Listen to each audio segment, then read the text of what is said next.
Dear participants, we already have the chairman of this session, Dr. Sabarna Talwar, with us. We also have both the resource persons, Dr. Smita Eka Devan as well as Dr. Rajendra Baikadi, already ready. I know that for Dr. Smita Eka Devan, it must be around 4:20 or 4:30 in the early in the morning there in New York. And we have Dr. Pooja Hadial also ready to come here and manage the entire session. Exactly at 1:30, we will begin the session. Please wait for one more minute. Thank you.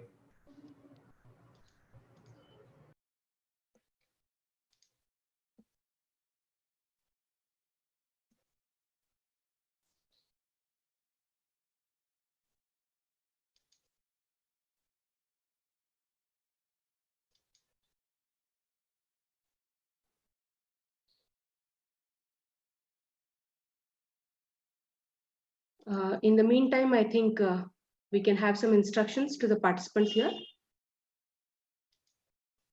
Good afternoon, everybody. I request the participants to please keep themselves muted. You are requested to post your questions as and when they occur to you in the chat box so that they'll be picked up after the resource persons have spoken in the discussion session. Please write your names along with your questions and also address it to the resource person you want to ask the question to. So please post your questions along with your names and also to who the question is put to.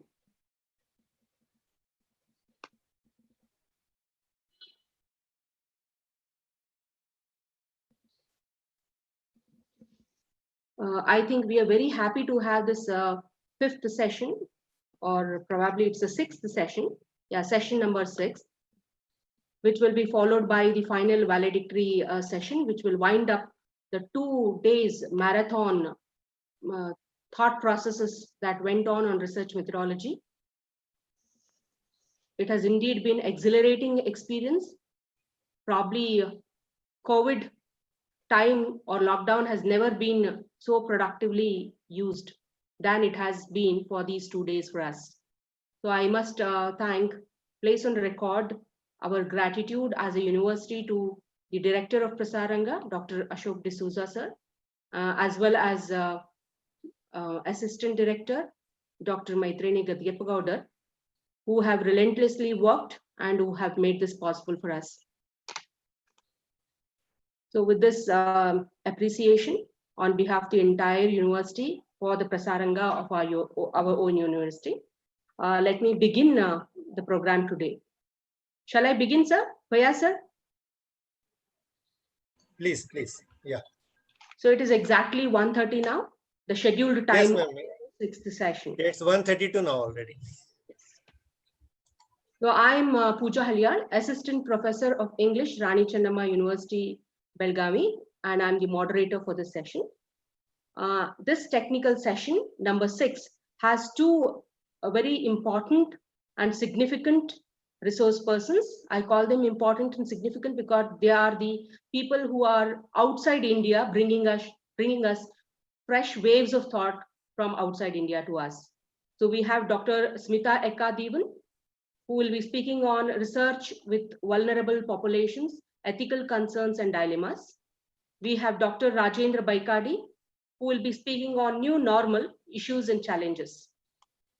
We also have Professor Sabarna Talwar, Head Department of Economics, Rani Chennamma University, Belgavi, to chair this session.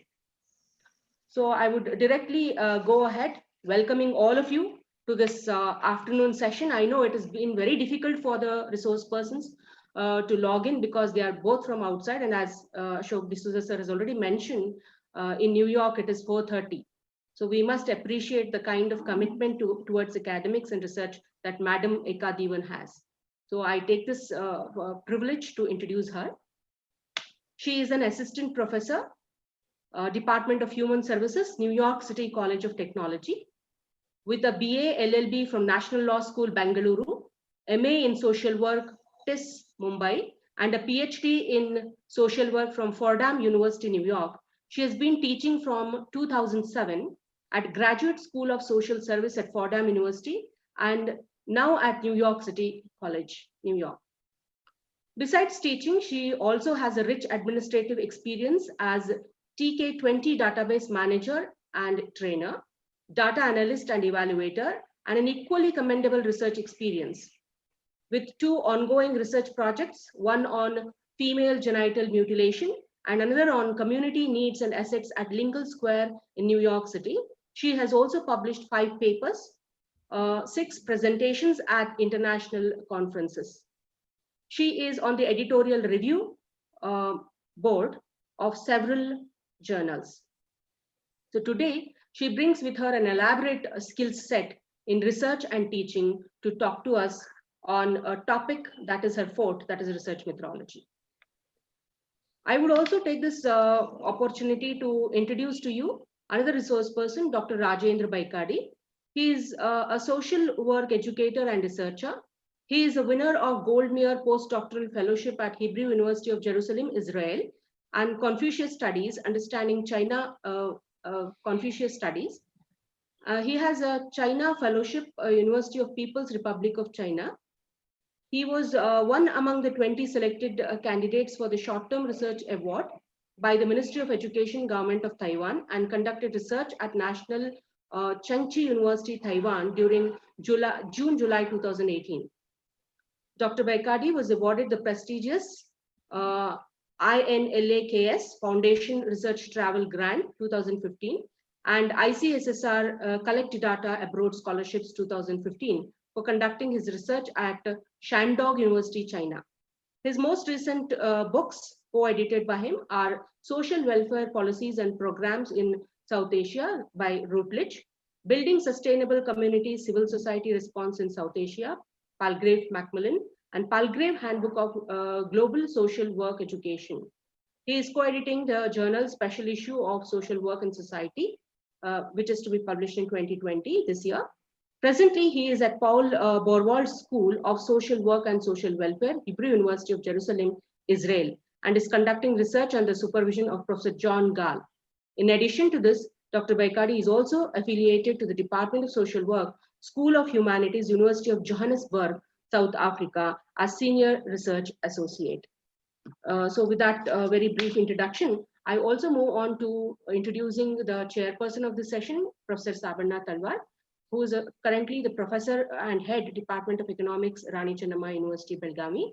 He is a gold medalist at MA, and he has a prolonged teaching career from his early times. And along with teaching, he has also been a very active researcher, having published 65 research papers, completed 4 research projects, edited 18 books, a journal, and authored 5 books. He has also participated in 104 conferences, and his expertise has resulted in his production of 9 PhDs and 7 MPhil through his students. Apart from these academic endeavors, he has contributed in many social welfare activities as well. His caliber and capacities have also kept him engrossed in many administrative responsibilities in our universities as well as other universities across the country. In one word, if I have to personally, say about him, that would be that he is a much sought after person in our university for all academic endeavors. We bank upon him very, very heavily. Thank you, sir, for being the chairperson of this session. So without further ado, let me request the first resource person to take over, Dr. Smita Ekadevan. Hello, good morning, everyone. My name is Smita, and thank you for a most generous introduction. I think you did a little investigation and dug out a lot of information about me online, but thanks a lot. I really appreciate this opportunity given to me by the department and by the university to talk about this topic, which is really close to my heart. And I hope that I am able to share some important information in the 20 minutes that have been given to me. And I see that timekeeping is being done very strictly, so I will jump right into the presentation. Thank you, the organizing committee and the chair of the technical session and everybody who's involved in making this event happen. Okay, so my topic is on research with vulnerable populations. And I would like to talk about specifically vulnerable populations as identified here in the US. And among the many different vulnerable populations that already exist, I will be focusing on immigrants and refugees who are the main focus of my research, usually in the past years. And myself as my identity as an immigrant person here in the United States as an academician and as a member of a community here. So much of my talk will be coming out of my own experiences here. I'd like to share my screen if I have the permission by the organizers, just to put up a PowerPoint Yes, ma'am. I have presentation. enabled. Please go ahead. Yeah, which will allow me to keep my presentation timed.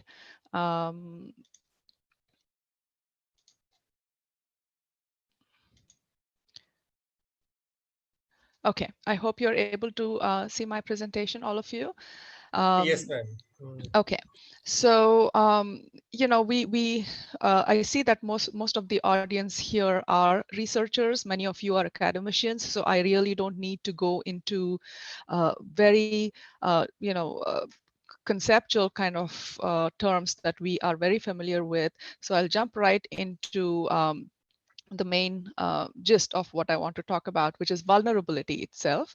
So just for those who are not familiar with how vulnerability is defined in research in the US, it's a very interesting kind of history that it has, and a history that comes out of a lot of violations of rights, right? So typically in the past, there have been extreme violations of research participant rights in the field of medicine.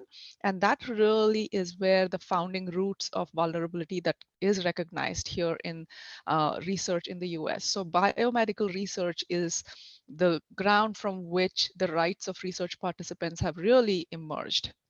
Okay, and much of the recognition of vulnerability comes from the lack of the individual's or the group's capacity to be able to stand up to whatever whatever kind of coercion that they can come up, that researchers have usually imposed on them. And of course, we all know that vulnerability can really result out of the basic inability to make a decision for themselves. It could be individuals or it could be groups and communities. And as a result of that, what we see is a susceptibility to harm. And basically the harm that we are talking about here in biomedical research is, of course, the physical, biological harm that is experienced by research participants, by researchers putting the participants at risk. But we have moved beyond just the biological and physical type of harm that research can cause to more social, economic, legal, psychological harm as well. So what we want to understand is vulnerability is not limited just to physical harm, but to a larger context of every dimension of the research participant's life. So the concept of vulnerability is really widened. It has evolved. It was not necessarily the same when it started originally in the biomedical research, but it has evolved over a period of time with a lot of researchers and with a lot of activism as well. So I've mentioned this basically in the last slide, but it was mostly through biomedical research, post World War II and 1970s. I don't want to go into the detailed history of it, but what we have in the US is a commission in 1978 that came up with a report about how human subjects who are participants of research must be treated, right? So we have a committee that has been set up many decades ago that come out with standards and that have come out with protections every time any research involves human beings. Now, this is a report that really guides us. All the research that we do in the United States have mostly to go through the IRBs, which are the institutional review boards, and most of these review boards have to follow the guidelines set up by this Belmont report. So I'm sure you've heard about the Belmont report as you have studied research. I studied it while I was in India in TIS, but the implementation of the, implementation of the standards set up in the Belmont report is pretty impressive, and that is what provides the protection for most of the research participants, and that is what I want to focus upon today. So traditionally, the particular groups that were considered vulnerable were children, prisoners, people in mental health institutions, pregnant women, including fetuses. So you see the range of who the vulnerable populations are really started off with those who are captive, those who are in institutions that were in medical setup. But more recently, it has also moved and it has also evolved, just like the concept of harm and vulnerability.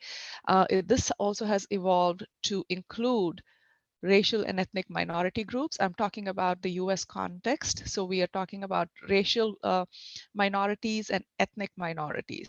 And we can almost draw parallels from what I'm presenting to the social context in India. So we do have minority groups in India, and I'm sure research scholars consider the specific vulnerabilities these minority groups face even in India. People living in poverty and who are socially excluded is also an vulnerable population. So that's interesting, right? So if you're talking about people living in poverty and people who are living on the margins as considered vulnerable populations, we have a very big huge population in India to consider as socially excluded, and people living in poverty as we include them in social research. So they are exposed and susceptible to harm by researchers, and we have to recognize that, and that's something that's also a part of the Belmont report. People with low levels of education and consequent low literacy and numeracy skills, and including health literacy are considered as, I'm sorry for the typo over there in that third point. But what we want to understand is low levels of education, low levels of literacy, not just the ability to read, being literate, but also numeracy skills, quantitative skills, ability of the research subject to understand quantitatively, what's going to happen to their interests is also considered very important. And low although health literacy I've brought in over here because a lot of research here, at least in the US, is about public health. And I think I think this is very relevant in the COVID days, also as a lot of research is being done. So health literacy is also very important in considering whether the population is vulnerable or not. The last item I want to highlight in terms of when we are deciding who vulnerable populations are is about the intersectionality in which the various identities of the people might, kind of get connected and get complex because of their multiple vulnerable social identities. So you could be a woman, you could be belonging to an ethnic and minority group, you could be a woman belonging to an ethnic minority group who's living in poverty, and then who is uneducated or low literacy and low numeracy skills. So you can see how vulnerability can easily add on, and it can pile on in such a complex way that the vulnerability index, if you can call it, for a research participant can get very complicated very quickly. Okay. And as a consequence of it, what happens is we need to put some extra time in thinking about what that does to the trust in researchers by those populations, right?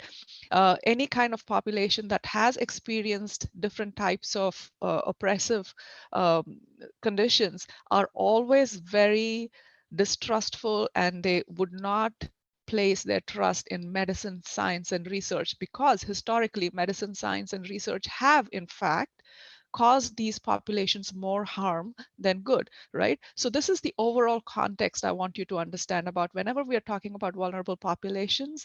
One is that vulnerabilities can be multiple, and then it can be complex, and it creates a power dynamic where you have the research participants or research subjects that are inherently distrustful of researchers. So that is the larger context of how research is taking place with the vulnerable populations. So quickly going into trying to understand immigrant and refugee populations in the United States. Of course, it's a very, very complex population, but I want you to understand three major broad categories. Okay, so once you have the voluntary immigrants or voluntary migrants who have come to the US because of their job, because of their family reunification, and you have a whole bunch of very qualified immigrants that come in voluntarily, right? Including from India. You have a high number of very highly educated Indian immigrants that move to the US. Then you have two more categories of immigrants that are slightly compromised in their vulnerability, right? Then you have the refugees and asylum seekers. Both of these refugees and asylum seeker categories are those who are entering the country of the US because they have experienced some kind of oppression in their home country, right? So they come in with a vulnerability. They have come in with a specific kind of vulnerability that they have experienced, that they have escaped to some extent, and they're entering the United States. So they come with a history of vulnerability, and and they continue to be vulnerable even within the US, even though they get political protection. And then you have a very small number, but a considerable, you know, population of undocumented immigrants. So these are the folks that have entered the country and are no longer legally residing in the country, and they're known as undocumented. Many even call them illegal immigrants, but I prefer to call them undocumented immigrants. Again, that's a political issue, but again, these are the immigrants that who are extremely vulnerable. I would put them in the lowest rung of vulnerability because they are almost identityless, and what happens as a result of their lack of political identity is that they become very vulnerable, and they don't have much protection against any kind of harm that they might experience. So these are the three major kind of immigrants that I would come across, or if you were to do a study on immigrants in the US, these are the very broad, very, very broad. I want to warn you that this is extremely broad. Okay, so these are the main categories. But as we try and do research with immigrants and refugees, there are some very basic issues that we want to keep in mind about these immigrants and refugees. We cannot lump them into one huge category and expect that there is no diversity within the immigrant groups. So one of the most important aspect is that there is a lot of diversity within the immigrant groups. The immigrant experiences can be very different for different groups, and there are a lot of differences based on their socioeconomic status, religion, and political views. So within an immigrant and refugee groups, you might have a hierarchy that we might see in a regular society. So you might have the more rich immigrants versus the more poor immigrants. And of course, every other kind of inequalities that we see in society is also reflected within the immigrant and refugee population. Okay. And you also want to keep in mind as a researcher that social support and social isolation plays out in very different ways for this population within the immigrant group. So we might like to think, oh, well, immigrant groups are very tight knit, they have a lot of social support, but at the same time, there's extreme social isolation that also plays out, which can be harmful for immigrants. So whenever we are doing research, we want to be mindful of all of these, diverse kind of characteristics of the immigrant group. And then the other thing that we want to remember is migration flows is always changing. Every decade, every year, you find with the immigration policies changing, different types of immigrants coming, immigrants coming from very different parts of the world, bringing in their own culture and bringing in their own heritage. So this group is very fluid, and this group is really unique in its sense, and it's always ever evolving.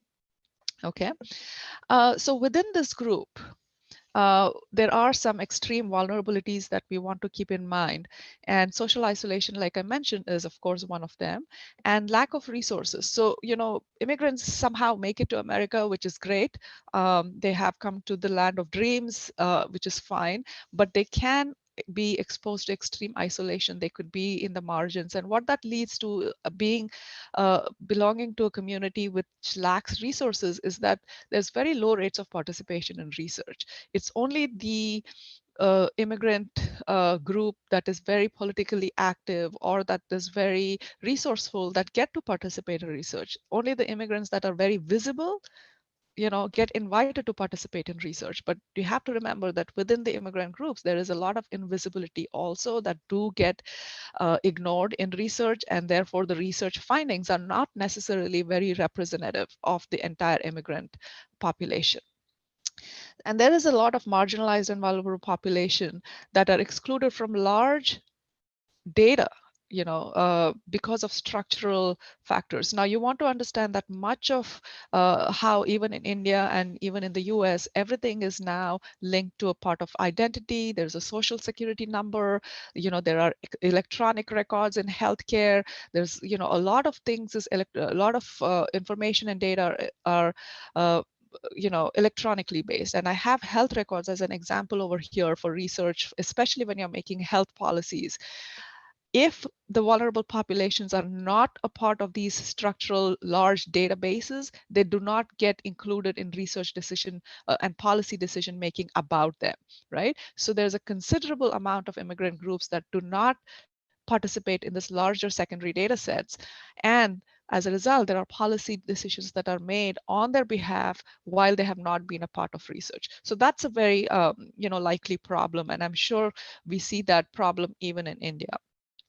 And what happens with immigrants in the United States is a very hot button issue politically, right? So every research that is being done on immigrants, while it helps to form policies that benefit immigrants, might also be used against them, right? So it depends on who is doing the research, depends on which university or which think tank is doing the research, and how that research might be interpreted and used for public policy. So you have to understand that vulnerability of the research participants are not just in participating in the research, but also how the findings of the research might be interpreted and used for or against them. And immigrants are largely excluded from public health, mainstream public health research because of how they are usually disengaged in the larger context. And public health is an issue that really comes up even now with the COVID crisis. And you see that a lot of immigrant populations are very suspicious. I mean, I was just listening to some of the news analysis yesterday, and we were talking about a whole bunch of conspiracy theories that are floating around about COVID and about the most effective treatments and about, well, are they going to put chips in us to monitor us and all of that, right? So all of that kind of gets even more inflated with when it comes when immigrants are not being a part of public health research and debate. And that is with any vulnerable population. This distrust can be extremely dangerous. Okay, so there are two major kind of ethical dilemmas that I want to focus on. Dr. Halyal, you can wave at me if I'm going over time and I will stop. Okay, but just give me an indication at 5 minutes, so I'll start to wrap up. So there are two major ethical dilemmas that we see with research with immigrants. Of course, the researchers that are conducting research with immigrants are very, very concerned about the humanitarian concerns, right? Researchers want to highlight the issues that impact immigrants in various aspects of their life, you know, from education, political participation, civil participation, economic participation. But there is a conflict between how to bring out these humanitarian concerns and also be very scientifically rigorous, because in order for any political decision making or policy making, the data will not be used or the findings will not be used unless it comes from the most rigorous study research designs, right? Of course, RCTs or randomized controlled trials are not always possible with a hard to find population. So that's always a dilemma. Should we focus on the humanitarian story of the immigrants, or should we focus on having a very solid research design that will be, providing us evidence to make policy changes?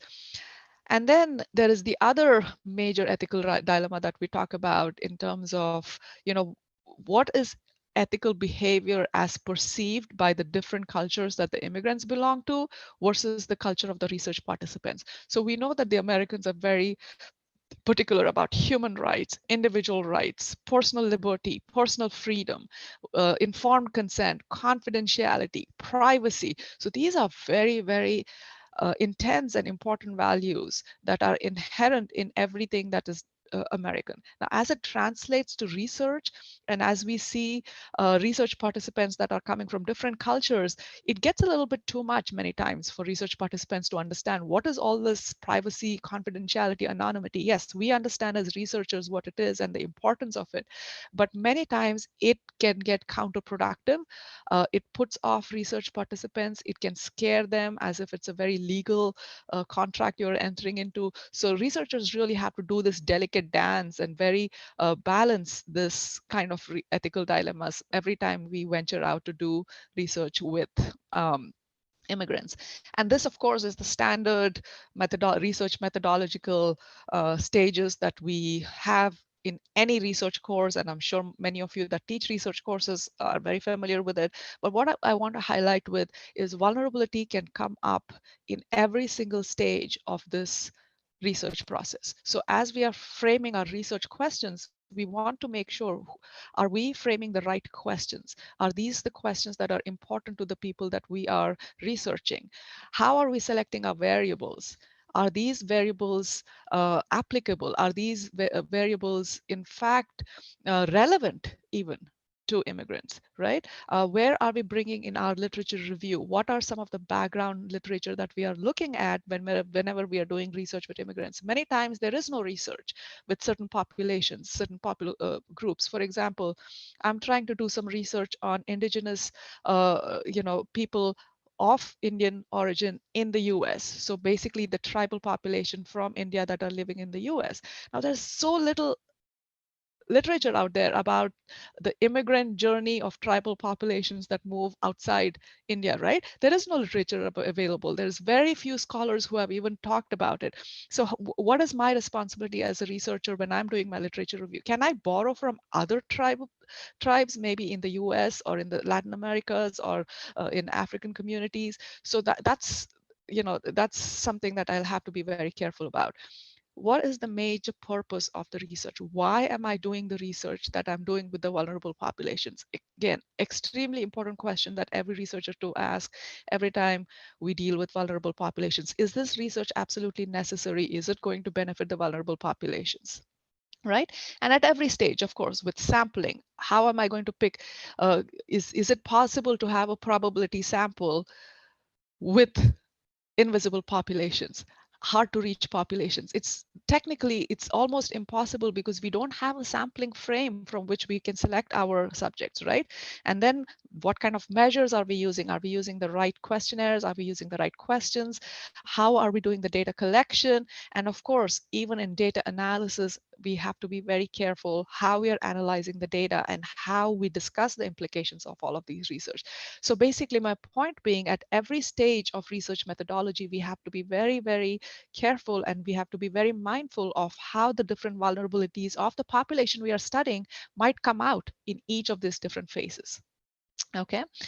And then, of course, I'm going to spend 2 minutes on specific aspects of ethics that are important, which is assessing risks and benefits. Are the research population who are, the study participants, able to assess the risk and benefits for themselves? Are they able to give proper informed consent? And how do incentives play a role in actually being coercive, or can that become a coercive aspect of being forcing the participants? Because if you're poor, if you already have so many vulnerabilities going on for you, will participating in research, is it an incentive, or is it some kind of coercive way for you to engage in research? And of course, maintaining confidentiality. So these are the 4 items that I want to kind of stress on.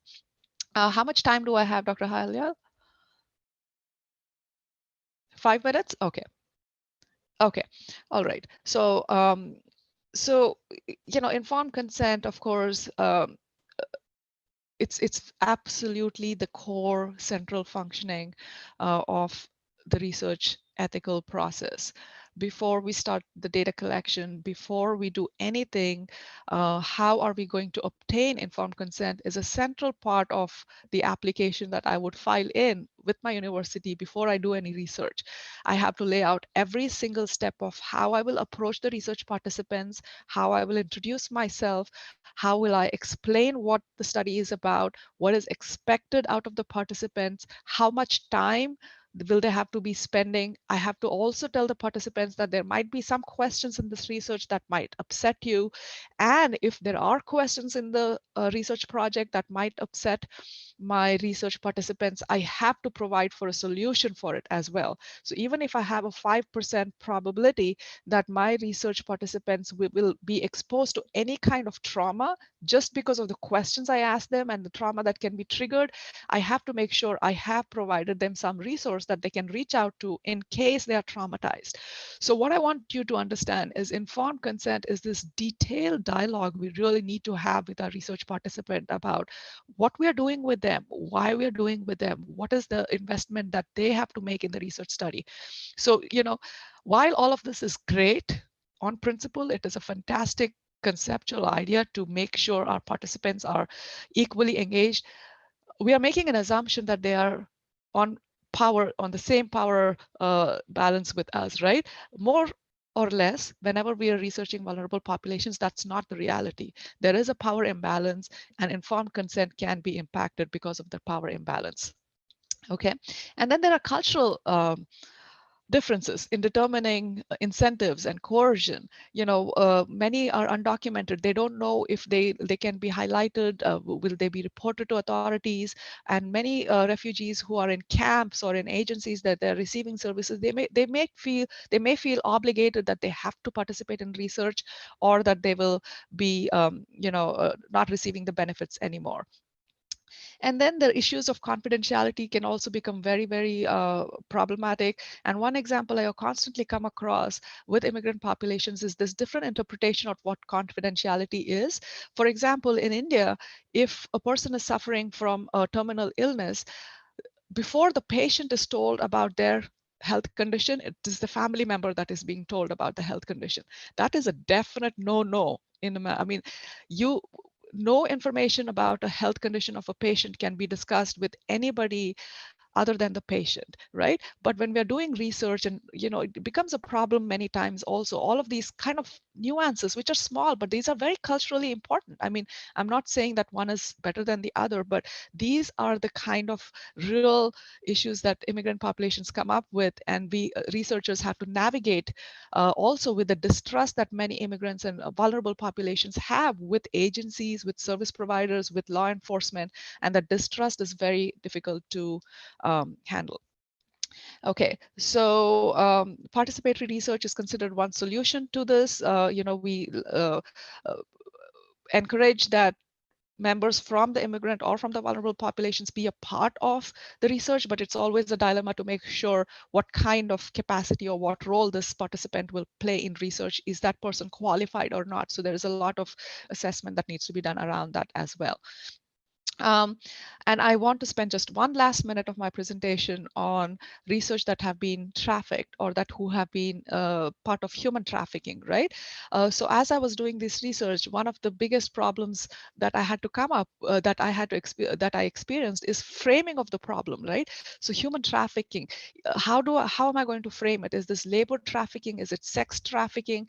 Is it transportation of humans? Which might not necessarily be so, because many victims of human trafficking take part in trafficking willingly, right? So it's not like people have been chained, put into trucks and taken away, but it could be that people are desperate to get out of situations, and they are, engaging in trafficking themselves. So how do we frame the problem?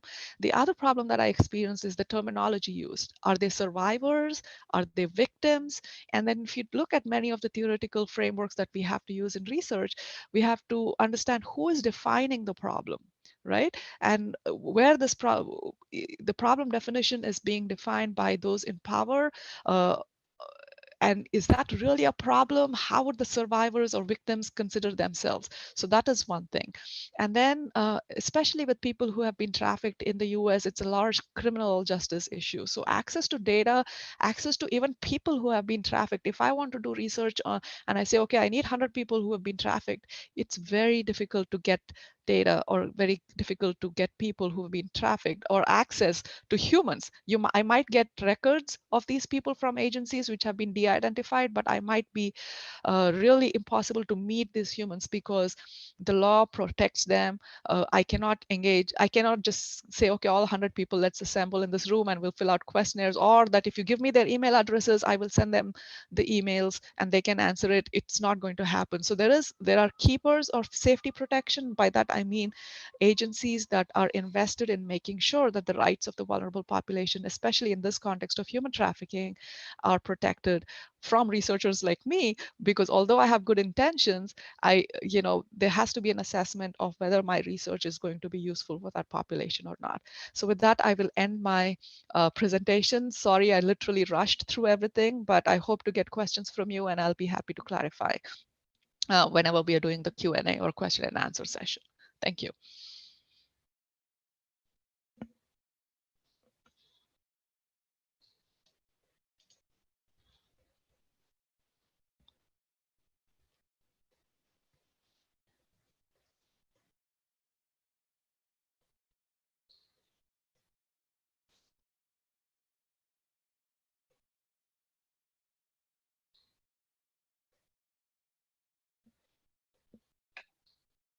Yeah, that was a really a very clear and a precise presentation. Madam, you have analyzed very methodically the ethical dilemmas of researchers with respect to vulnerable groups and how to overcome them. Really, it was very insightful. Thank you so much.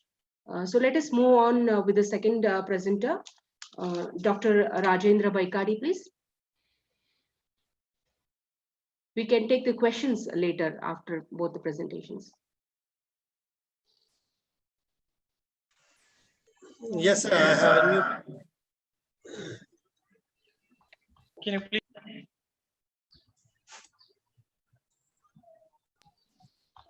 Yeah, you're audible, sir. Please go ahead. Okay. Thank you. So, first of all, thanks to Ashok sir for this opportunity, and all the other organizers who are part of this, and previous presenter, Smita, for giving a, of course, I think many things which I wanted to cover is already covered there, so I can take up from there during my discussion. So thanks for that. And I just want to share the PPT.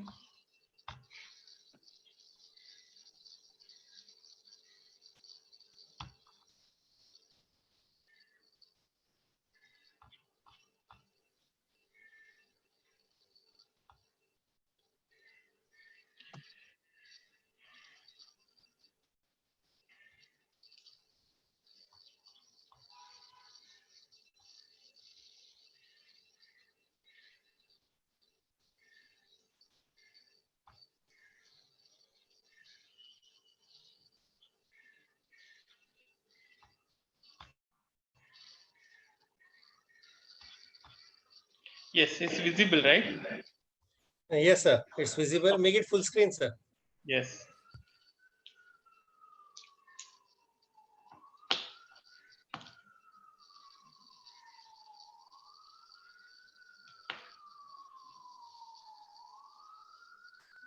Yeah.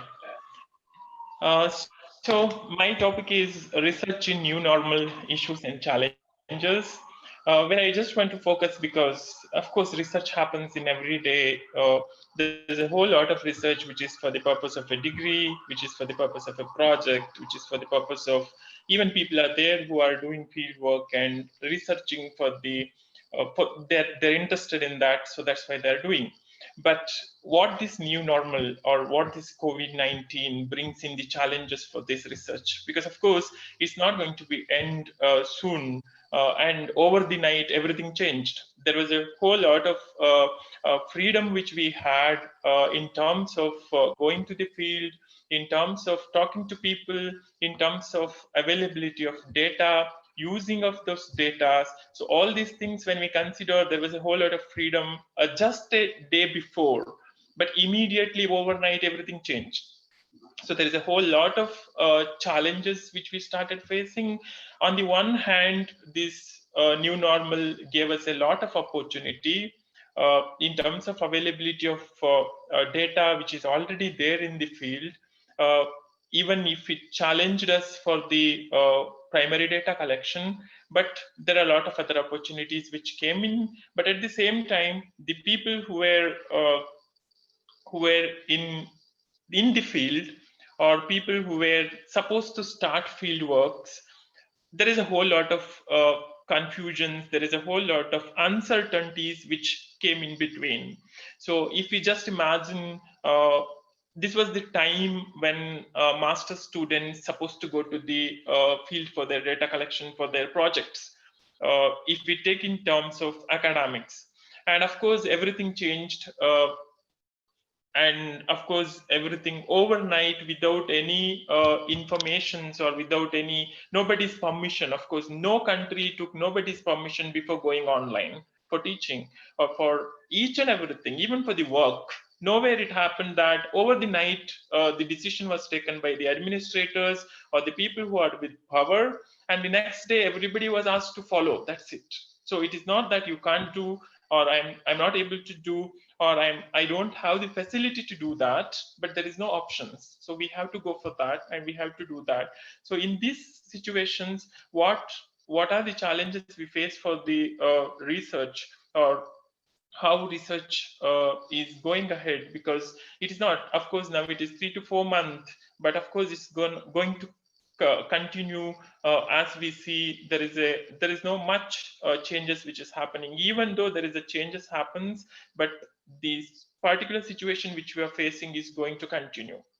And the new normal, we say, is like, because of course the world faced it in 2007 and 8 when there was a financial recession, and also there was a global recession which happened in 2008 to 12, and right now we are facing it in 2019 COVID. So this is the situation, because which is something which is different from the normal which we with the life which we live. And there is a whole lot of challenges which we face in every aspect of our life. And I just want to give you a account of researches which are happening in the different parts of the world, which is actually focusing on the present situation, because the major confusion is that on what topic we have to focus now for the research. Because if we see, there is a whole lot of research which is happening, which is starting from medical, which is very, very required, till even there is a lot of research which may not be the very urgency, but it's important.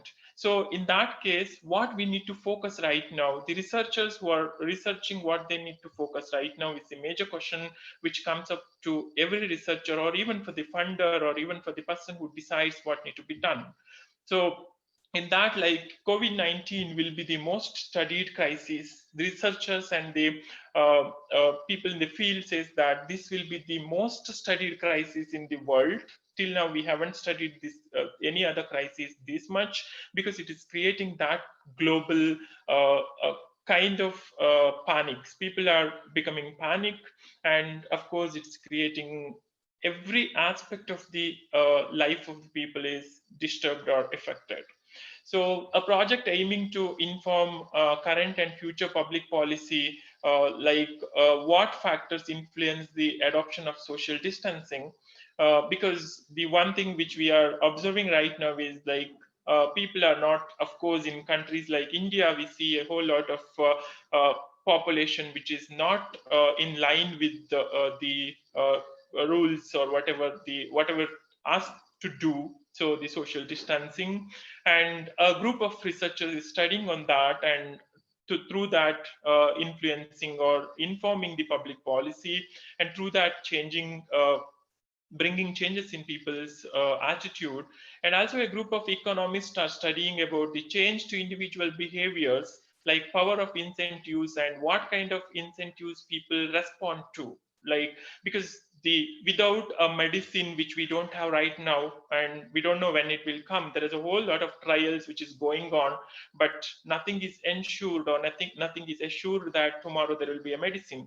So till we find a medicine or a vaccine to prevent this, to get cure of this virus, till that the problem continues. So only thing we can do is that changing the individual behavior, and that through incentives. What kind of incentives may help people to change their behavior?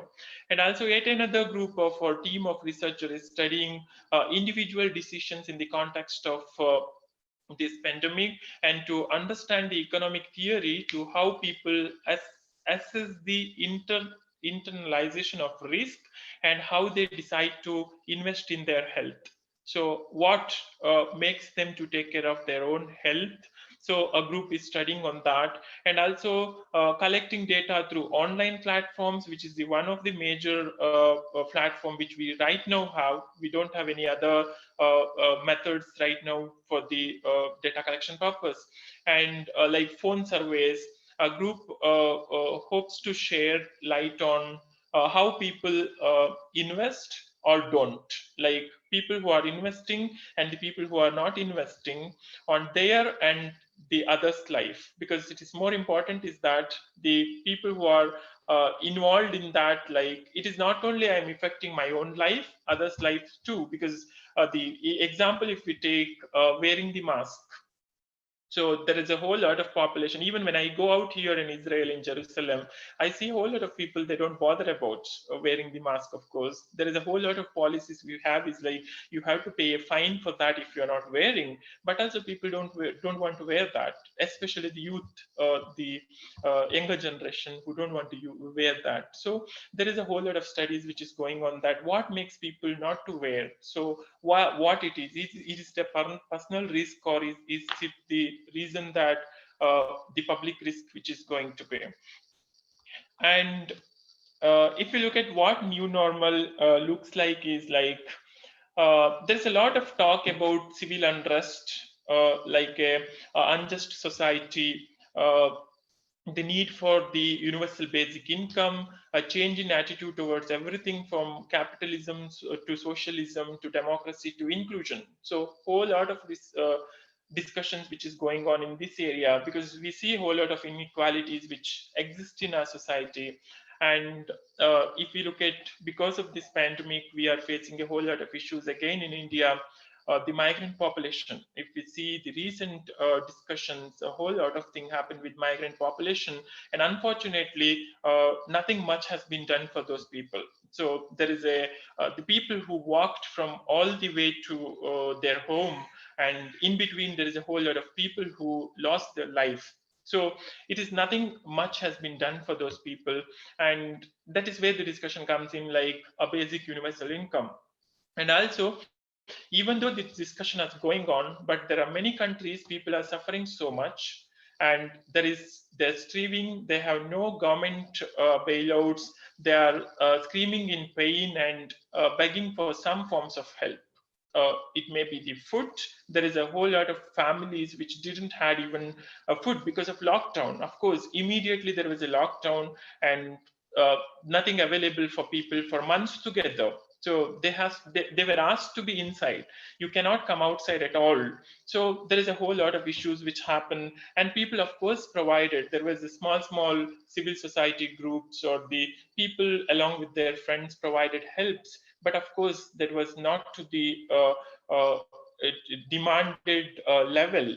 And poverty, like if you look at poverty, and it's going to be the biggest problem, which even post-pandemic or post-COVID, because right now, even there is a report published in Guardian, which says that these particular COVID-19 will take back global poverty for 30 years back. So it will give us an idea how much poverty is going to affect us. And just imagine if this is the case, even in Israel, we face problem of poverty, even the developed country. Just imagine what about India? Because the countries like India, countries like developing countries in the global south, how the problem of poverty will affect those population. And if you want to focus on that, the researching on that area, which is the most important one, which we have to focus, like if we go for prioritization. And just let me just give this one evaluation, a kind of like, because how the post-COVID society will look like, there is like a four kind of divisions which we can see is like normal, the old normal, which is like returning to the way we were, like it was, and like inequality continues, and we really don't care about the poor or the other nations, like people striving and in the needs. So this is the situation which is actually, because everybody is bothered about themselves rather than thinking about other people. That is what we call old normal. Of course, we are not going to go for that, of course, because even after the COVID-19 and even whatever situation comes after that, we don't think we will go to that situation again. Because there is a impact of this situation which we face will be there. And also the negative normal, which is like the government increases control but do not addresses the inequalities in society, which we call it as the negative normal. There is a whole lot of inequality once again, because the government puts a lot of restrictions on the people. It controls, it increases its control, and also do not addresses the inequality in society. So inequality is not addressed by the government in that situation. And also there will be a positive normal, which is called a world everyone gets their parts. There is inequality gets most importance. There will be ensured basic income. There will be ensured social protection. This is what we call it as positive normal.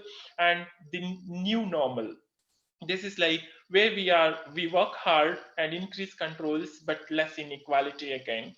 And this is the new normal which we are going to pass through this COVID-19 and after that. And in that situation, how we can focus on research activities which we do. This is just a picture which I have put to show that how the situation has changed overnight. This was the yesterday, if you think, and this is the today, which is told that can't go outside. So there was a whole lot of population with completely freedom, right? Like even if I think now, I decided everything. I was supposed to travel Poland for a conference. Everything was ready. Visa, everything was ready. Ticket was booked. Everything was ready. But everything was cancelled because I was told that you cannot go outside. If you go outside, you cannot come inside. The country which put a restriction that if you travel outside, you cannot come inside. Even now we have that restriction for all the countries. So the situation immediately changed. Before that, there was no one to ask me. There was no one to, of course, administrative system. Apart from that, if you go in a right way, there was nobody to ask that. But now, even to come out of your house, you need to get permission from the particular authorities. So this is the situation which we are facing, and normal things, how they changed. And if you look into this picture, which is like global population, and we perceive like now it is a controlled situation. We are under the control of other people because we have to obey the rules. Even for functions in your own areas, you need to get permission from the authorities. You cannot do any functions at your own home. You cannot go and meet your own families. You cannot go and you cannot go with your own families in the same car or in the same place. You cannot gather together. So these are the restrictions which came in. And now the situation is giving us quite more opportunity to understand what was the actual freedom we enjoyed, or what was the actual freedom we had before this now COVID came into prominence. Of course, it started earlier, but we started understanding the problem very recently, because till that we all started neglecting it. We didn't bother much about that, and we thought it's not going to do much harm, of course. But later on, suddenly everything changed. Of course, there is a whole lot of role of our media, so which did a whole lot of unwanted informations or unwanted like a kind of propaganda rather than which was actually required. So anyway, if you look at the freedom, we are now understanding the importance of that freedom. But if you look at this picture, it says that the population, global population, out of this, which amount is free and which amount is not free. Of course, now we are understanding the importance of that freedom, and which we were actually not much bothered about in the beginning. So this is where I actually come into the points which I much feel much important to discuss. Like what has changed is the approach. If you look into research, the approach has changed, because let me take it from the social work background or like social science background, because much of the social science background, social work background depends on field research. So we go to the field and we can collect data from the field most of the time, and that is completely, approach has changed. Like we cannot do ethnography now, we cannot go to the field, we cannot do observations. Of course, there is a whole lot of things happening through online.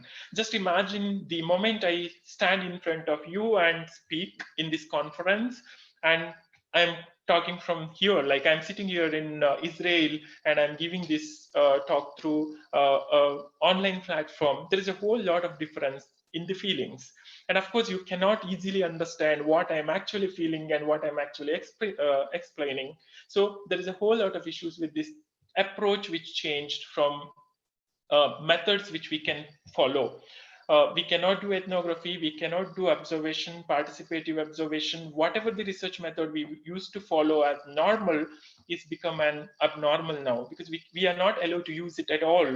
And the priorities have changed. Because of this new normal, priorities of research, as I said, what is important now? Is it the important that I have to go and study something which is not actually required right now? If you look at the funding comes to the medical research most of the time.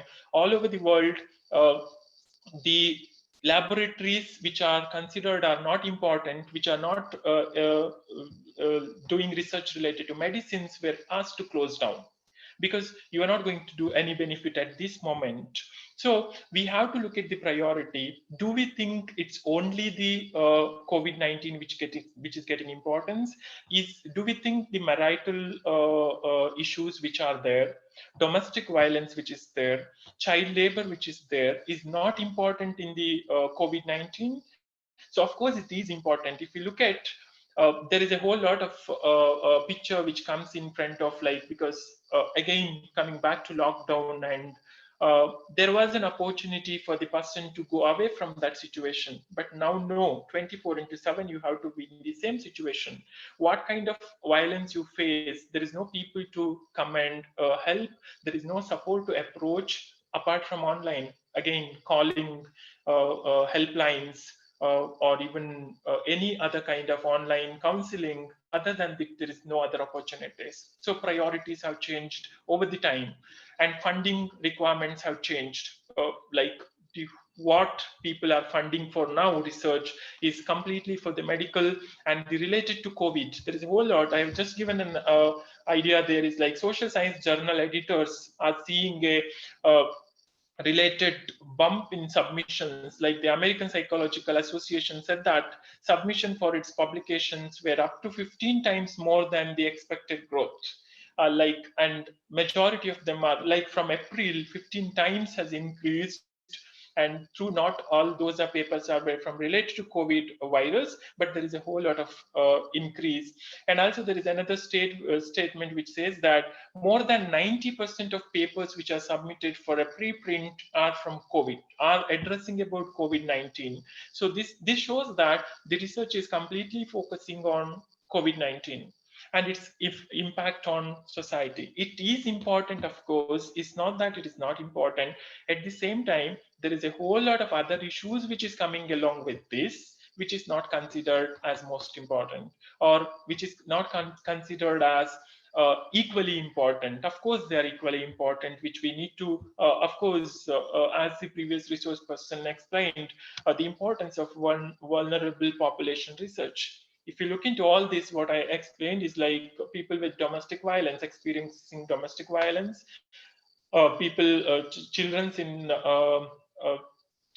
who were victims of child labor. Of course, there is now no child labor, of course, because there is no labor at all. Like there is no work at all for the people. Everything is happening through home, work from home.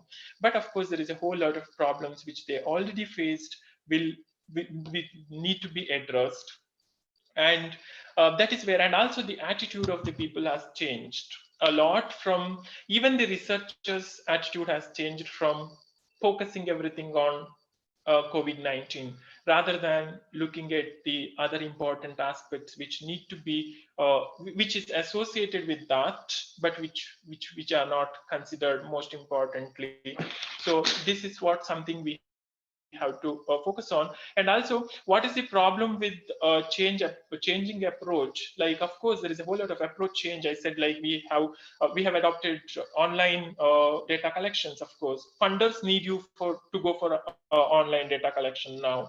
So because there was an application which I was looking at for the funding from Social Science Research Council USA, which has clearly said you have to do research on social distancing. Based on social distancing, the methodology which we are going to support is only based on social distancing. No other methodology will be supported. So this is what the demand by the funders.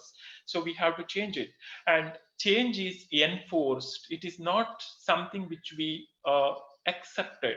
Like if you look at social change, there is the change which gradually happens. But this change, I say it is enforced because it is not gradually happened. It happened overnight. Because as I said, we didn't accept it, of course, and we were not ready to accept it, but we were enforced to do that. So as the researchers. So we have to do it because you cannot postpone it completely. So you have to find the solutions, alternatives, and the digital gaps. If we say we go online, we do online everything, just look at the countries in the global south or the developing countries. What is the digital gaps which we have? Even schooling has gone online, but there is no most availability of the internet facilities, or even if there is internet, we don't have the equipments. For example, I'll tell you, the countries like Israel, what they're practicing here is that they are supporting the students who are not able to attend their classes through online, are supported by the university. They were given equipments for them, online class attending equipments for them. But I don't know, I was looking at the one of the Indian university which has put up a notification that before 30th of April you have to pay your fees. Forget about all the other things. You have to pay your fees, of course. In this situation, as you have to pay your fees, of course. So this is where we look into the problems which are brought by these changes, and lack of global local perspectives which we are facing right now in the indigenous method of addressing these problems. Or if you look at research, indigenous method of developing research, which we have to focus on. And also, like what the time is demanding from us right now, because the changing situation and what it is actually demanding. Advanced communication and technology, which I already said, there is a whole lot of issues with the countries which are Dr. developing. Baikari, Yes. hope it's not a disturbance, but I would want you to keep a watch on the time. Can you Yes, please conclude? yes, I'll take the 5 minutes. Yeah. Yeah. Thank you. So yes, so advanced communication and technology and high level of research skills, human approach. Because I say this because it is not that the research we want to complete. The question is that for what purpose we are doing that research, or for whom we are doing that research, or for what is the outcome of that research. If we question all these things, then of course there is a human approach which comes, because I need to prioritize. Do I need to do this at right now? Is it an important thing for me? Because there is a whole lot of norms which are set. You have to maintain social distancing. You have to follow all the other regulations which are put in place. And in that, there are researchers which may not be very important. So those need to be prioritized, and that there is a human approach which we need. And also, convincing solutions rather than a quick fixing up. So because lot of research which is a quick fixing up. There is a database called Retraction Watch. If you look into that, there is a whole lot of papers which are research articles or research findings which are retracted like every now and then, very frequently. The reason is that these researchers are quick fixing up the problems. They're not actually going and exploring the problems in a proper way. Recently, there was a retraction which happened from universities of Oxford professors or the researchers. Even very high level universities are getting their papers retracted, because the thing is that it is quick fixing of the problems. The very recent retraction was focusing on the medicines which are used right now. In the absence of medicine for COVID, it is used medicine of malaria and HIV. The combination of this is used, and there was a research conducted on that, and that was published immediately, because even these publishers are giving immediate publication access now. Within a day, they're publishing the research which is related to COVID-19. And of course, that lead to a whole lot of questions or concerns there. How we will keep in track with that. So what is happening, and is it happening ethically? And integrity and respect, the same point which I have already explained, which of course comes in that. And field research, I'll not go through all this, I'll just explain. As I said, social work and social science, we do a whole lot of field research, and field research is actually affected because of timeline, conditions, remote field research which we are asked to do, or remote research which we have to do. And in general, field research with human subject is likely not possible under many practices of social distancing. And in many situations, we cannot do that right now, because we have to consider both researchers' safety and the respondent safety, or the research population safety. So that is something which we need to consider, or which we need to be very much worried about, because that is where the ethical line which comes. Because do I need to do it, or is it important or not? And also, what we can do as a researcher: rethink research goals and methods with the context of changing needs. There is possibility to change it, of course, with slight of course there will be kind of problems, but it is possible, it is not impossible. And also make your research more inclusive than ever, like issues of domestic violence, as I explained, online schooling, which actually faced a whole lot of issues, teachers facing problems, drug addiction and mental health, which is because of lockdown, which has gone up a lot and which needs an actually immediate response. Otherwise, it's going to help create a whole lot of social chaos. And show yourself some empathy and flexibility you have for the participant. So both the researcher and the participant need to follow flexibility and also the empathy, which is a requirement. And priority areas of research we have to, as I said, for which we are focusing on is like education or higher education delivery, which is the base, of course, for the development. If you think like classroom, because of distancing, whole lot of issues happening with the poor groups, students who are coming from poverty groups, students who are coming from rural areas, there is a whole lot of problems they're facing which need to be addressed. Lives and livelihood, I already said there is a whole lot of issues which happen with COVID-19 for the people, migrant workers, and of course, there is a people juggling with multiple roles. Not only in India, of course, not only in developed countries, in the developing countries, there is a whole lot of email auto replies I receive saying that I am dealing with 2 children of mine, so my email reply will delay a lot. So this shows that everybody has their own problems at staying at home, which is of course needed. Working from home, which need to be addressed, and reflections on past and into the future.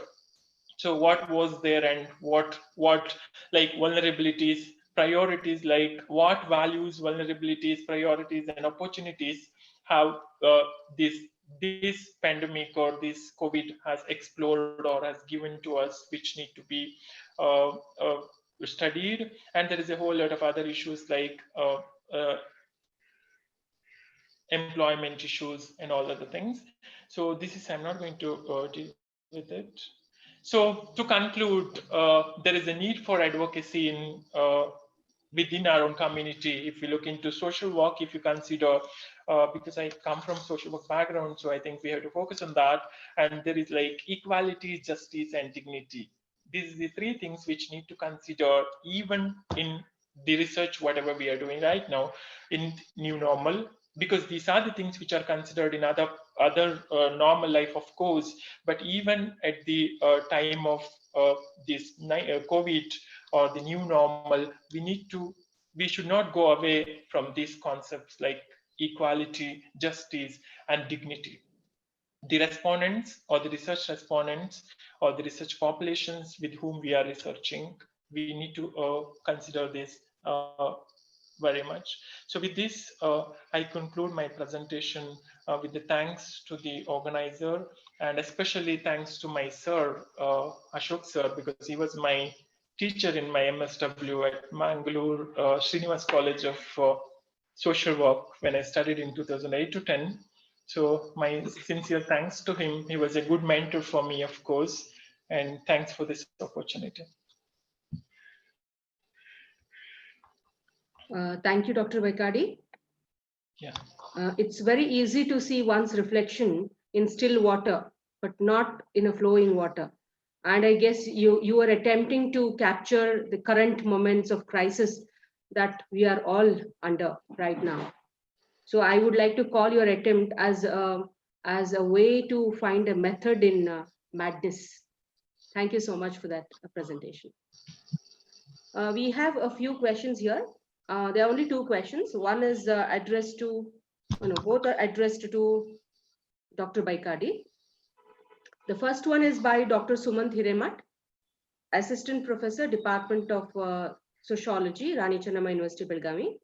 He asks, what are the best possible research questions related to COVID-19 for social science researchers, and how best they can be tackled in lockdown scenario? Ma'am, can you please repeat again? Yeah, the possible research questions related to COVID-19 for social science researchers and how best they can be tackled in lockdown scenario. He's asking about research questions and how to tackle them. Okay, so I think it's a broader question, of course, because it depends on what problem you are looking into. Because, for example, The one research which I'm conducting right now is social distancing and students' response for this online classes. Especially, we are conducting a study within the 6 countries. 2 are developed and 2 are developing. The rest 4 are developing.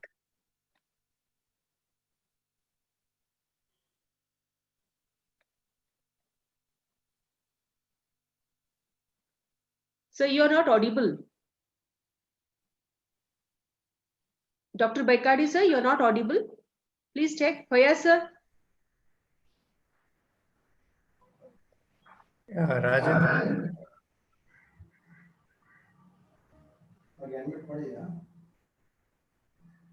Yes, ma'am. He may be having some issues with his net. Okay. Just wait. Let's wait for him.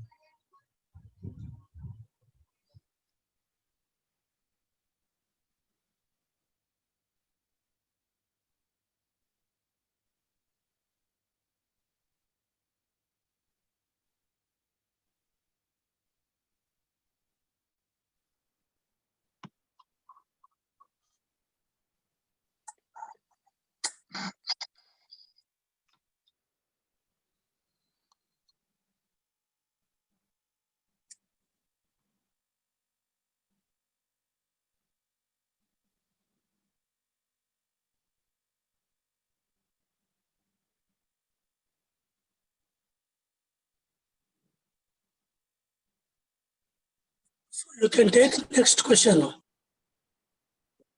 Yeah. Since Dr. Baikadi is not there, we have just one question just now posted for Dr. Smita. It is from Gopika Kulkarni, a student of English literature. She asks whether there are any latest methods used for vulnerability analysis in linguistics. Okay. It's a good question, but I am absolutely unaware about linguistics, and I mean, I really, if Gopika could elaborate what made her ask this question, maybe I'll be able to answer.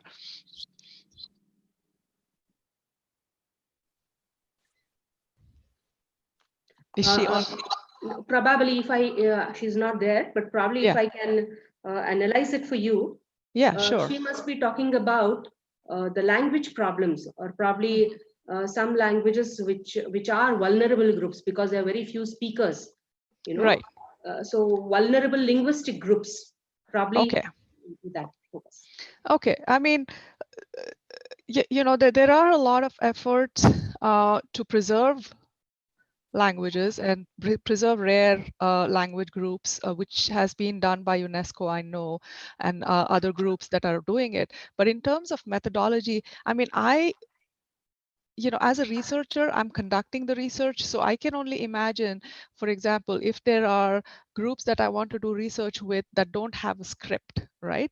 And if I want to give them a questionnaire, for example, or if I want to give them forms for informed consent, there might be languages where there are no terminologies for confidentiality, for example. There might not be a language that we can technically use to translate exactly as to what we want to do in English, right? There are a lot of, I mean, even within Indian languages, we see that it's very hard to translate verbatim many of the English words. And not only the English word, but even the concept, right? So I think that is a very interesting question she actually asked, and thank you for helping me understand the question better. I think it has, especially with vulnerable populations, it can be very important, and as researchers we have to be very careful in you know, if you're thinking of refugee groups, if you're talking about migrants that have come into the US or traveling all over the country, all over the world, if we are trying to grasp what is their linguistic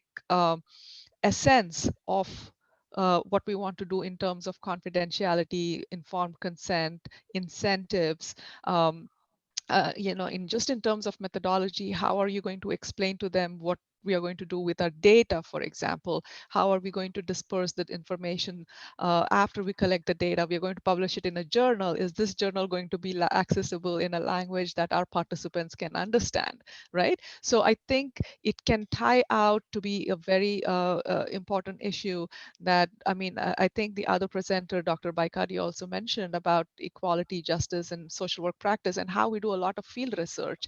I think in terms of actually circulating back the data and findings that we do to the communities, I think it is very important to ensure that the vulnerable populations are communicated with the information that we have found and that we can then share with them that will be useful for them. I hope I answered my question. I know it is a little bit roundabout way, but I think it is an excellent question.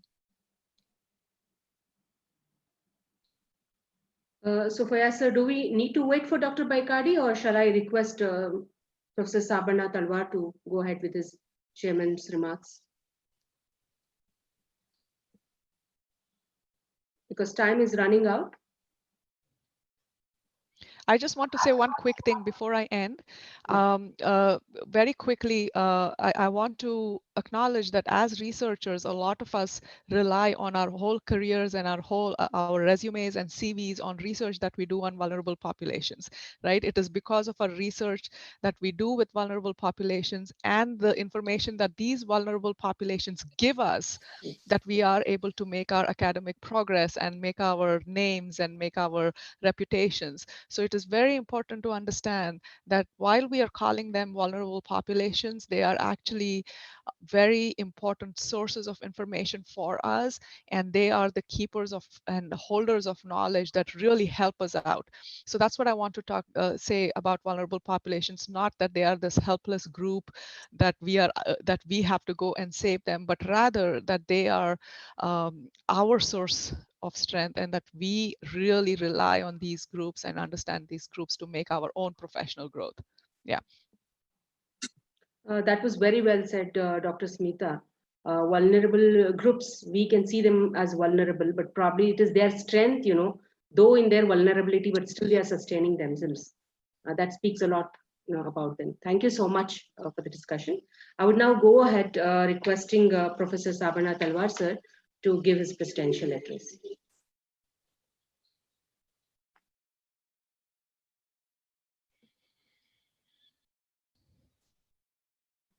Fayyaz sir, please unmute Professor Sabarna Talwar sir.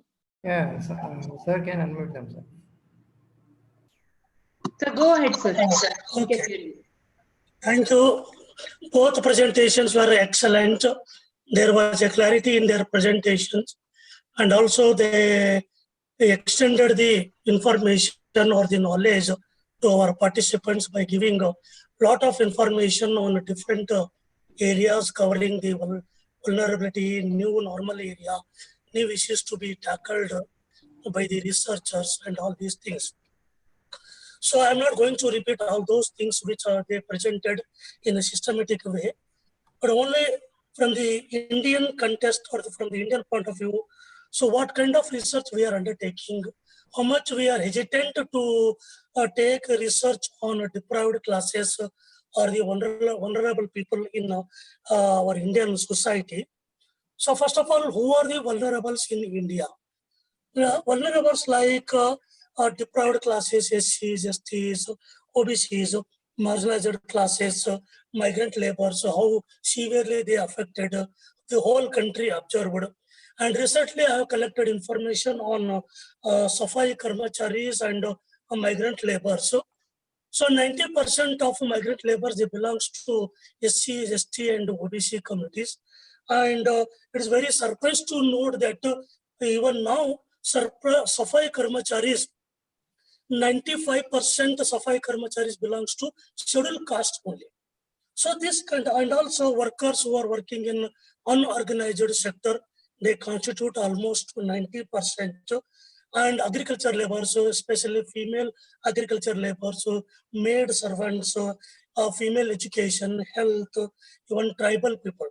These are all the areas which are very important areas where we can focus our research. Lastly, very beautifully, Dr. Smita, she quoted that. So to enrich, to develop our CV or our research attitude or the habits. So these are the most important areas where we should focus without prejudice. So because researcher must be unbiased.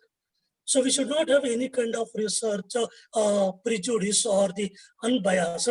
So then you can explore their social, economic, cultural, psychological, and even legal issues related to vulnerable people. So that is the right time to think about the research on vulnerable people and also explore all these issues. This kind of exploration in terms of research output will help the government to formulate suitable policies, and that helps them to extend the assistance in terms of social security measures and education system, health system, and all these things. So really, the discussion was excellent. The presentation was excellent. I am very happy to chair such resource persons and also listen the most valuable and enriching presentations. And I thank all my colleagues, Dr. D'Souza, Dr. Maitrani, and Pooja Halyal, so other organizers for giving me this opportunity. And thank you, thank you. Thank you. Thank you, sir, for that very authoritative presidential remarks. Thank you for being there with us for probably more than an hour. I know your health doesn't permit, but still you have sat through. Thank you so much. So let me, go to the formality of extending a vote of thanks. I would like to place on record our deep felt thanks on behalf of the entire Prasaranga Rani Chennamma University, Belgavi, to the two very dynamic, young but very dynamic resource persons, Dr. Smita and Dr. Baikadi. I also would thank Professor Sabarna Talwar, sir, for being there as a guiding light throughout with us. I would like to place on record thanks from Prasaranga to the elite delegates who are with us. Hope this session has quenched some of your thirst for research, has raised some pertinent questions in your mind to go ahead in future. Thank you so much, all of you. A small announcement, we have the valedictory session between 5:30 to 6:30, and we are having Honorable Vice Chancellor, Central University, Karnataka, Kalburgi, Professor H.M. Maheshwaraya, as a chief guest. He is yet another commendable researcher and a very good academician with lot of knowledge, academic knowledge. So he is definitely going to conclude it for all of us, tie all the loose ends and give us something concrete in the valedictory session. So I would request all of you to participate in the valediction at 5:30. Our own respected registrar, Professor Basavaraj Padmashali, sir, will also be there as the presiding officer. So thank you. Thank you so much.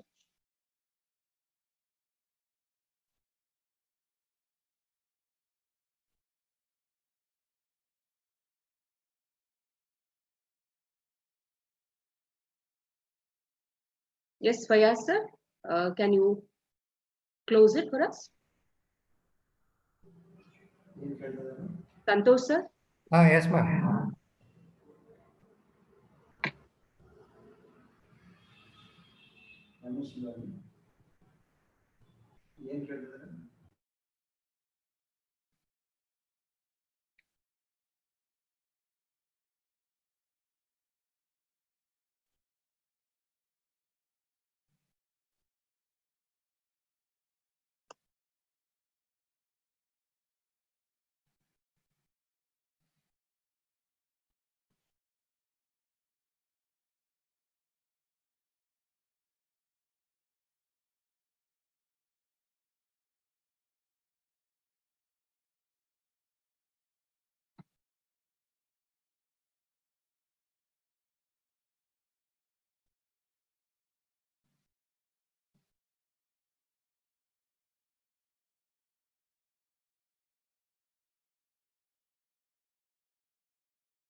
Dr. Malama, madam, please continue the session.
Huh.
Yeah, can you hear me? Yes, madam. Yeah. Yeah, all the presenters are here.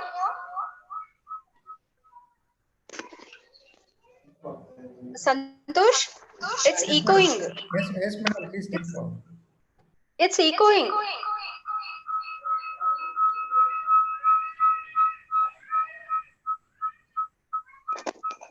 Is it echoing? Yes, madam. There is a problem with your cell phone actually. Please keep it away. Okay. Yeah, wait 1 second. Is it fine now? Yeah, continue.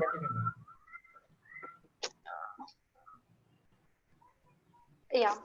So I welcome all the presenters to the session. It's my pleasure and honor to introduce the today's chief guest, Professor J. Manjana. He obtained his MSc from, wait for a while, please.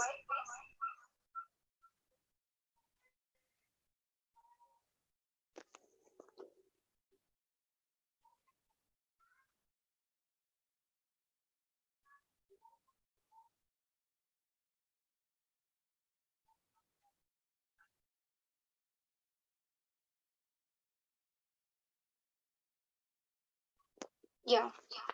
Professor J. Manjana has obtained MSc in chemistry and PhD in industrial chemistry from Coimbatore University He worked in BAC, Mumbai for his PhD research degree and as a KS Krishnan Research Associate during 2002 and 4. He moved to Japan as a postdoctoral researcher from 2004 to 10 under JSPS and JST fellowship at Okadeo University, Iwate University, and University of Tokyo. He joined Kyoto University in Jan 2010 as an assistant professor in the Department of Industrial Chemistry and worked as a coordinator for nanoscience and technology. He moved to Rani Chennamma University in September 2013 as associate professor of chemistry. He teaches both inorganic and physical chemistry to MSc and also supervising PhD scholars working on material chemistry aspects, including nanomaterials for energy devices, environmental remediation, and biomedical application. He has published around 75 international journal papers and also have 3 patents. Presently, his citations are about, it's proudly to say that more than 1,600 and he has a H index of 25. As on Jan 2020, he has received research funding from BRNS.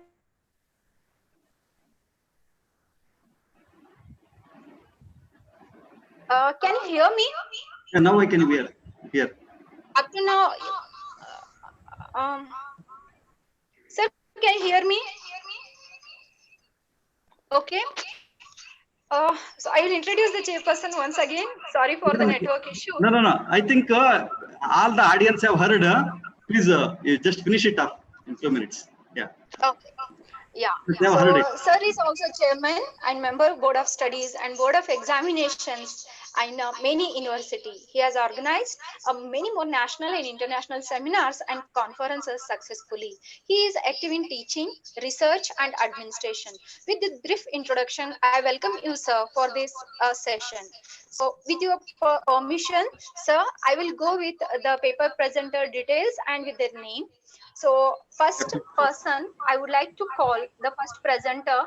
Before calling to the presenter, please all the presenter, remember the instructions to be, each presenter has given 5 minutes time. You have to be very specific with your objectives, methodology and findings and any suggestions you are going to give. PPT presentation is allowed for you. Please stick on a time because otherwise I have to give you the reminder that you have to conclude your PPT. Yeah, and once it is done, once the 5-minute presentations is done, the total 8 members are there, presenters are there for this session. So with the permission of the chair, I request the person to present his PPT. The first presenter is Santosh sir. Sabina Fatima ma'am is there? Yes, ma'am. Yeah, I request Sabina Fatima, PhD research scholar, Department of English, Dr. Bhimrao Ambedkar University, Agra, UP. The title of the paper is Research Trends in English Studies. Yeah, I request Fatima to take over the session. And I request please be with a 5-minute session. Yeah, your time starts now.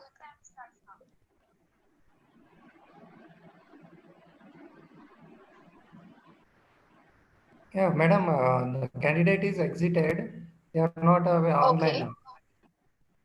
Okay, then we'll move with the second session, second person. Yeah. Yeah. So Dr. Kripalani HS is there?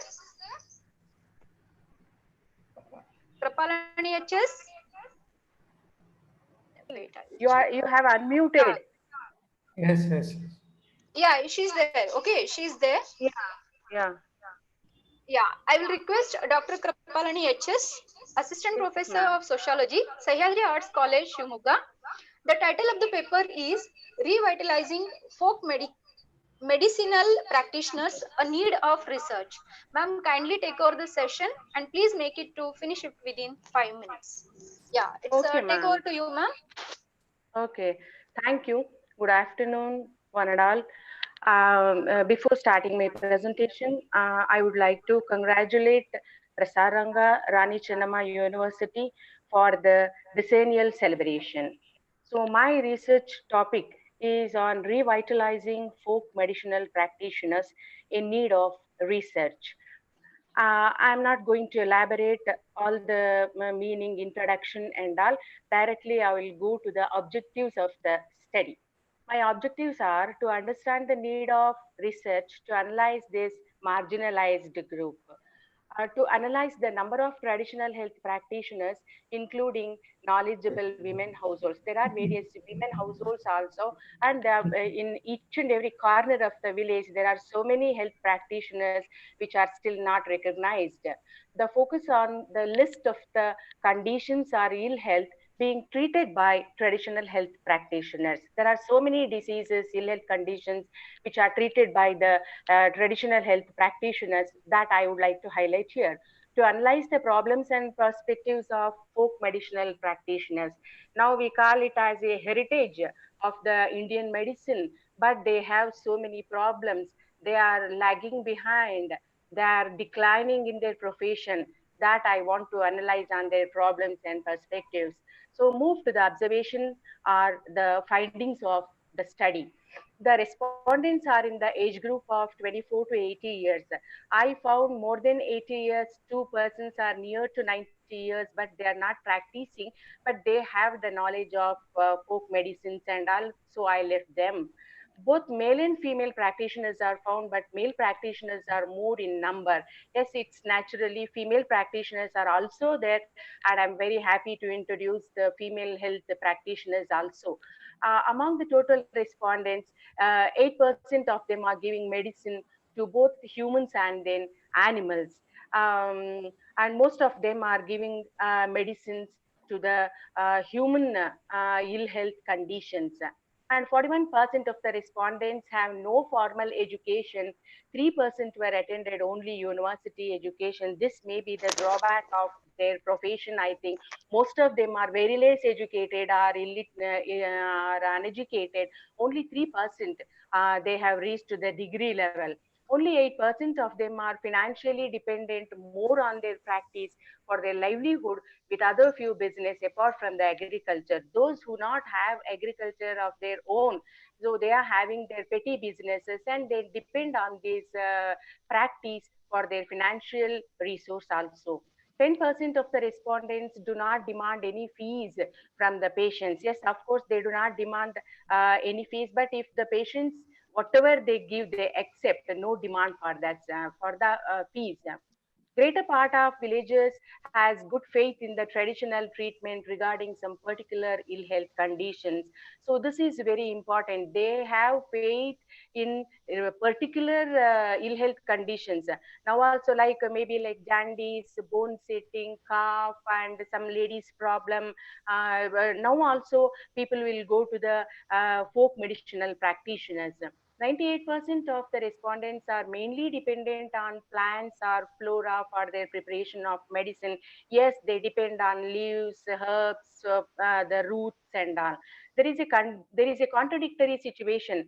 On the one side, villagers accept folk medicine, but on the other side, traditional medicine is now under assault in every village. As a result of this practice is declining. So because I told only few medicines are accepted by the traditional practitioners, only few were experts in that, but in general this practice is declining. The major drawback of these practitioners is lack of sufficient knowledge, support, resources and formal procedures. Though they give medicine, but they don't know the explanation of formal procedures or formal background of the disease and all. That is the major drawback. And then the support, even in their family also, some of the members do not support for this continuation of this practice, and then they do not have resources, and then they don't know about the formal procedures. Only 3% of practitioners are maintaining patient's record. They won't maintain any patient record and all. And this is the great drawback of their profession. 98% of the practitioners are not aware of the other practitioners. Recently, very few are identifying with their associations. If we compare to the allopathic medicine, they have national, international wide associations, conferences, seminars, they meet, they exchange, they enhance their knowledge. This is the very important drawback. though they have association nowadays, but all the medical practitioners are not active in their associations. 88% of the practitioners are ready to take advanced training and camps to enhance their knowledge. This is very good. They are ready to take the training if it is given by the government. Sometimes if ill health was not cured, if patients do not satisfied with the treatment, patients may comment and abuse the practitioners. That's what I told. They are marginalizing, or this practice is declining. They are openly accessible, easily accessible, and they are also from the middle class, poor class. That's what, if patients are not satisfied and they directly comment and then abuse on them. Due to the rigid conditions or lack of interest on availability of herbs and plants, this knowledge technique is not transferred to the junior generations or family members. This is very, very important. Due to the various problems, I can't explain due to the time shortage. So this technique or this practice is not transferring to the junior generations. Some of the ill health conditions are treated by the folk medical practitioners are like the cold, cough, fever, headache, stomach pain, menstrual disorders, white discharge, joint pain, jaundice, diabetes, diarrhea, anemia, indigestion, wounds, burns, cuts, poisonous bites, skin problems, childlessness, kidney stones, bone setting, dental and eye problem, etc. and etc. My suggestion: the folk medicinal practitioners should not look down. People also should not look down the folk medicinal practitioners because of their drawbacks. And practitioners should not develop inferiority before any other type of treatment. Even all the types of treatment, it has its own value. These practitioners think their practice maybe do not accepted by all. That's what they have some inferiority complex. They should come out from that. As they accepted to take extra training to enhance their knowledge, government should proceed and support in this regard. It should give some training, basic knowledge. They are ready to take. Traditional practitioners are instead of marginalizing themselves, should come to the mainstream of society. They should keep their network of relations and contacts so that they can at least combine together. They can, if they have certain demands, they can ask the government and all. Government should provide basic toolkits to strengthen them. Even BP checking machines or sugar checking machines or some delivery kits and all. If the government give the basic toolkit, it will be more favorable for them. Local government bodies and NGOs should come forward to facilitate their needs and support them by developing plantations. This is very, very important. Even the NGOs are even at the taluka places or even at the regional places, the regional government should come forward, and then if they develop a park of medicinal plants or herbs, it is very, very helpful for them. And before concluding the study, I would like to quote a person called Vidya Narayana Murthy from Narsipura village, Sagar Taluk, Shumaga district. So people all over the country and outside of the country, they used to come to take herbal medicine by standing in a big queue, which was 5 to 6 kilometers long. It was witnessed this popularity of treatment. Mr. Narayan Murthy is specialist in treating cancer and other ill health conditions. The treatment was very affordable, only 300 rupees he charges. With various environmental objections and inquiries, he was succeeded in his treatment and served the society. Kripalani ma'am. Yeah, ma'am. Kripalani ma'am, Yeah. please conclude. Yeah, ma'am. Okay. Within 1 minute, I'll conclude. Okay, now his family members, now he is no more. Last month only he expired, his family members are continuing. Only to conclude, especially in the COVID-19 situation, I strongly recommend for the organizations and universities to take more research work in different angles to sustain the folk medicinal practitioners, considering as an asset of the human society. Yes, this is a good news. We are getting back to the herb medicines to save ourselves from the COVID-19. Thank you very much, ma'am, for the opportunity.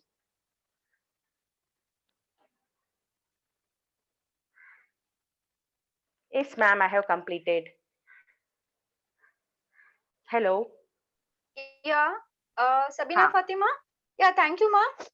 Thank you. Now, next I will call to the next presenter, Sabina Fatima, PhD Research Scholar, Department of English, Dr. Bhimrao Ambedkar University, Agra.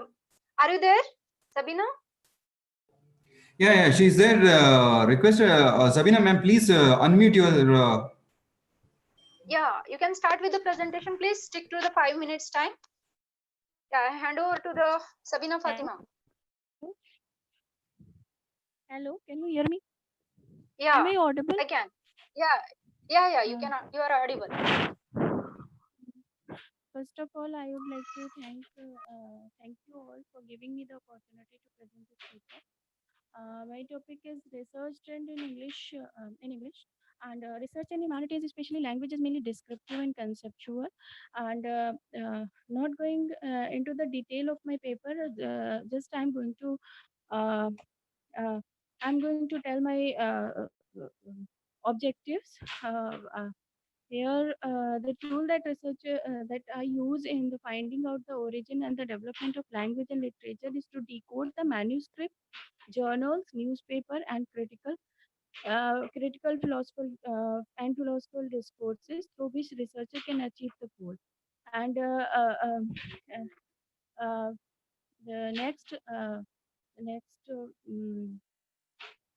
what you call my next objective is to interpret the theory and the author, and I have looked at and the impact on society, which kind of impact it has given to the society, whether it is positive or negative. If it is given the positive, then how, and if it is given a negative impact, then how. And I will also look at that how much transformation it has brought among the masses.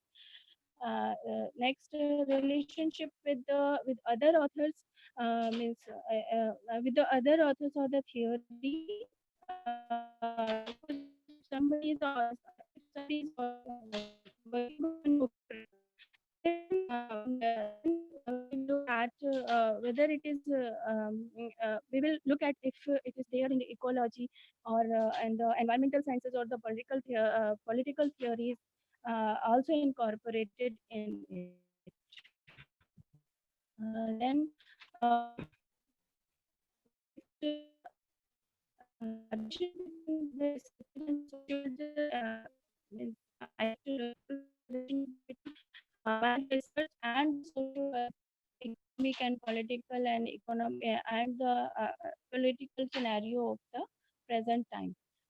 Next, understand my objective is to understand the research, and to interpret deep down it and to describe it well. Now I'm coming to the methodology. My research is interpretative, descriptive, and it is a comparative in nature. Primary sources, I have taken textual analysis of the primary sources, through which the secondary sources will be analyzed. Uh, uh, uh,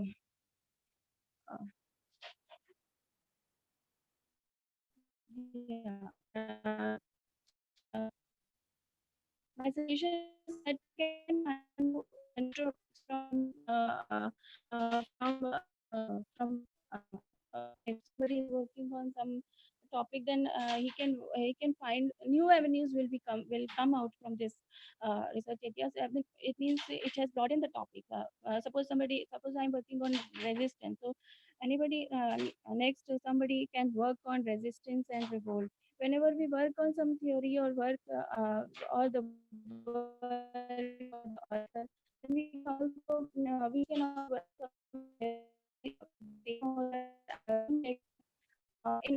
new context. And that it will help in the present scenario of the research scholar. They can consult this with which they can do a better kind.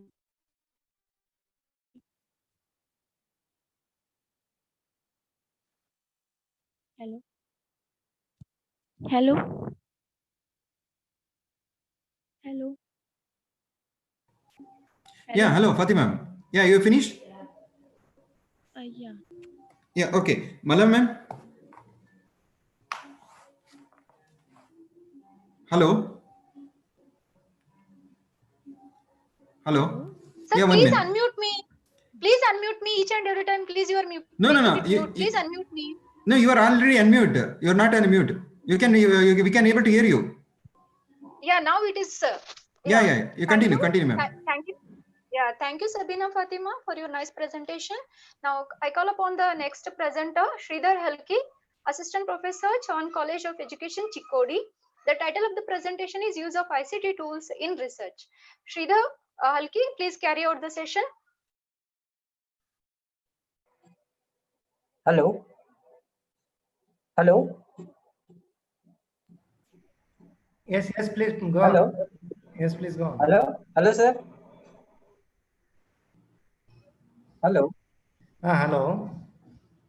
Audible, sir? Yes, you are audible. Yes, sir. Okay.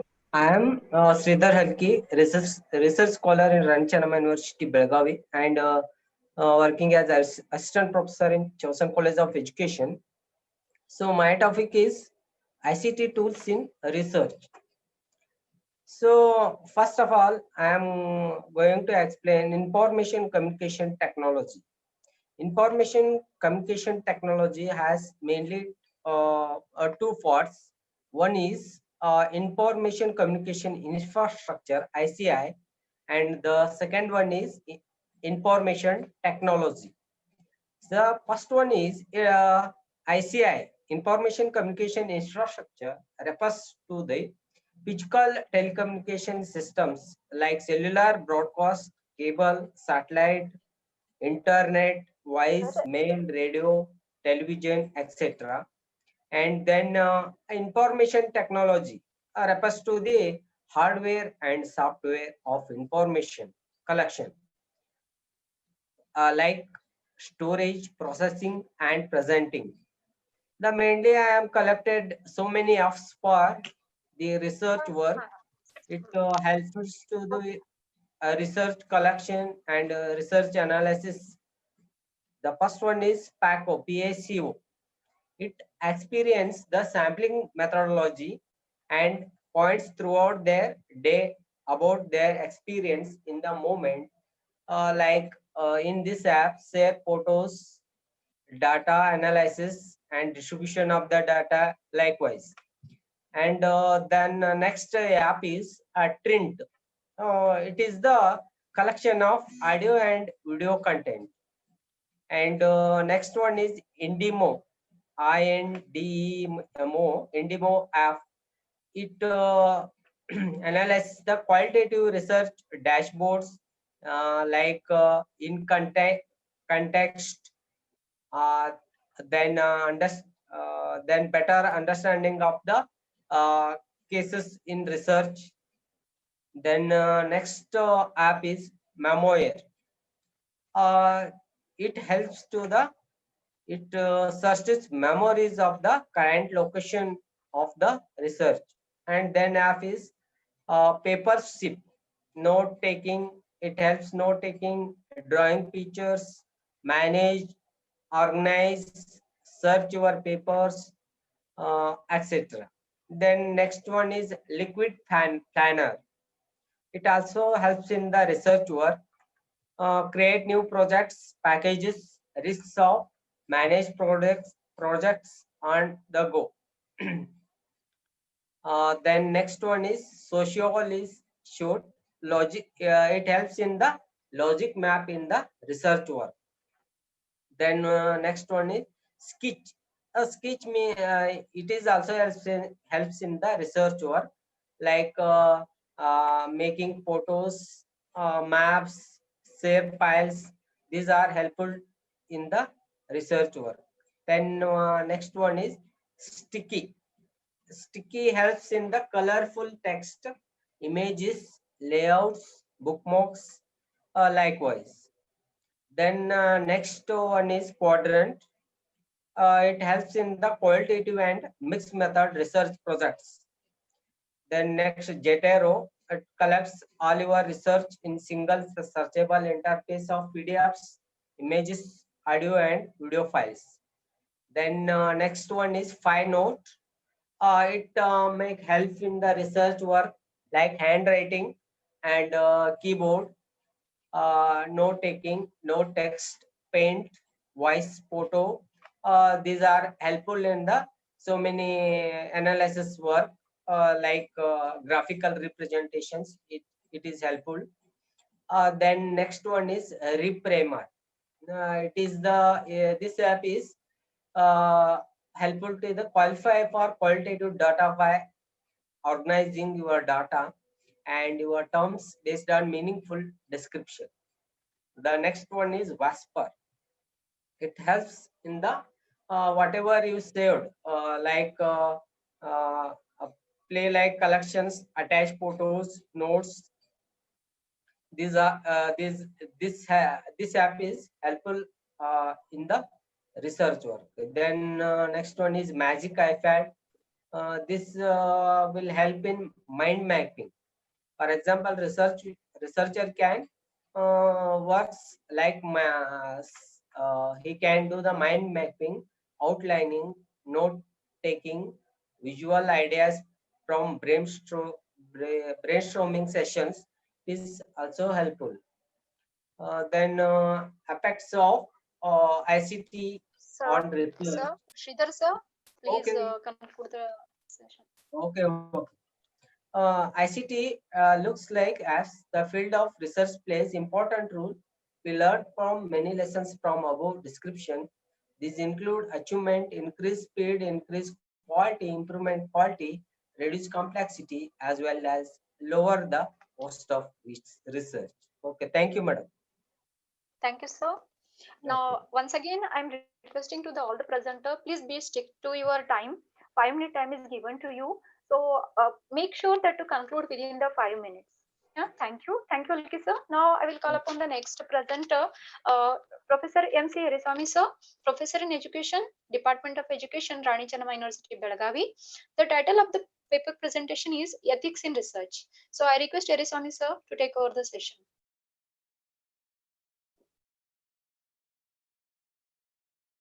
Sir, please unmute it.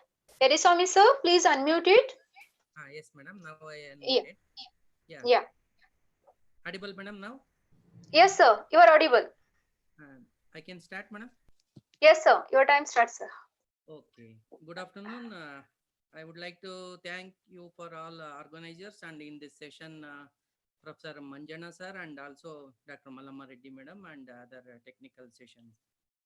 So today's my paper is I am Professor Eriswamy, Chairman and Professor of Rani Chennamma University, Department of Education. So here I am present briefly my paper title is Ethics in Research. Here terminologies and potential benefits of research ethics and participants, human rights and student role in ethics in research, copyright, internet ethics, publications and researchers, and human rights, ways of human rights and ethical committee and conclusion. Here very important role in research, especially in ethics. Why we are following the ethics in the research and also other our profession also. Research is the attainment of new knowledge. This knowledge represents the current truth. The truth findings is very, very important. Research in general or formal sense means collecting information such as observing, asking questions, making experiment. Every human being has the rights to self-determination, privacy, anonymity and confidentiality is important. Ethical norms are learned at home, school and the other school setting also. So sense of right or wrong be achieved during the childhood, but the moral development occurs in the course of life through different stages of growth as human beings mature. So what is human research means? Research conducted with the people, research conducted about the people, research dealing in their data and others also. So here ethical means ethics is a background of three types here: ethics and code and moral. So here it is the branch of philosophy that deals with morals And code is a set of laws or rules, or morals means standard of human behavior. So here ethics is concerned with the distinction between good or bad or evil. So what ethics is about commitment of positive values, about real power sharing, problem solving activity. It is one of the educational process. What ethics is not means about negative code of conduct, moral prohibitions, disciplinary rules, and nor about subjecting feeling, personal attitudes, and choices also.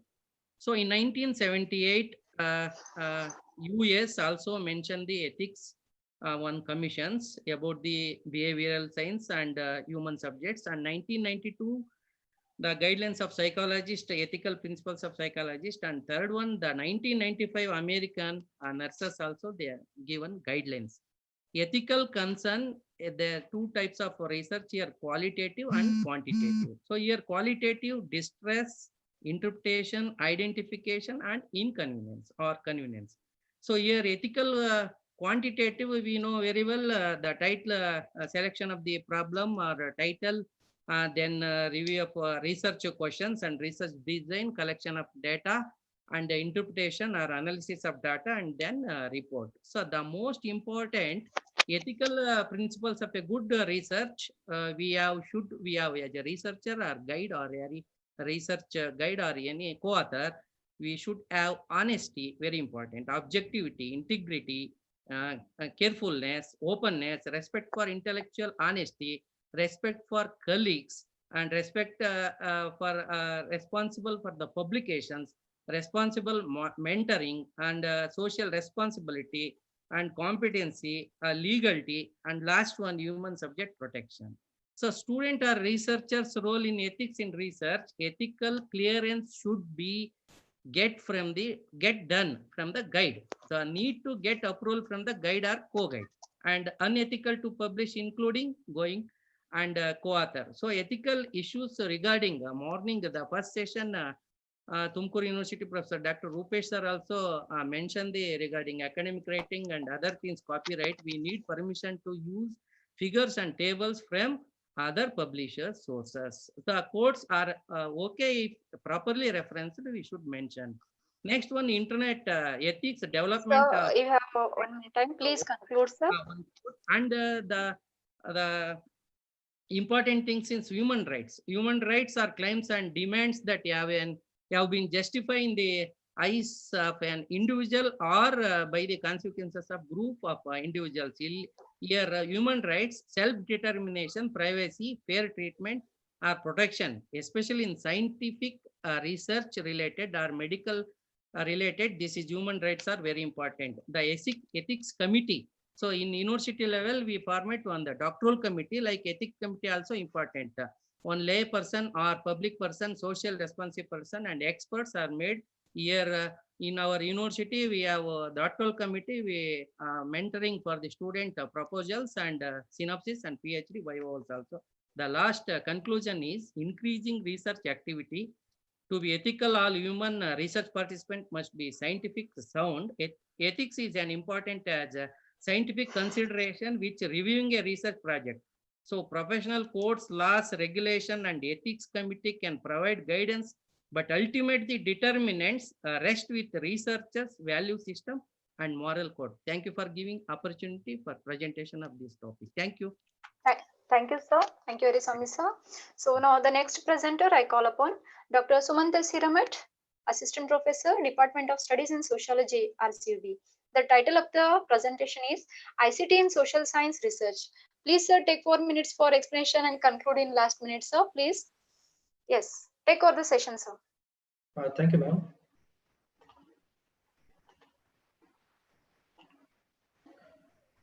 So good afternoon to everyone, to the chair and to the moderator and to the organizers. My topic is on ICT in social science research. So we have all seen in the recent years that there are several studies have been reported and have been highlighted as well, that the opportunities and the potential benefits of ICT, what we call information and communication technology, for improving the quality of education and research. So we have seen this ICT is viewed as a major tool for building the knowledge societies, and even it has also been quoted by the UNESCO in the year 2003, stating that as a mechanism at the school level, at the PU level, and at the higher education level, that it could provide a way to rethink and redesign the education institutions, and also the processes that can lead to quality education for all streams.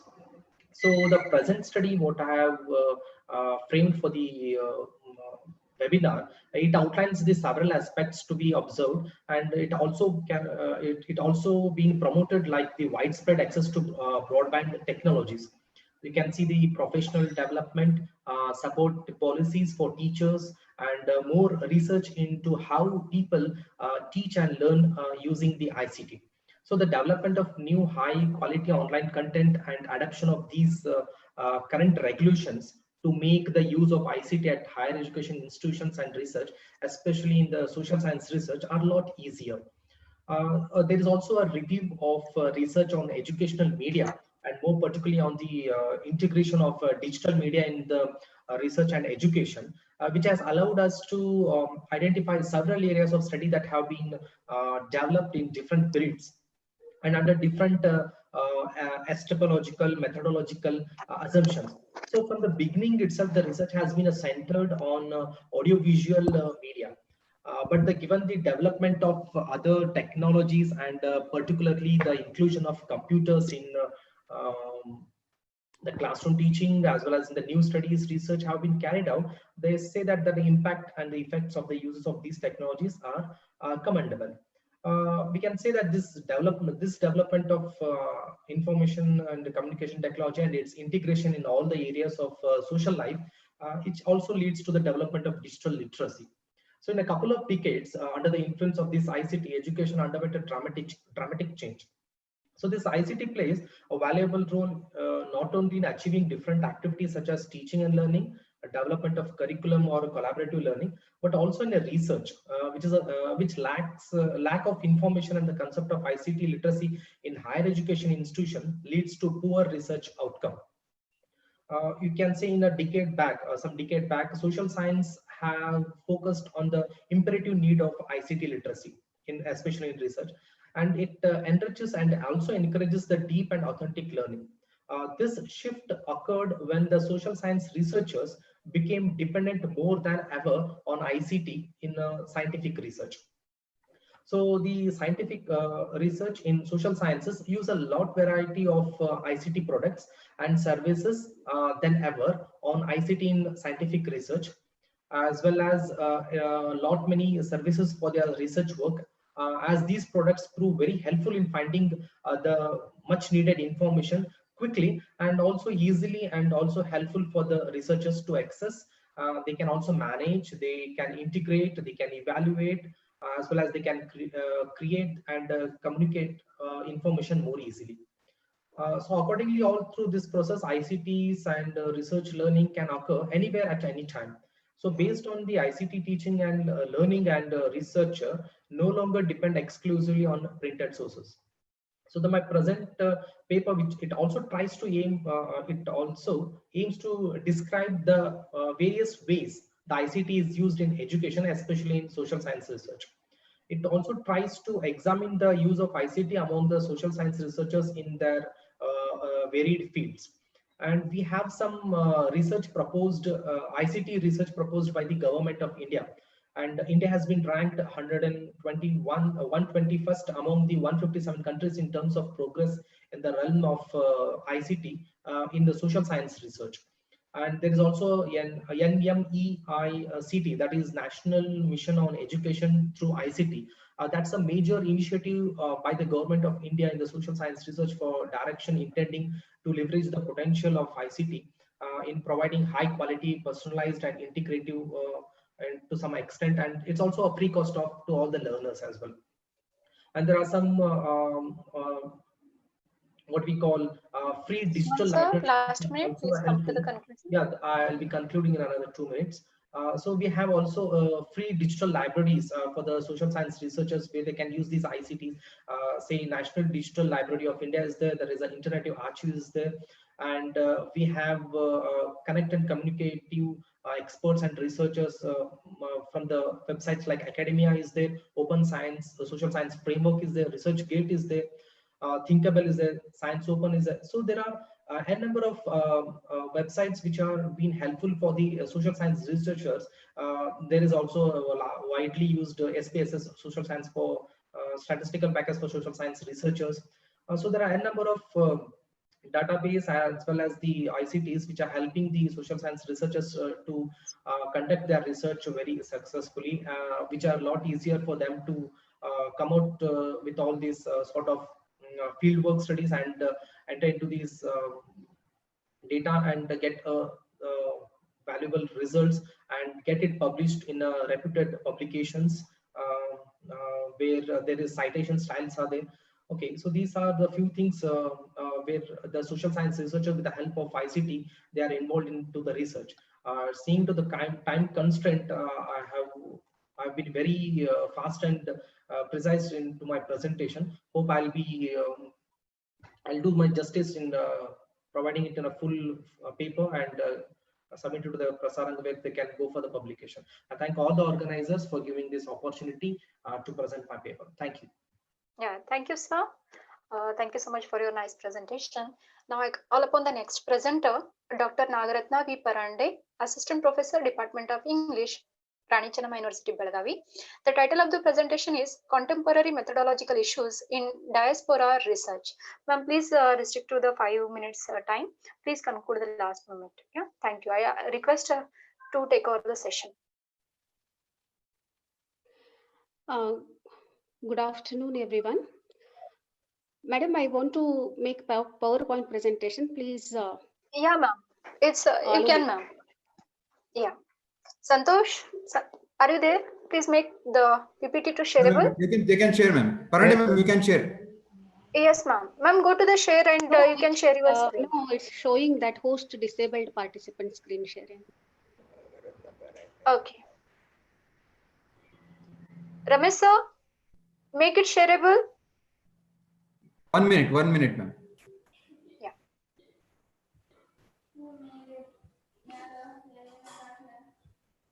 Yeah, ma'am. Now you can. Please now. Parande, ma'am.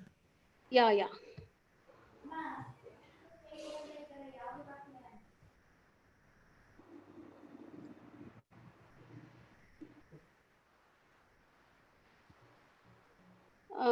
Is it visible? Yes, ma'am. Yes, ma'am. It's visible. Good afternoon, everyone. Respected chairperson of this session. Make it full screen, ma'am. Professor.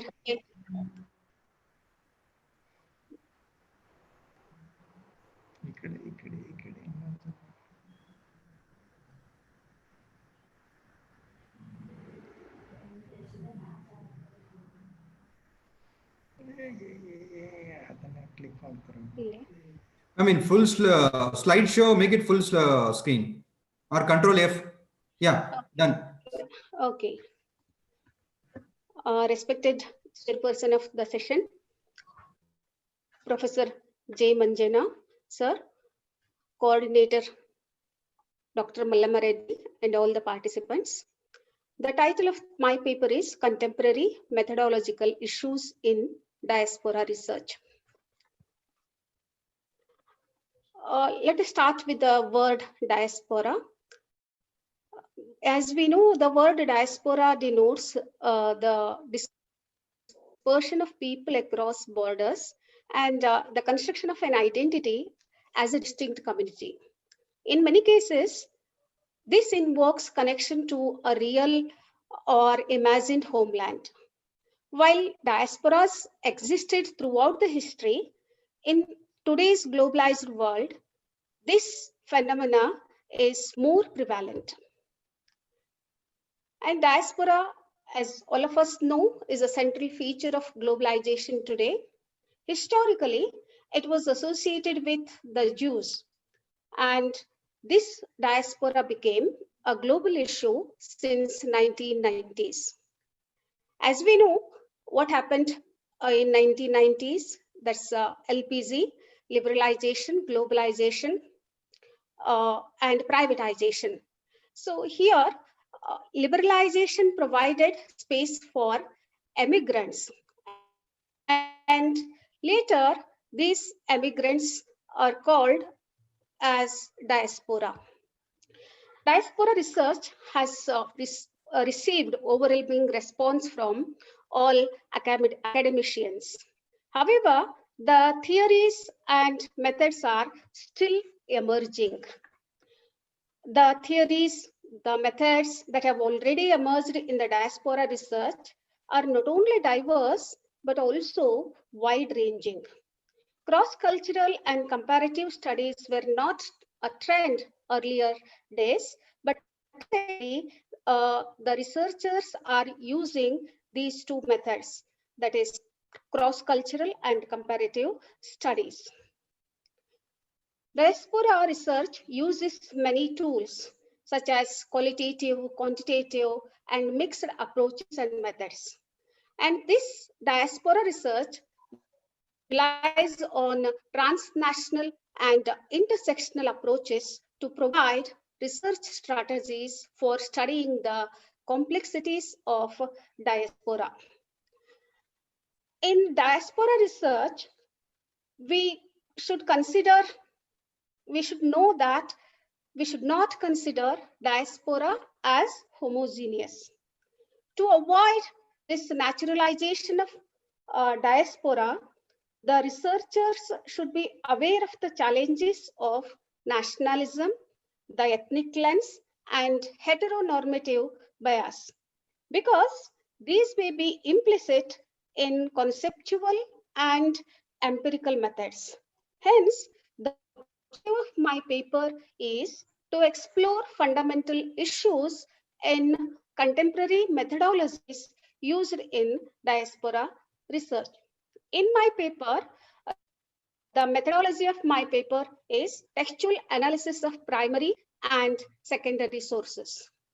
So, as there is a time constraint, I want to conclude my presentation by saying that it is necessary to study research strategies that increase researchers' sensitivity and reflexivity while studying cross-culture diaspora phenomena. So there are many writers like Paul Gilroy and James Clifford. They pave the way for understanding diaspora. Though they have shown many methods to us, it is necessary to know research strategies that make us sensitive, that make us more concerned towards diaspora population. So the diaspora research that uses these methods, qualitative, quantitative, these methods should be like they should be able to show the complexities of diaspora. These efforts, as I have already said, there are many biases like nationalism, nationality, ethnic lens. So all these things should not make us insensitive towards the diaspora community. One thing we need to understand is that this community is not homogeneous, because this diaspora community has come from different places, and they are not single entity. It's that we need to understand the plurality of that diaspora community, and when we research in this area, that diaspora studies transnationalism, we need to keep this point in mind, that diaspora studies is not homogeneous, and we need to find out the methods which are suitable to study this diaspora complexities. So I want to end my presentation here. Thank you one and all for patient hearing. Thank you, ma'am. Thank you for the presentation. Now, I call upon the next presenter, Dr. G.M. Hogar, Assistant Professor of Economics, CSI College of Commerce, Dharwad. The title of the presentation is Emerging Trends in Social Science Research. Now I request GM Hogar to take over the session.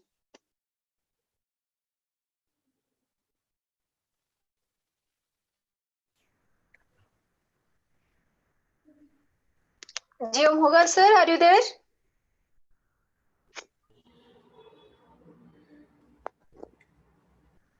Ramesh sir. Yeah, he's here. He's there. Please tell him to unmute.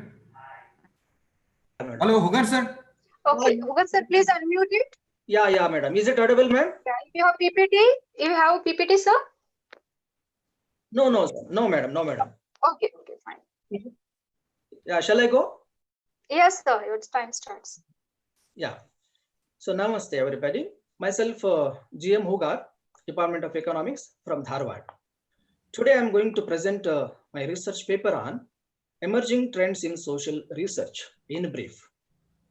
All of you very much familiar about social research. Social research is a method used by social scientists and research scholars to learn about people and societies for designing the products and services that cater to various needs of the society. Hence, depth of the social science cannot be increased by discovering of new facts without research.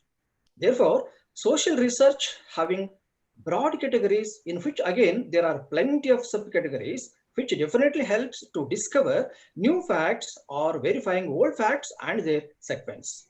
As far as its observation methods are concerned, there are mainly two, namely qualitative methods and the quantitative methods.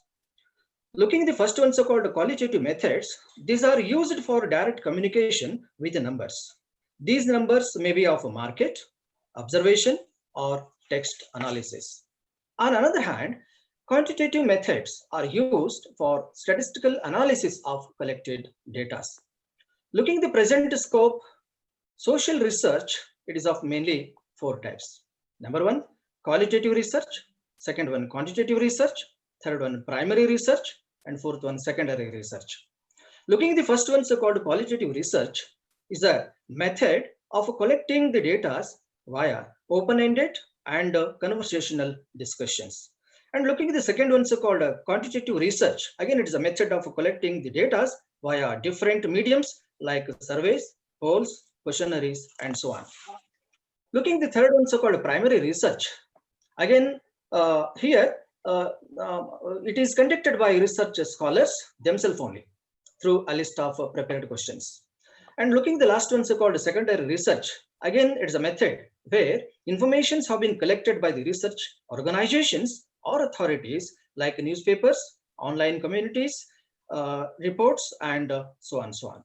While conducting research in social science, different methods are going to be used in the present situation. They are surveys, experiments, interviews, observations, and so on. As far as the research pattern is concerned, following are a few important trends which are taking place in the present situation. They are, number one, team research work. Second one, collaboration of workers in all fields, that is so-called flexibility. And third one, interdisciplinary research. And fourth one, large-scale cooperative research. Fifth one, fundamental and applied research. And the last one, development of research methodology. Conclusion. Looking at the present position of social science research, it can be concluded that it is not quite satisfactory. It may be because of lack of adequate laboratory and laboratory facilities, lack of documents on services, maybe lack of abstracting and indexing services, maybe lack of translation services, and etc. In order to solve above said problems, following suggestions are made for the promotion of social research. Firstly, establishment of university chairs are to be provided and promoted. Secondly, provision to be made regarding exchange of research personnel. Thank you very much. At the end, I would like to thank to you people for giving me an opportunity to present my research paper in this web seminar. Thank you, Ananda. Thank you, Hogar sir. Now the last presenter of the today's session is Kavya Yam. The topic of the presentation is influence of big data on scientific research. I request Kavya Yam to take over the session. Please limit to your presentation time. Yeah. Can you hear me, ma'am? Yes. Yeah, Yes. the presentation is there. Yeah, you can Yes. go ahead. Can you see my presentation? Are you able to see my presentation, ma'am? Yeah, it's visible. Yes. Yeah, it is visible. Yeah, thank you, ma'am. Good afternoon, everybody. I would like to thank the organizers of Prasaranga for giving me an opportunity to present my paper. My topic is influence of big data on scientific research. The reason why I chose this topic is because I'm not able to, the reason why I chose this topic is mainly because of this article which was published in 2008 by Anderson. He claimed that scientific research would become... Kavya, make the FIU. Kavya, make the full screen. Okay, ma'am. Can you, 1 minute, ma'am. Press F5. Press F5. Yeah. Can you see it? Yeah. Yes. The basic premise for my argument is an article published in 2008. So this article was published by Anderson, who was the then editor of Wired magazine. He said in this article that he said in this article that big data would make scientific research obsolete. That is, he said that big data would completely replace scientific data. So 12 years after that, we see that big data has gotten bigger and it has become faster and it has increased in variety. And it is still there and it has become more complex. And on the other side, we see that we still continue to use scientific research, which is centered on, which focuses on testing hypotheses by carefully collecting data, and on the basis of which we develop theories and models. And ultimately, we use these theories and models to draw inferences. So against this background, I would like to review literature from 2009 to the present to understand whether scientific research has become less relevant and whether big data could be used by scientific researchers and what are the challenges and opportunities if we do so. And in my conclusion, I would like to show that scientific research is still relevant, and any research, I feel that it should be led by human beings for it to be ethical, transparent, and credible. Ma'am, this is what I intend to present in my paper in a few days, ma'am. Yeah. Thank you, Kavya, limiting yourself to the time. Thank you so much. Yeah, thank you, ma'am. Thank you very much. Yeah, if you have any questions, like the presenter attendees, if you have any questions, please put the questions into the chat box. If you have any questions with the presenters or any question you want to ask to the presenter, please write in the chat box so that I can read out to them.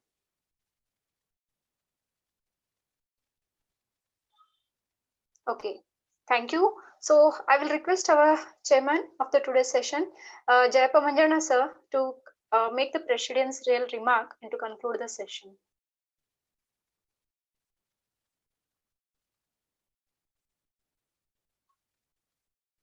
Sir, please unmute, sir.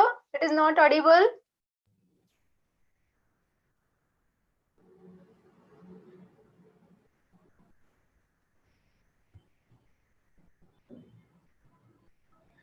Manjana Sir, sir, unmute. unmute yourself. Unmute, sir. Sir, unmute ಮಾಡಿ sir. Mute ಆಗಿದೆ. Manjana sir. Ha sir. Yes, now you can.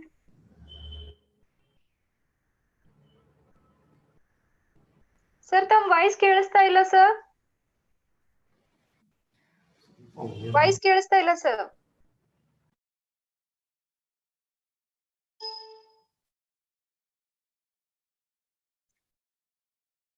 Sir, voice ಕೇಳಿಸ್ತಾ ಇಲ್ಲ sir.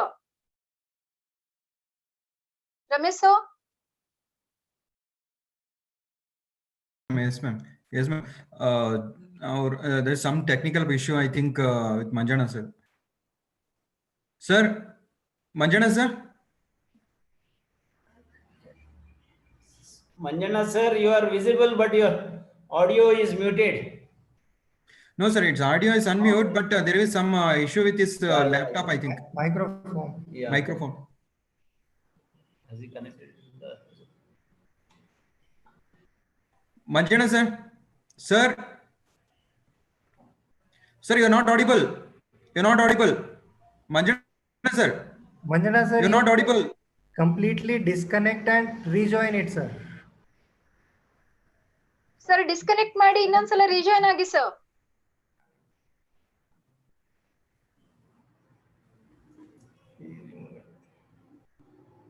Okay, until sir is to reconnect, if you have any queries, please put into the chat box so that the presenter are here, they will answer your queries.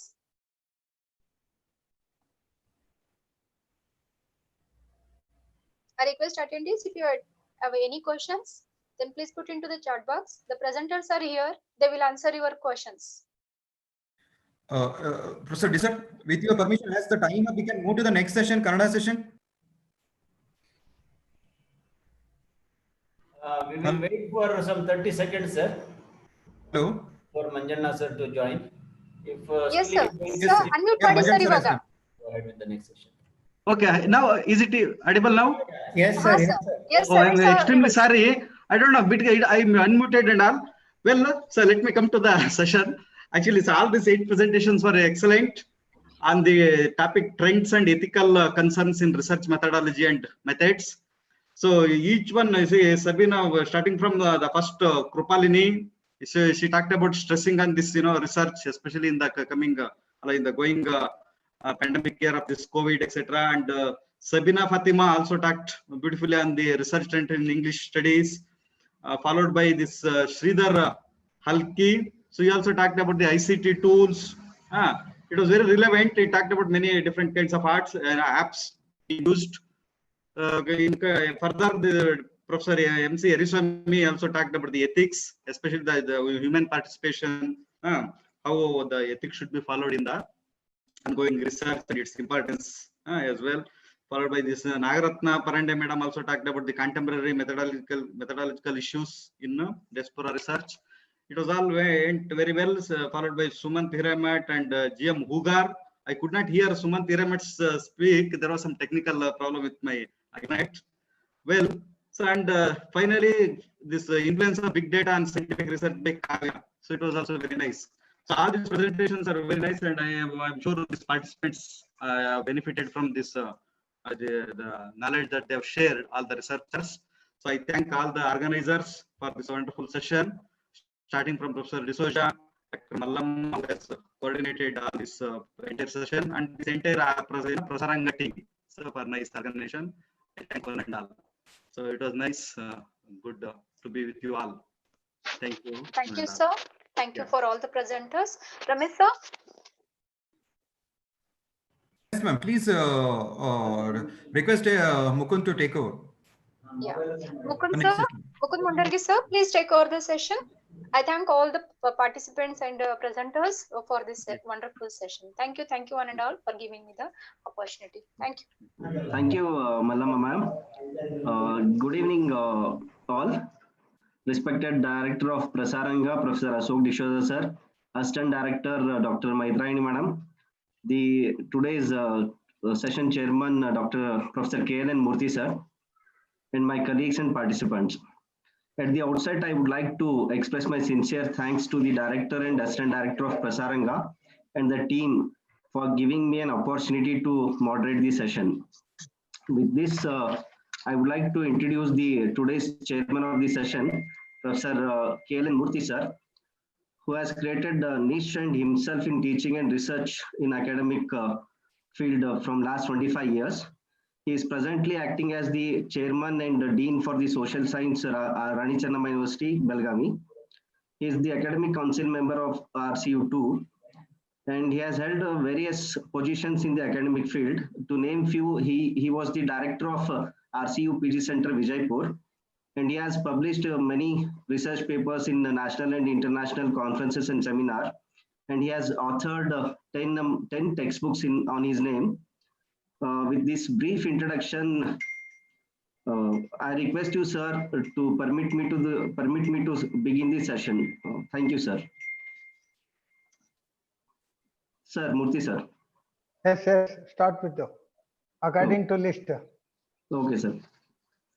Sir, Bhairava sir idara? If Bhairava sir is there, you can start with your presentation. Bhairanavar Vayan. Bhairanavar Vayan. Sir, Bhairanav sir. Okay. Sir ಕೇಳ್ತಿದೆ sir? Yeah, sir. Sir ಕೇಳ್ತಾ ಇದೆಯಾ sir? Yes, sir. ಕೇಳ್ತಾ ಇದೆ. You are audible. Okay sir. Sir ನನ್ನ ಹೆಸರು ಬೈರನ್ನವರ್ ಯಲ್ಲಪ್ಪ ಅಂತ ಹೇಳ್ಬಿಟ್ಟು, ನಾನು ಕರ್ನಾಟಕ ವಿಶ್ವವಿದ್ಯಾಲಯದಲ್ಲಿ ಬರ್ತಕ್ಕಂಥ ಡಾಕ್ಟರ್ R.C. ಹಿರೇಮಠ್ ಕನ್ನಡ ಅಧ್ಯಯನ ಪೀಠದ ಸಂಶೋಧನಾ ವಿದ್ಯಾರ್ಥಿ ಆಗಿಬಿಟ್ಟು ಇಂದಿನ ಒಂದು ಲೇಖನದ ತಲೆಬರವನ್ನ ಸಾಹಿತ್ಯ ಸಂಸ್ಕೃತಿಯ ಸಂಶೋಧನೆಯಲ್ಲಿನ ವಿದ್ಯಮಾನಗಳು ಉಪ್ಪಾರ ಸಂಸ್ಕೃತಿಯನ್ನು ಅನುಲಕ್ಷಿಸಿ. ಪ್ರಸ್ತಾವನೆಯಲ್ಲಿ ಹೇಳಬೇಕೆಂದರೆ, ಒಂದು ಜನಸಮುದಾಯದ ಅಭಿವ್ಯಕ್ತಿಯ ಪ್ರತಿರೂಪವೇ ಸಾಹಿತ್ಯ. 1000 ವರ್ಷಕ್ಕೂ ಮಿಗಿಲಾದ ಸಾಹಿತ್ಯಿಕ ಪರಂಪರೆ ಹೊಂದಿರುವ ಕನ್ನಡವು ತನ್ನ ಒಡಲಲ್ಲಿ ಹಲವಾರು ಜನಾಂಗಗಳ ಸಾಂಸ್ಕೃತಿಕ ಅಂಶಗಳನ್ನು ಒಳಗೊಂಡಿರುತ್ತದೆ. ಭಿನ್ನ ಸಂಸ್ಕೃತಿಗಳ ನೆಲೆಬೀಡಾದ ಭಾರತೀಯ ಸಂಸ್ಕೃತಿಗಳನ್ನು ಒಟ್ಟಿಗೆ ಅಭ್ಯಸಿಸುವ ಬದಲು ಒಂದೊಂದು ಜನಸಮುದಾಯವನ್ನು ಪ್ರತ್ಯೇಕವಾಗಿ ಅಧ್ಯಯನ ಮಾಡುವುದು ಹೆಚ್ಚು ಸೂಕ್ತವಾದದ್ದು. ಒಂದು ಜನಾಂಗದ ಪ್ರಾಚೀನ ಚೇಹರೆಗಳನ್ನು ಅರಿಯಬೇಕಾದರೆ ಆ ಜನಾಂಗವನ್ನು ಬಹುಶಿಸ್ತಿನ ಹಿನ್ನೆಲೆಯಲ್ಲಿ ಅಧ್ಯಯನ ಮಾಡಬೇಕಾಗುತ್ತದೆ. ಈ ಹಿನ್ನೆಲೆಯಲ್ಲಿ ಉಪ್ಪಾರ ಜನಸಮುದಾಯದ ಸಂಸ್ಕೃತಿಯ ಮೂಲವನ್ನ ಶೋಧಿಸುವ ಉದ್ದೇಶವನ್ನು ಹೊಂದಿದ್ದು, ಈ ನನ್ನ ಒಂದು ಅಧ್ಯಯನಕ್ಕೆ ಸಂಶೋಧನೆ ವಿಧಾನವಾಗಿ ಒಂದು ಜನಸಮುದಾಯದ ಸಾಂಸ್ಕೃತಿಕ ವಿಚಾರಧಾರೆಗಳನ್ನು ಶೋಧಿಸಲು ಸಮಾಜ ಮತ್ತು ಸಾಂಸ್ಕೃತಿಕ ಸಂಶೋಧನಾ ವಿಧಾನದ ವೈಧಾನಿಕತೆಯನ್ನ ಅಳವಡಿಸಿಕೊಳ್ಳಲಾಗಿದೆ. ಈ ಒಂದು ಲೇಖನದ ಗುರಿ ಮತ್ತು ಉದ್ದೇಶವೇನೆಂದರೆ, ಉಪ್ಪಾರ ಸಮುದಾಯದ ಸಾಂಸ್ಕೃತಿಕ ಅಂಶಗಳ ಮೇಲೆ ವೈದಿಕ ಆಚರಣೆಗಳು ಹೇಗೆ ಪ್ರಭಾವ ಬೀರುತ್ತವೆ ಎಂಬುದನ್ನು ತಿಳಿಯುವುದು ಹಾಗೂ ಉಪ್ಪಾರರ ಶ್ರಮ ಸಂಸ್ಕೃತಿ ನಾಡಿನ ಸಂಸ್ಕೃತಿಯಲ್ಲಿ ಹೇಗೆ ಮೇಳೈಸಿದೆ ಎಂಬುದನ್ನು ಶೋಧಿಸುವ ಉದ್ದೇಶವನ್ನು ಹೊಂದಿದ್ದೇವೆ.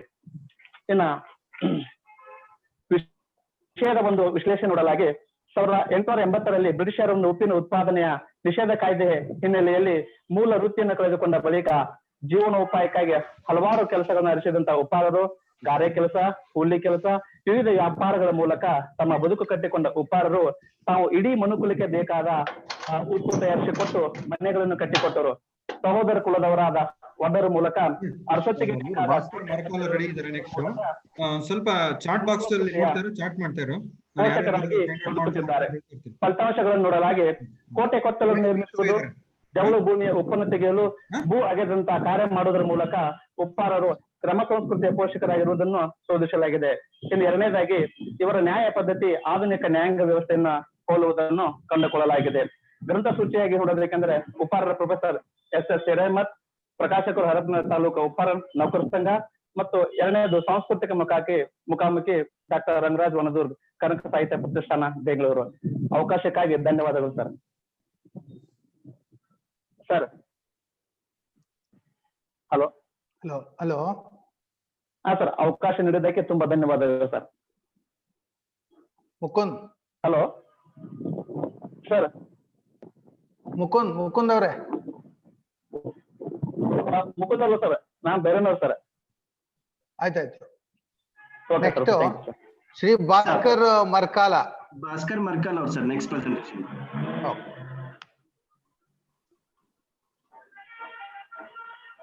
ಸರ್ ನಮಸ್ತೆ ಸರ್. ನಮಸ್ತೆ.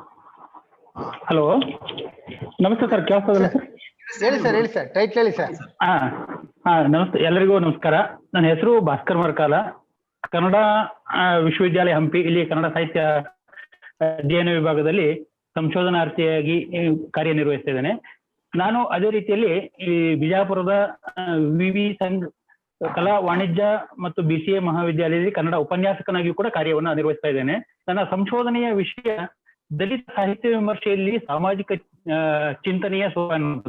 ಅಂದ್ರೆ ದಲಿತ ಸಾಹಿತ್ಯದ ಒಂದು ವಿಮರ್ಶೆ ಏನ್ ಬಂದಿದೆ ಅದರಲ್ಲಿ ಇರುವಂತಹ ಸಾಮಾಜಿಕ ಚಿಂತನೆಯ ಸ್ವರೂಪವನ್ನು ನಾನು ಈಗ ಇಲ್ಲಿ ಮಂಡಿಸ್ತಿರುವಂತಹ ವಿಷಯ ದಮನಿತ ಸಮುದಾಯಗಳ ಸಂಶೋಧನೆಯಲ್ಲಿ ಪರಿಗಣಿಸಬೇಕಾದ ಸೂಕ್ಷ್ಮತೆಗಳು ಅನ್ನುವಂತಹ ಒಂದು ವಿಷಯದ ಮೇಲೆ ನಾನು ಇಲ್ಲಿ ಹೇಳ್ತೇನೆ. ಮೊದಲಿಗೆ ನಾನು ಏನ್ ಮಾಡ್ಕೊಂಡಿದ್ದೀನಿ ಅಂದ್ರೆ, ದಮನಿತರು ಅನ್ನೋದು ಯಾವುದು, ಏನ್ ಅರ್ಥ ಅನ್ನೋದನ್ನ ಗಮನಿಸ್ಕೊತಾ ಬಂದಿದ್ದೇನೆ. ಯಾಕಂದ್ರೆ ದಮನಿತರು ಅನ್ನುವಂತಹ ಒಂದು ಪದಕ್ಕೆ ಅರ್ಥ ಅಲ್ಲಿ ಬಹಳ ಮುಖ್ಯವಾಗಿ ತುಳಿಯಲ್ಪಟ್ಟವರು, ದಮನಕ್ಕೆ ಒಳಗಾದವರು, ದೌರ್ಜನ್ಯಕ್ಕೆ ಒಳಗಾದವರು, ಹಾಗೆ ಶೋಷಿತರು ಎನ್ನುವಂತಹ ಅನೇಕ ಅರ್ಥಗಳನ್ನ ಕೊಟ್ಟಿರುವುದನ್ನ ನಾನು ಗಮನಿಸಿದ್ದೇನೆ.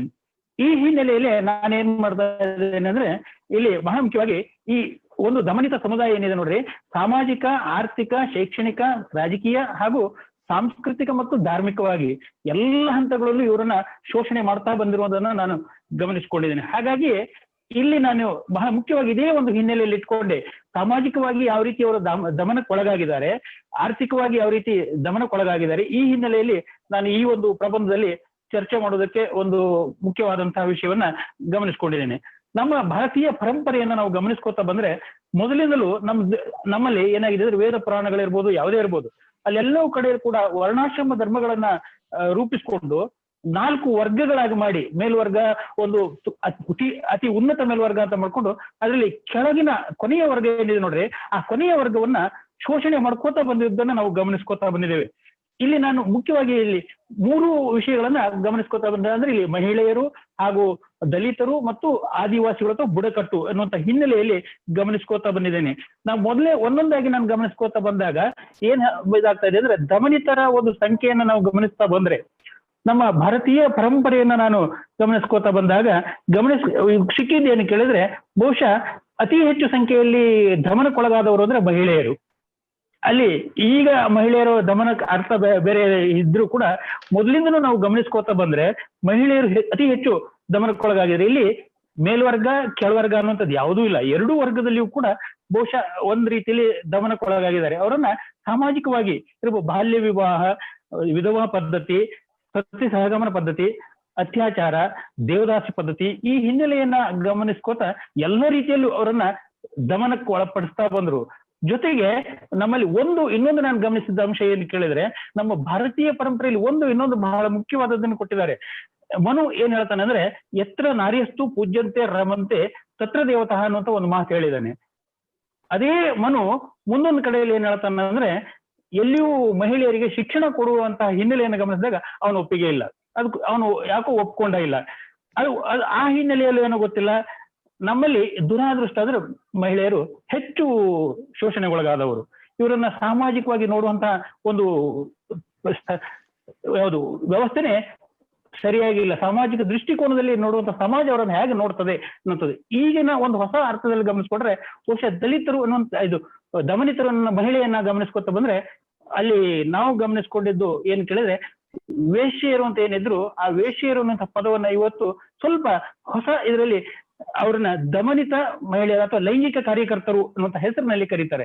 ಇವರು ತಮಗೆ ಗೊತ್ತಿಲ್ಲದೇನೋ ಆ ಒಂದು ಕಾರ್ಯಕ್ಕೆ ತೊಡಗಿರ್ತಾರೆ. ಆದ್ರೆ ಅವರನ್ನ ಸಮಾಜ ಯಾವ ರೀತಿಯಲ್ಲಿ ನೋಡ್ತಾ ಇದೆ ನಾವು ಅದನ್ನ ಗಮನಿಸಲೇಬೇಕು. ಸೂಕ್ಷ್ಮವಾಗಿ ನಾವು ಅವರ ಅಧ್ಯಯನ ಮಾಡಬೇಕಾದ್ರೆ ಸಮಾಜ ಅವರನ್ನ ಯಾವ ರೀತಿಯಲ್ಲಿ ಗಮನಿಸ್ತಾ ಇದೆ, ಎಲ್ಲಿ ಅವರಿಗೆ ಸಮಾಜದಲ್ಲಿ ನಮ್ಮ ಹಾಗೆ ಉಳಿದವರ ಹಾಗೆ ಸಮಾನವಾದ ಬದುಕನ್ನ ಕಟ್ಟಿಕೊಳ್ಳೋದಕ್ಕೆ ಅವಕಾಶ ಕೊಟ್ಟಿದೆಯಾ ಅದನ್ನ ನಾವು ಗಮನಿಸ್ಕೊತಾ. 5 ನಿಮಿಷ ಇರೋದು ಸರ್, ಸ್ವಲ್ಪ ಟೈಮ್ ನೋಡಿ ಮಾತಾಡಿ. ಓಕೆ ಸರ್, ನಾನು ಬರ್ತೇನೆ. ಎಲ್ಲ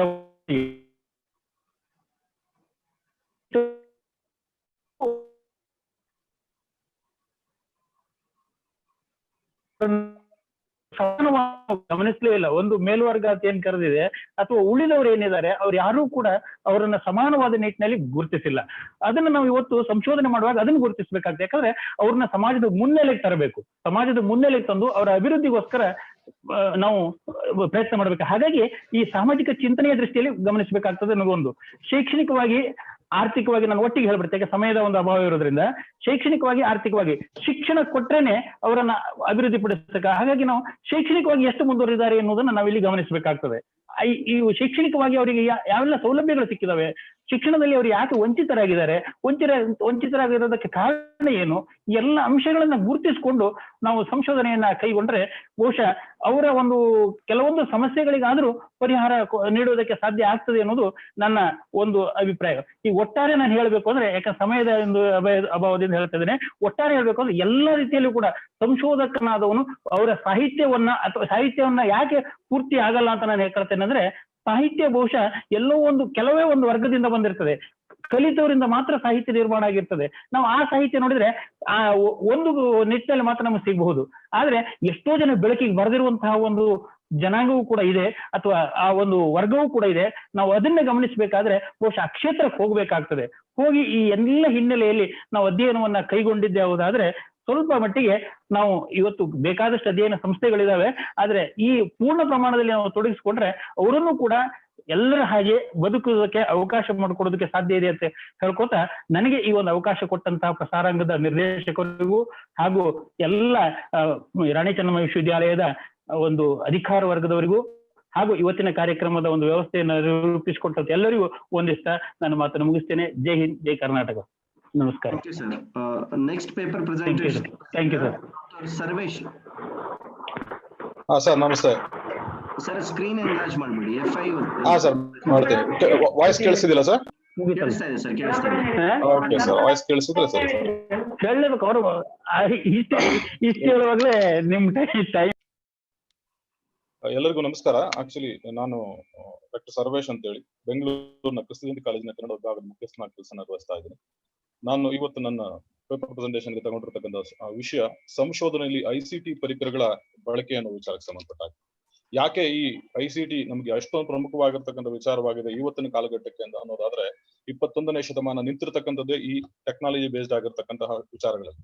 ಶಿಕ್ಷಣ, ಆಡಳಿತ, ಸಂಶೋಧನೆ, ಹೀಗೆ ಎಲ್ಲಾ ಕ್ಷೇತ್ರಗಳಲ್ಲೂ ಕೂಡ ಟೆಕ್ನಾಲಜಿ ಅಂತಕ್ಕಂಥದ್ದು ಇವತ್ತು ಅತ್ಯಂತ ಅಗತ್ಯವಾಗಿರ್ತಕ್ಕಂಥ ಅಂಶವಾಗಿ ನಮಗೆ ಕಾಣಿಸ್ತಾ ಇದೆ. ಈ ಕನ್ನಡ ವಿಚಾರಕ್ಕೆ ಸಂಬಂಧಪಟ್ಟಾಗೆ ಬಂದಿದೆ ಆದ್ರೆ ಈ ತಂತ್ರಜ್ಞಾನವನ್ನ, ಕಂಪ್ಯೂಟರ್ನ ಕನ್ನಡದಲ್ಲಿ ಬಳಕೆ ಮಾಡೋದಕ್ಕೆ ಸಂಬಂಧಪಟ್ಟ ಹಾಗೆ ತೇಜಸ್ವಿಯಾದಿಯಾಗಿ ಸುಮಾರು ಜನ ಚಿಂತಕರು ಕೆಲಸ ಮಾಡಿದ್ದಾರೆ. ICTಯನ್ನ ನಮ್ಮ ಬದುಕಿನ ಭಾಗವನ್ನಾಗಿ ಮಾಡ್ಕೊಂಡಂತಹ ವಿಚಾರಗಳಲ್ಲಿ ಡಾಕ್ಟರ್ APJ ಅಬ್ದುಲ್ ಕಲಾಂ ಅವರ ಕೆಲಸ ತುಂಬಾ ವಿಶಿಷ್ಟವಾಗಿ ನಾವು ಒಪ್ಕೋಬೇಕಾಗಿರ್ತಕ್ಕಂಥ ವಿಚಾರವಾಗುತ್ತೆ. ಜೊತೆಗೆ ಆಂಡ್ರಾಯ್ಡ್ ಹಾಗೂ ಆಧುನಿಕ ಆಪ್ಗಳು ಇವತ್ತು ನಮ್ಮ ಅಂಗೈಗೆ ಬಂದು ಒಂದಷ್ಟು ಹೆಚ್ಚಿನ ವಿಚಾರಗಳನ್ನ ನಮಗೆ ವಿಚಾರಗಳಾಗಿದೆ ಅಂತ ನಾನು ಅನ್ಕೊಂತೀನಿ.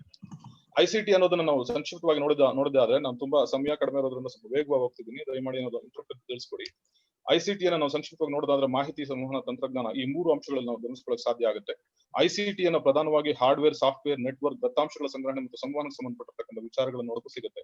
ICTಯನ್ನ physical telecommunication system and network ಅನ್ನೋ ವಿಚಾರಗಳನ್ನು ನೋಡಬಹುದು. ಹಾಗೆ IT ಯನ್ನ ಹಾರ್ಡ್ವೇರ್ ಮತ್ತು ಸಾಫ್ಟ್ವೇರ್ ಅಂಶಗಳಲ್ಲಿ ಮಾತ್ರ ನೋಡೋಕೆ ಸಿಗುತ್ತೆ. ICTಯ ಅಗತ್ಯ ಏನಿದೆ ಇವತ್ತು ನಮಗೆ, ಅವುಗಳ ಅವಶ್ಯಕತೆ ಏನಿದೆ ಅನ್ನೋ ಅಂಶಗಳನ್ನು ಗಮನಿಸಿದಾದ್ರೆ ICT ನಮಗೆ ಮಾಹಿತಿ ಸಂಗ್ರಹಣೆಗೋಸ್ಕರ ಬೇಕಾಗುತ್ತೆ. ಅದು ಎಲ್ಲಾ ಮೂಲಗಳಲ್ಲಿ ಆಗಿರ್ಬೋದು, ಲಿಖಿತ ಮಾಹಿತಿ ಆಗಿರ್ಬೋದು, audio, video, website, blog, Wikipedia, YouTube, ಎಲ್ಲಾ ಮೂಲಗಳಿಂದ ನಾವು ಮಾಹಿತಿಯನ್ನು ಸಂಗ್ರಹಣೆ ಮಾಡೋದಕ್ಕೆ ಸಿಗುತ್ತೆ. ದತ್ತಾಂಶಗಳ ಸಂಗ್ರಹಣೆ ಮತ್ತು ವಿಶ್ಲೇಷಣೆ, ಸಂಶೋಧನೆಯ ವೇಗ ಮತ್ತು ಸ್ಪಷ್ಟತೆಯನ್ನು ಕೊಡೋದಕ್ಕೆ ಸಾಧ್ಯ ಆಗುತ್ತೆ. ಸಂಶೋಧನೆಯನ್ನು ನಿಖರವಾಗಿ ಮಾಡೋದಕ್ಕೆ ಅವಕಾಶ ಸಿಗುತ್ತೆ. ಕ್ಷೇತ್ರ ಕಾರ್ಯದ ದತ್ತಾಂಶಗಳ ಪರಿಕರಗಳಿಗೆ ಅವಕಾಶ ಸಿಗುತ್ತೆ. ವಿಡಿಯೋ ಕಾನ್ಫರೆನ್ಸ್ ಮತ್ತು ಆನ್ಲೈನ್ ತರಗತಿಗಳಿಗೆ ಅವಕಾಶ ಸಿಗುತ್ತೆ. ಆಸಕ್ತಿಕರವಾಗಿರ್ತಕ್ಕಂಥ ಕಲಿಕೆ ಮತ್ತು ಸಂಶೋಧನೆ ಮಾಡೋದಕ್ಕೆಲ್ಲ ಅವಕಾಶ ಸಿಗುತ್ತೆ. ಸಮಯ ಹಾಗೂ ವ್ಯಯವನ್ನು ಉಳಿತಾಯ ಮಾಡುತ್ತೆ ಹೆಚ್ಚಿನ ಮಟ್ಟಿಗೆ.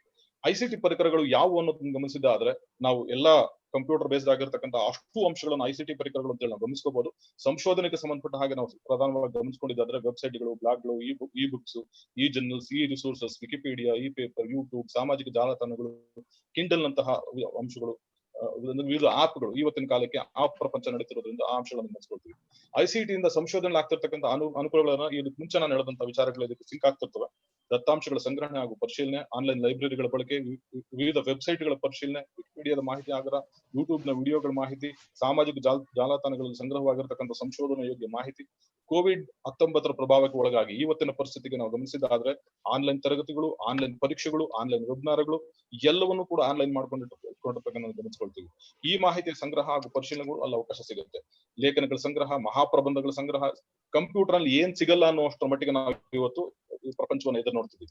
ಪರಾಮರ್ಶನ ಗ್ರಂಥಗಳಾಗಿರ್ಬೋದು, ಪ್ಲೇಗಿಸಮ್ ಚೆಕ್ ಮಾಡೋದಾಗಿರ್ಬೋದು, ಲೇಖನಗಳಿಗೆ ಸಂಬಂಧಪಟ್ಟಿರ್ತಕ್ಕಂಥ ವಿಚಾರಗಳನ್ನು ಸಿದ್ಧಪಡಿಸಿರ್ತಕ್ಕಂಥದ್ದು ಎಲ್ಲವನ್ನು ಗಮನಿಸ್ಕೊಳ್ತೀವಿ. ನಾನು ಒಟ್ಟಾರೆಯಾಗಿ ನನ್ನ ಪ್ರೆಸೆಂಟೇಷನ್ ಕೊನೆಯ ಭಾಗದಲ್ಲಿ ಪ್ರಧಾನವಾಗಿ ಒಂದು 4 ಅಂಶಗಳನ್ನು ಹೇಳೋದಕ್ಕೆ ಇಷ್ಟಪಡ್ತೀನಿ. ಉಪಸಂಹಾರದ ನೆಲೆಯಲ್ಲಿ ಎಷ್ಟೆಲ್ಲಾ ಅನುಕೂಲಗಳು, ಅಗತ್ಯಗಳನ್ನು ಇಂದಿನ ಸಂಶೋಧನೆ ಕ್ಷೇತ್ರಕ್ಕೆ ಸಂಬಂಧಪಟ್ಟಿರ್ತಕ್ಕಂಥ ರೀತಿಯಲ್ಲಿ ನಾವು ಗಮನಿಸಿದ್ದಾದ್ರೂ ಸಾಹಿತ್ಯ ಕ್ಷೇತ್ರಕ್ಕೆ ಸಂಬಂಧಿಸಿದಂತೆ ಇನ್ನೂ ಈ ತಂತ್ರಜ್ಞಾನವನ್ನು ಸರಿಯಾಗಿ ನಾವು ಬಳಸ್ಕೊಳ್ತಿಲ್ಲ ಅನ್ನೋದು ಸತ್ಯ. ಕಂಪ್ಯೂಟರ್ ಕಲಿಕೆಯಲ್ಲಿ ಬಳಕೆ ಆಗಲಿ, ಕನ್ನಡ ಸಂಶೋಧನೆಗೆ ಇಂದಿಗೂ ಕೂಡ ಕಬ್ಬಿಣದ ಕಡಲೆ ಆಗಿದೆ. ಕಂಪ್ಯೂಟರ್ನ ಅಷ್ಟು ಸುಲಭವಾಗಿ ಬಳಸೋದಕ್ಕೆ ನಮ್ಮ ಕನ್ನಡ ಉಪನ್ಯಾಸಕರಿಗಾಗಿರ್ಬೋದು ಅಥವಾ ಸಂಶೋಧನಾರ್ಥಿಗಳಿಗಾಗಿರ್ಬೋದು ಸಾಧ್ಯ ಆಗ್ತಿಲ್ಲ. ಆಂಡ್ರಾಯ್ಡ್ ಜಗತ್ತಿನಲ್ಲಿ ಒಂದಷ್ಟು ಜ್ಞಾನ ವೃದ್ಧಿಯಾಗಿರೋದು ನಿಜವಾದ್ರೂ ಸಂಶೋಧನೆಯಲ್ಲಿ ತಂತ್ರಜ್ಞಾನ ಬಳಕೆ ಕನಿಷ್ಠ ಮಟ್ಟವನ್ನು ತಲುಪಿಲ್ಲವೆಂಬುದು ವಾಸ್ತವ. ಕನ್ನಡ ಭಾಷಾ ಹಾಗೂ ಸಾಹಿತ್ಯ ಕ್ಷೇತ್ರ ICT ಬಳಕೆಯಲ್ಲಿ ಜಾಗತಿಕವಾಗಿ ಉಳಿದೆಲ್ಲ ಕ್ಷೇತ್ರಗಳಿಗಿಂತ ಒಂದಷ್ಟು ಹಿಂದಿದೆ ಅನ್ನೋದು ಸತ್ಯ. ಮಡಿವಂತಿಕೆಯನ್ನು ಪಕ್ಕಕ್ಕಿಟ್ಟು ICTಯನ್ನ ಇಂದಿನ ಸಂಶೋಧನೆಗಳು ಹೆಚ್ಚು ಬಳಸ್ಕೊಳ್ತಿರತಕ್ಕಂಥದ್ದು ನಮಗೆ ತುಂಬಾ ಒಳ್ಳೇದು ಅನ್ನೋದನ್ನ ಈ ಒಂದು ಸಂದರ್ಭದಲ್ಲಿ ಹೇಳ್ತಾ ನನ್ನ ಪ್ರೆಸೆಂಟೇಷನ್ ಮುಗಿಸ್ತೇನೆ. ನಮಸ್ಕಾರ. Thank you sir. Next presenter doctor Anitha Gudi madam. Doctor Anitha Gudi. Hello sir, ನಮಸ್ಕಾರ ಸರ್. ನಮಸ್ತೆ ಮೇಡಮ್. ಮೇಡಮ್ ನಿಮ್ಗೆ 3 ನಿಮಿಷ ಇದೆ. ಆಬ್ಜೆಕ್ಟ್ 3 ನಿಮಿಷ ಇರೋದು. ಆಬ್ಜೆಕ್ಟಿವ್ಸ್, ಮೆಥಡಾಲಜಿ ಮತ್ತೆ ಫೈಂಡಿಂಗ್ಸ್ ಬಂದ್ಬಿಡಿ. ಓಕೆ ಸರ್, ಸರಿ ಸರ್. ಎಲ್ಲರಿಗೂ ನಮಸ್ಕಾರಗಳು. ಸಂಶೋಧನಾ ವಿಧಿವಿಧಾನಗಳಲ್ಲಿ ವಿದ್ಯಮಾನಗಳು ಹಾಗೂ ನೈತಿಕ ಕಾಳಜಿಗಳು, ಇದರಲ್ಲಿ ನಾನು ಪಂಪನನ್ನು ಕುರಿತು ಇಲ್ಲಿ ನಾನು ಮಾತನಾಡಲು ಹೊರಟಿದ್ದೇನೆ. ಆದಿಪುರಾಣ ಯುದ್ಧ ಮತ್ತು ಶಾಂತಿ ಈ ಕೃತಿಯನ್ನು ಇಟ್ಟುಕೊಂಡು ಇವತ್ತಿನ ಪ್ರಸ್ತುತ ವಿದ್ಯಮಾನಗಳು ಏನ್ ನಡೀತಾ ಇದಾವೆ ಇಡೀ ಜಗತ್ತಿನಾದ್ಯಂತ ಅಂತ ಹೇಳಿ ಇವು 2 ಕೃತಿಗಳನ್ನ ಇಟ್ಕೊಂಡು ನಾನು ಮಾತನಾಡ್ತಾ ಇದ್ದೀನಿ. ಜಗತ್ತು ಇಂದು ಗಾಯಗೊಂಡಿದೆ, ರಕ್ತಸ್ರಾವವಾಗುತ್ತಿದೆ ಎಂದು ನನಗೆ ಗೊತ್ತು. ಅದರ ನೋವನ್ನು ಅಲಕ್ಷ್ಯ ಮಾಡದೆ ಇರುವುದು ಎಷ್ಟು ಮುಖ್ಯವೋ ಅದರ ಕೆಡಕಿನ ಪ್ರವೃತ್ತಿಗಳಿಗೆ ಮಣಿಯದೇ ಇರುವುದು ಅಷ್ಟೇ ಮುಖ್ಯ ಎಂದು ನೊಬೆಲ್ ಪ್ರಶಸ್ತಿ ಪಡೆದ ಅಮೆರಿಕದ ಮಹಾನ್ ಕಾದಂಬರಿಕಾರ್ತಿ ಟೋನಿ ಮಾರಿಸಳರ ಅಂತರಂಗದ ಒಳದನಿ ಇದಾಗಿದೆ. ಆದಿಪುರಾಣ ಕಾವ್ಯವು ಇದೊಂದು ಮನುಷ್ಯತ್ವವನ್ನೇ ಬೋಧಿಸುವ ಕಾವ್ಯವಾಗಿದೆ. ಮನುಷ್ಯತ್ವದ ಮೇರು ಕೃತಿ ಈ ಒಂದು ಜೈನ ಧರ್ಮದ ಒಂದು ಕೃತಿಯಾಗಿದೆ. ಈ ಒಂದು ಆದಿಪುರಾಣ ಪಂಪನ ಒಂದು ಕೃತಿಯಾಗಿದೆ. ಅದ್ರ ಜೊತೆಗೆ ಕನ್ನಡದ ಮೊದಲ ಒಂದು ಕಾವ್ಯ ಇದಾಗಿದೆ. ಜೈನ ಧರ್ಮದ ನೀತಿ ಸಂಹಿತೆಯನ್ನು ಸಾರುವಂತ ಈ ಒಂದು ಕೃತಿ ಇಂದು ಬಹುಶಃ ಆಡುಮುಟ್ಟದ ಸೊಪ್ಪಿಲ್ಲ ಪಂಪ ಮಹಾಕವಿಯನ್ನು ಓದದೇ ಇರ್ತಕ್ಕಂತಹ ಕನ್ನಡದ ವಿದ್ಯಾರ್ಥಿಗಳು ಅಥವಾ ಇತರ ಸಾಹಿತ್ಯಿಕ ವಿದ್ಯಾರ್ಥಿಗಳು ಇಲ್ಲ ಅಂತಂದ್ರೆ ನಾವಿಲ್ಲಿ ಹೇಳ್ಬೋದು. ಹಾಗೆ ಇಂದಿನ ಸಂಶೋಧನೆ ವಿಧಿವಿಧಾನಗಳಲ್ಲಿ ಪ್ರಸ್ತುತ ವಿದ್ಯಮಾನಗಳನ್ನು ಇಟ್ಟುಕೊಂಡು ನಾವು ಪಂಪನ ಆದಿಪುರಾಣವನ್ನ ನಾವು ಆದಿಪುರಾಣ ಕಾವ್ಯವನ್ನು ಒಳ ಪ್ರವೇಶ ಮಾಡಿದಾಗ ಇವತ್ತು ಪಂಪನ ಆದಿಪುರಾಣವನ್ನ ಮತ್ತೆ ಸಂಶೋಧನೆ ಮೂಲಕ ಪುನರ್ ಆವಿಷ್ಕರಿಸಬೇಕಾಗಿದೆ. ಯುದ್ಧದಿಂದ ಏನೂ ಸಾಧಿಸಲು ಸಾಧ್ಯವಿಲ್ಲ. ಪ್ರಸ್ತುತ ಈ ಕೊರೋನಾ ಇಡೀ ಜಗತ್ತನ್ನೇ ಒಂದು ಆವರಿಸಿರುವಂತಹ ಸಂದರ್ಭದಲ್ಲಿ ಅಮೆರಿಕದಲ್ಲಿ ಕರಿಯರ ಬಿಳಿಯರ ಮಧ್ಯೆ ಯುದ್ಧ ಆಗ್ತಾ ಇದೆ, ತಾವುಗಳು ಗಮನಿಸ್ತಾ ಇದ್ದೀರಿ. ಅದೇ ರೀತಿ ಭಾರತ, ಚೀನಾ ಇರ್ಬೋದು, ಅದೇ ರೀತಿ ಬೇರೆ ಬೇರೆ ಎಲ್ಲ ದೇಶಗಳ ಮಧ್ಯದಲ್ಲಿ ಈ ಕೊರೋನಾ ಸಂದರ್ಭದಲ್ಲಿ ಯುದ್ಧಗಳು ನಡೀತಾ ಇರೋದನ್ನು ಕೂಡ ತಾವು ನೋಡ್ತಾ ಇದ್ದೀರಿ. ಯುದ್ಧದಿಂದ ಏನೂ ಸಾಧಿಸಲು ಸಾಧ್ಯವಿಲ್ಲ ಅನ್ನೋದು ಲಿಯೋ ಟಾಲ್ಸ್ಟಾಯ್ ಅವರ ಒಂದು ಆಶಯ ಆಗಿದೆ. ಹಾಗೆ ಪಂಪನ ಆಶಯ ಕೂಡ ಅದೇ ಆಗಿದೆ.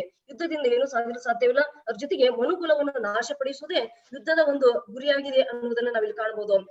16ನೇ ಶತಮಾನದಲ್ಲಿ ಬಂದಂತಹ ಕನಕದಾಸರು ಕೂಡ ಕನಕದಾಸರನ್ನು ಕುರಿತು ಬರೆದಂತಹ ಕೀರಂ ನಾಗರಾಜ್ ಅವರು ಕಾಲಜ್ಞಾನಿ ಕನಕ ಆ ಒಂದು ನಾಟಕದಲ್ಲಿ ಕನಕದಾಸರು ವಿಜಯನಗರದ ಸಂದರ್ಭದಲ್ಲಿ ಆ ಯುದ್ಧದಲ್ಲಿ ಪಾಲ್ಗೊಂಡು ಕೊನೆಗೆ ಏನ್ ಮಾಡ್ತಾರೆ, ಇದು ಬೇಡ, ಯುದ್ಧದಿಂದ ಏನು ಸಾಧ್ಯವಿಲ್ಲ ಅನ್ನುವಂತ ಒಂದು ಸಂದರ್ಭವನ್ನು ಕನಕದಾಸರು ಅದನ್ನ ಸಾಬೀತು ಮಾಡ್ತಾರೆ. ಹೀಗಾಗಿ ಇಂದಿನ ಸಂದರ್ಭ ಇಟ್ಟುಕೊಂಡು ನಾವು ಬಹುಶಃ ಹಿರೋಶಿಮಾ ನಾಗಸಾಕಿಯಲ್ಲಿ ನ್ಯೂಕ್ಲಿಯರ್ ಬಾಂಬ್ ಏನು ಹಾಕಿದ್ರಲ್ಲ, ಆ ಒಂದು ಬಾಂಬಿನಿಂದ ಇವತ್ತು ಕೂಡ ಅಲ್ಲಿ ಹುಟ್ಟುವಂತಹ ಕೂಸುಗಳು ಅಂಗವಿಕಲರಾದಂತಹ ಸಂದರ್ಭ ನಾವಿಲ್ಲಿ ಗಮನಿಸಬಹುದು.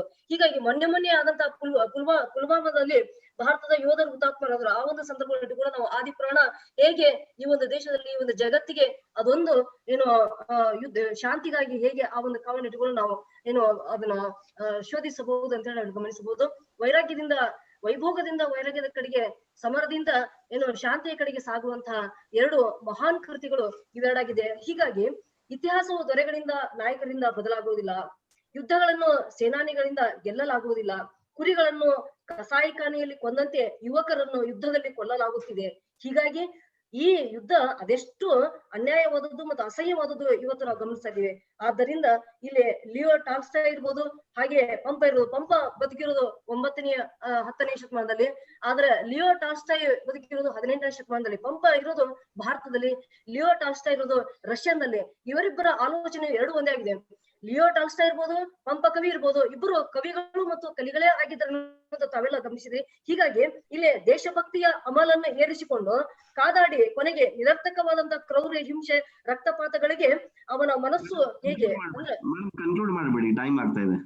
ಹಲೋ ಮೇಡಮ್, ಕನ್ಕ್ಲೂಡ್ ಮಾಡಬೇಡಿ, ಟೈಮ್ ಆಗ್ತಾ ಇದೆ. ಹೀಗಾಗಿ ಇಲ್ಲಿ ಈ ಜಗತ್ತಿನಲ್ಲಿ ನಾವು ಇವತ್ತು ಶ್ರವಣ ಬೆಳಗೊಳಕ್ಕೆ ನಾವು ಹೋಗಿ ನಿಂತಿರೋದಂದ್ರ ಅಲ್ಲಿ ಶ್ರವಣ ಬೆಳಗೊಳದಲ್ಲಿ ಇರ್ತಕ್ಕಂತಹ ಬಾಹುಬಲಿ ಅಂತಹ ಒಂದು ಮೂರ್ತಿಯನ್ನು ನಾವು ಗಮನಿಸಿದಾಗ ಬಹುಶಃ ಇಡೀ ಜಗತ್ತಿನಲ್ಲಿ ದೇವ ಮಾನವರು ಅಂತ ಹೇಳಿ ಕರೆಸಿಕೊಂಡಂತಹ ಭರತ ಇರ್ಬೋದು ಅಥವಾ ಬಾಹುಬಲಿ ಇರ್ಬೋದು, ಇಂತಹ ಒಂದು ಪುರುಷರು ಇವತ್ತಿನ ಜಗತ್ತಿನಲ್ಲಿ ಸಿಗೋದಿಲ್ಲ. ಬಹುಶಃ ಇಂದು ಅಹಿಂಸೆಯನ್ನು ಸಾರುವಂತಹ ಧರ್ಮಗಳಂತಂದ್ರೆ ಬೌದ್ಧ ಧರ್ಮ ಮತ್ತು ಜೈನ ಧರ್ಮ ಇರ್ಬೋದು. ಈ 2 ಧರ್ಮಗಳಲ್ಲಿ ಇರ್ತಕ್ಕಂತಹ ನೀತಿ ಸಂಹಿತೆಗಳು ಇವತ್ತು ಜಗತ್ತಿನಲ್ಲಿ ಅನಾವರಣಗೊಳ್ಳಬೇಕಾಗಿದೆ. ಅವು ನಾವು ಯಾವುದು ಯುದ್ಧ ಮತ್ತು ಶಾಂತಿ ಲಿಯೋ ಟಾಲ್ಸ್ಟಾಯ್ ಕೃತಿ ಇವತ್ತು ಮತ್ತು ಮರು ಸಂಶೋಧನೆಗೆ ಮರು ಓದಿಗೆ ಒಳಗಾಗಬೇಕಾಗಿದೆ. ಹಾಗೆ ಪಂಪನ ಒಂದು ಕಾವ್ಯ ಆದಿಪುರಾಣ ಕೂಡ ಇವತ್ತು ಮರು ಸಂಶೋಧನೆ ಮತ್ತು ಮರು ಓದಿಗೆ ಅದರ ಒಳಪಡಿಸಿ ಇವತ್ತು ಪ್ರಸ್ತುತ ನಾವು ಸಂಶೋಧನಾ ವಿಧಿವಿಧಾನಗಳಲ್ಲಿ ಏನು ವಿದ್ಯಮಾನಗಳಿವೆ. ನೈತಿಕ ಕಾಳಜಿಗಳು ಅದು ಬಹಳ ಪ್ರಮುಖವಾದ. ನೀವು ಕೊಟ್ಟಂತ ಟಾಪಿಕ್ ಕೂಡ ಬಹಳ ಏನು ವಿಶೇಷವಾಗಿದೆ. ಆ ಒಂದು ಎರಡು ಕೃತಿಗಳಲ್ಲಿರ್ತಕ್ಕಂಥ ನೈತಿಕ ಕಾಳಜಿಗಳನ್ನ ಇವತ್ತು ಹೊರತಂದು ಈ ಎರಡೂ ಕಾವ್ಯಗಳಿರ್ತಕ್ಕಂಥ ಒಂದು ಶಾಂತಿಯನ್ನ ಇಡೀ ಜಗತ್ತಿನಲ್ಲಿ ನಾವು ಅನಾವರಣಗೊಳಿಸಬೇಕಾಗಿದೆ ಅನ್ನೋದು ನನ್ನ ಒಂದು ಏನು ಆಶಯವಾಗಿದೆ. ಹೀಗಾಗಿ ಎರಡು ಕೃತಿಗಳಲ್ಲಿ ಹೇಳೋದೇನಂದ್ರೆ ಅಹಿಂಸೆಯ ಒಂದು ಭವ್ಯ ಕಲ್ಪನೆ ಎರಡೂ ಮಹಾಕೃತಿಗಳು ಹೊತ್ತಿವೆ. ಇಂದು ಅಹಿಂಸೆ ನಮ್ಮ ದೇಶಕ್ಕೆ ಜಗತ್ತಿಗೆ ಬೇಕಾಗಿದೆ ಅನ್ನೋದು ನನ್ನ ಒಂದು ಆಶಯವಾಗಿದೆ. ಹೀಗಾಗಿ ಈ ಒಂದು ಸಂದರ್ಭದಲ್ಲಿ ನನಗೆ ಎರಡು ಮಾತುಗಳನ್ನ ಮಾತಾಡಲು ಅವಕಾಶ ನೀಡಿದಕ್ಕಾಗಿ ಈ ಇಂಟರ್ನ್ಯಾಷನಲ್ ವೆಬಿನಾರ್ಗೆ ನಾನು ಧನ್ಯವಾದಗಳನ್ನು ತಿಳಿಸುತ್ತೇನೆ. ಧನ್ಯವಾದಗಳು. Thank you, ma'am. Next presentation, Dr. Jalajakshi, madam. Jalajakshi.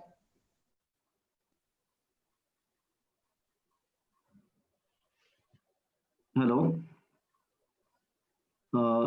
Dr. Mahesh ಅವರಿದ್ದಾರಾ? One second, Mukund sir. Jalajakshi is there. Okay. Kindly, Jalajakshi ma'am, unmute yourself. We are not able to identify you.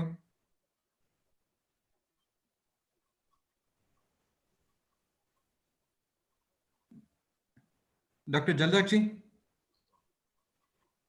Ramesh ಆಮೇಲೆ ಲೈನಿಗೆ ಬಂದ್ಮೇಲೆ ಕೊಡೋಣ. ಇಲ್ಲ ಇದಾರೆ sir. ಇದಾರೆ but ಅವರು ಇದು unmute ಆಗ್ತಿಲ್ಲ sir ಅವ್ರದ್ದು. ಸರ್ ಕೇಳಿಸ್ತಿದ್ಯಾ? One minute, ma'am. Kindly, the paper presenters raise a hand in the reaction box so that we can able to identify easily. Oh, sorry, sir. One more suggestion, ma'am. Sir. Be specific to the time limit. It's 4+1. Okay, sir. Okay, sir. Paper within 4 or 5 minutes. Okay sir, thank you sir, thank you. ಹೇಳ್ತೀನಿ sir. ನನ್ನ ಹೆಸರು doctor Jalajakshi, ಅತಿಥಿ ಉಪನ್ಯಾಸಕರು, ಸರ್ಕಾರಿ ಪ್ರಥಮ ದರ್ಜೆ college Kunigal sir. ಪ್ರಸ್ತುತ ಕೋವಿಡ್-19 ಸಂದರ್ಭದಲ್ಲಿ ಮಹತ್ವಪೂರ್ಣ ವಿಚಾರ ಕುರಿತು ರಾಣಿ ಚೆನ್ನಮ್ಮ ವಿಶ್ವವಿದ್ಯಾಲಯ ಪ್ರಸಾರಾಂಗದ ವತಿಯಿಂದ 2 ದಿನಗಳ ವೆಬ್ ಸೆಮಿನಾರ್ನ ನೀವು ಆಯೋಜಿಸಿರ್ತಕ್ಕಂಥದ್ದು ತುಂಬಾ ಖುಷಿ ಕೊಡೋ ವಿಚಾರ. ಸಂಶೋಧನಾ ವಿಧಿವಿಧಾನಗಳಲ್ಲಿನ ವಿದ್ಯಮಾನಗಳು ಹಾಗೂ ನೈತಿಕ ಕಾಳಜಿಗಳು ವಿಷಯ ಕುರಿತು ಸಂಪನ್ಮೂಲ ವ್ಯಕ್ತಿಗಳು ಪ್ರಬಂಧ ಮಂಡನೆ ಮೂಲಕ ತಿಳಿಸಿದ ಮಾಹಿತಿ ನಿಜಕ್ಕೂ ಸ್ಮರಣೀಯವಾಗಿರುವಂತದ್ದು. ಈ ವಿಚಾರಧಾರೆಯನ್ನ ನಮ್ಮೆಲ್ಲರಿಗೂ ನೀಡಿದ ರಾಣಿ ಚೆನ್ನಮ್ಮ ವಿಶ್ವವಿದ್ಯಾಲಯ ಪ್ರಸಾರಾಂಗದವರೆಲ್ಲರಿಗೂ ಗೌರವಪೂರ್ವಕ ನಮಸ್ಕಾರಗಳು ಸರ್. ಪ್ರಸ್ತುತ ಅಂತಾರಾಷ್ಟ್ರೀಯ ವೆಬಿನಾರ್ನಲ್ಲಿ ನಾನು ಆಯ್ಕೆ ಮಾಡಿಕೊಂಡಿರೋ ವಿಷಯ ಕನ್ನಡ ಸಂಶೋಧನೆ ಅಂದು ಇಂದು.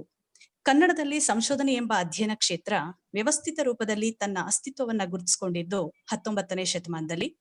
ಈ ಸಂವೇದನೆಯನ್ನ ನಮ್ಗೆ ಕಟ್ಕೊಟ್ಟವರು R Narasimhachar, A Venkatasubbaiah, S G Narasimhachar, K B Pathak, Shambha Joshi, Govinda Pai ಹಾಗೂ ಪಾಶ್ಚಾತ್ಯ ವಿದ್ವಾಂಸರಾದ ಕಿಟೆಲ್, ಫ್ಲೀಟ್, ರೈಸ್ ರವರು. Necessity is the mother of invention ಎಂಬ ಆಂಗ್ಲ ನುಡಿಯಂತೆ ಸಂಶೋಧನೆ ಅಂತಕ್ಕಂಥದ್ದು ಪ್ರತಿಯೊಂದು ಜೀವಿಯ ಹುಟ್ಟಿನೊಂದಿಗೆ ಮೂಡ್ ಬಂದಿರುವಂತ ಒಂದು ಪ್ರವೃತ್ತಿ ಸರ್. ಸಂಶೋಧನೆ ಎಂಬುದು ಜ್ಞಾನದ ಸಲುವಾಗಿ ನಡೆಸುವ ಹುಡುಕಾಟ. ಆ ಹುಡುಕಾಟ ಸತ್ಯದ ಹಾದಿಯಲ್ಲಿರಬೇಕು. ಸಂಶೋಧನೆಯ ಪ್ರಾಥಮಿಕ ಉದ್ದೇಶವೆಂದರೆ ಆವಿಷ್ಕಾರಗೊಳಿಸುವಿಕೆ, ವಿವರವಾಗಿ ಅರ್ಥೈಸುವಿಕೆ ಮತ್ತು ಅಭಿವೃದ್ಧಿ ಮೂಲಕ ಮನುಷ್ಯನ ಜ್ಞಾನವನ್ನು ನಿರ್ದಿಷ್ಟ ಪದ್ಧತಿ ಮತ್ತು ಶಿಸ್ತುಗಳಿಗೆ ಅಳವಡಿಸುವಂತದ್ದೇ ಆಗಿದೆ. ಇಂತಹ ಸಂಶೋಧನೆಯ ಪ್ರಮುಖ ಲಕ್ಷಣಗಳು ಅಂತ ಹೇಳಿದ್ರೆ ಅರಿವಿನ ಪರಿಧಿಯನ್ನ ವಿಸ್ತಾರ ಮಾಡುವಂಥದ್ದು, ಬೌದ್ಧಿಕ ವ್ಯಾಪಾರವಾಗಿರುವಂಥದ್ದು.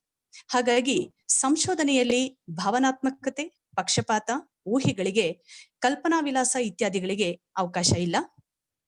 19ನೇ ಶತಮಾನದಲ್ಲಿ ಸಂಶೋಧನೆ ಹೊಸದೊಂದು ಅಲೆಯನ್ನ ಸೃಷ್ಟಿಸಿ ಅಲಭ್ಯ ಕೃತಿಗಳ ಹಾಗೂ ಶಾಸನಗಳ ಸಂಪಾದನೆ, ಅವನ್ನು ಕುರಿತ ವಿಮರ್ಶಾತ್ಮಕ ಅಧ್ಯಯನಗಳು, ಸಾಹಿತ್ಯ ಚರಿತ್ರೆ, ಭಾಷಾಶಾಸ್ತ್ರ, ವ್ಯಾಕರಣ, ಛಂದಸ್ಸು, ಮೀಮಾಂಸೆ ಮುಂತಾದ ಕ್ಷೇತ್ರಗಳಲ್ಲಿ ಹಲವು 10 ಮುಖಗಳಲ್ಲಿ ಸಂಶೋಧನಾ ಕೃಷಿ ವ್ಯಾಪಕವಾಗಿ ನಡೆಯಿತು. ಈ ಕಾಲಘಟ್ಟದಲ್ಲಿ ಸಂಶೋಧನಾ ಪ್ರವೃತ್ತಿಯನ್ನು ರಕ್ತಗತವಾಗಿಸಿಕೊಂಡು ಸತ್ಯಾನ್ವೇಷಣೆ ಮಾಡಿ ತಾವು ಕಂಡದ್ದನ್ನು ಶೋಧಿಸಿ, ಪರಾಮರ್ಶಿಸಿ, ಚರ್ಚಿಸಿ, ವಿದ್ವಾಂಸರ ಮುಂದೆ ಒಡ್ಡಿ ಗಟ್ಟಿಗೊಳಿಸಿದ ಸಂಶೋಧನಾ ಲೇಖನಗಳೇ ಹೆಚ್ಚು. ಈ ಕ್ರಿಯೆ 80ರ ದಶಕದಲ್ಲೂ ಅದರ ಬದ್ಧತೆಯನ್ನ ಪರಿಪೂರ್ಣವಾಗಿ ಉಳಿಸಿಕೊಂಡು ಸಾಕ್ತು. ಇತ್ತೀಚೆಗೆ ಸಂಶೋಧನೆ ತನ್ನ ಬದ್ಧತೆಯನ್ನು ಹಲವಾರು ಕಾರಣಕ್ಕಾಗಿ ಕಡಿಮೆಗೊಳಿಸಿಕೊಂಡು ಕಳಪೆ ಆಗ್ತಾ ಇದೆ. ಹಿಂದಿನಂತೆ ಇಂದು ಕೂಡ 3 ಹಂತಗಳಲ್ಲಿ ಸಂಶೋಧನೆ ನಡೀತಾ ಇದೆ. ವೈಯಕ್ತಿಕ ಹಂತದಲ್ಲಿ, ಪದವಿಗಾಗಿ, ಸಾಂಸ್ಥಿಕ ಹಂತದಲ್ಲಿ. ಮೊದಲನೇ ವೈಯಕ್ತಿಕ ಹಂತದ ಸಂಶೋಧನೆ ಇಂದು ಹಿಂದಿಗಿಂತ ಕಡಿಮೆಯಾಗಿದೆ. ಸಂಶೋಧನಾ ಲೇಖನ ಎಂಬ ಭಾವಕ್ಕಿಂತ ಉತ್ತಮ ಲೇಖನಗಳಾಗಿವೆ. ಕೆಲವು ಲೇಖನಗಳಂತೂ ಸಂತೆಯ ಹೊತ್ತಿಗೆ 3 ಮೊಳ ನೇಯ್ದರಂತೆ ಎಂಬಂತೆ ಇರುತ್ತವೆ. ಹಾಗಾಗಿ ಸಂಶೋಧನೆಯ ಪರಂಪರೆಯನ್ನ ತಾತ್ವಿಕವಾಗಿ ಕಟ್ಟಬೇಕಾಗಿರುವಂತದ್ದು ಇವತ್ತು ಬಹಳನೇ ಮುಖ್ಯವಾಗಿರುವಂತದ್ದು. ಇನ್ನು ಪದವಿಗಾಗಿ ನಡೆಸುವ ಸಂಶೋಧನೆಗಳು, ಎಂಫಿಲ್ ಹಾಗೂ PhD ಇವೆರಡು ಈಗ ನಮ್ಮಲ್ಲಿ ಪ್ರಚಲಿತವಿರುವ ಸಂಶೋಧನೆ ಪದವಿಗಳು. ಈ ಸಂಶೋಧನಾ ಕ್ರಿಯೆ ಇಂದು ಪದವಿಗಾಗಿ, ಉದ್ಯೋಗಕ್ಕಾಗಿ, ಬಡ್ತಿಗಾಗಿ, ಪ್ರತಿಷ್ಠೆಗಾಗಿ, ಉಳಿವಿಗಾಗಿ ಮಾಡುವವರ ಸಂಖ್ಯೆ ಹೆಚ್ಚಾಗಿದೆ. ಹಾಗಾಗಿ ಸತ್ಯಾನ್ವೇಷಣೆಯನ್ನ ನಿರೀಕ್ಷಿಸೋದು ಕಷ್ಟ ಸಾಧ್ಯ. ಅದರೊಂದಿಗೆ ಸಮರ್ಥರಾದ ಮಾರ್ಗದರ್ಶಕರು ಮತ್ತು ಶಿಸ್ತುಬದ್ಧ ಸಂಶೋಧನಾರ್ಥಿಗಳ ಕೊರತೆ ಕೂಡ ಇದೆ.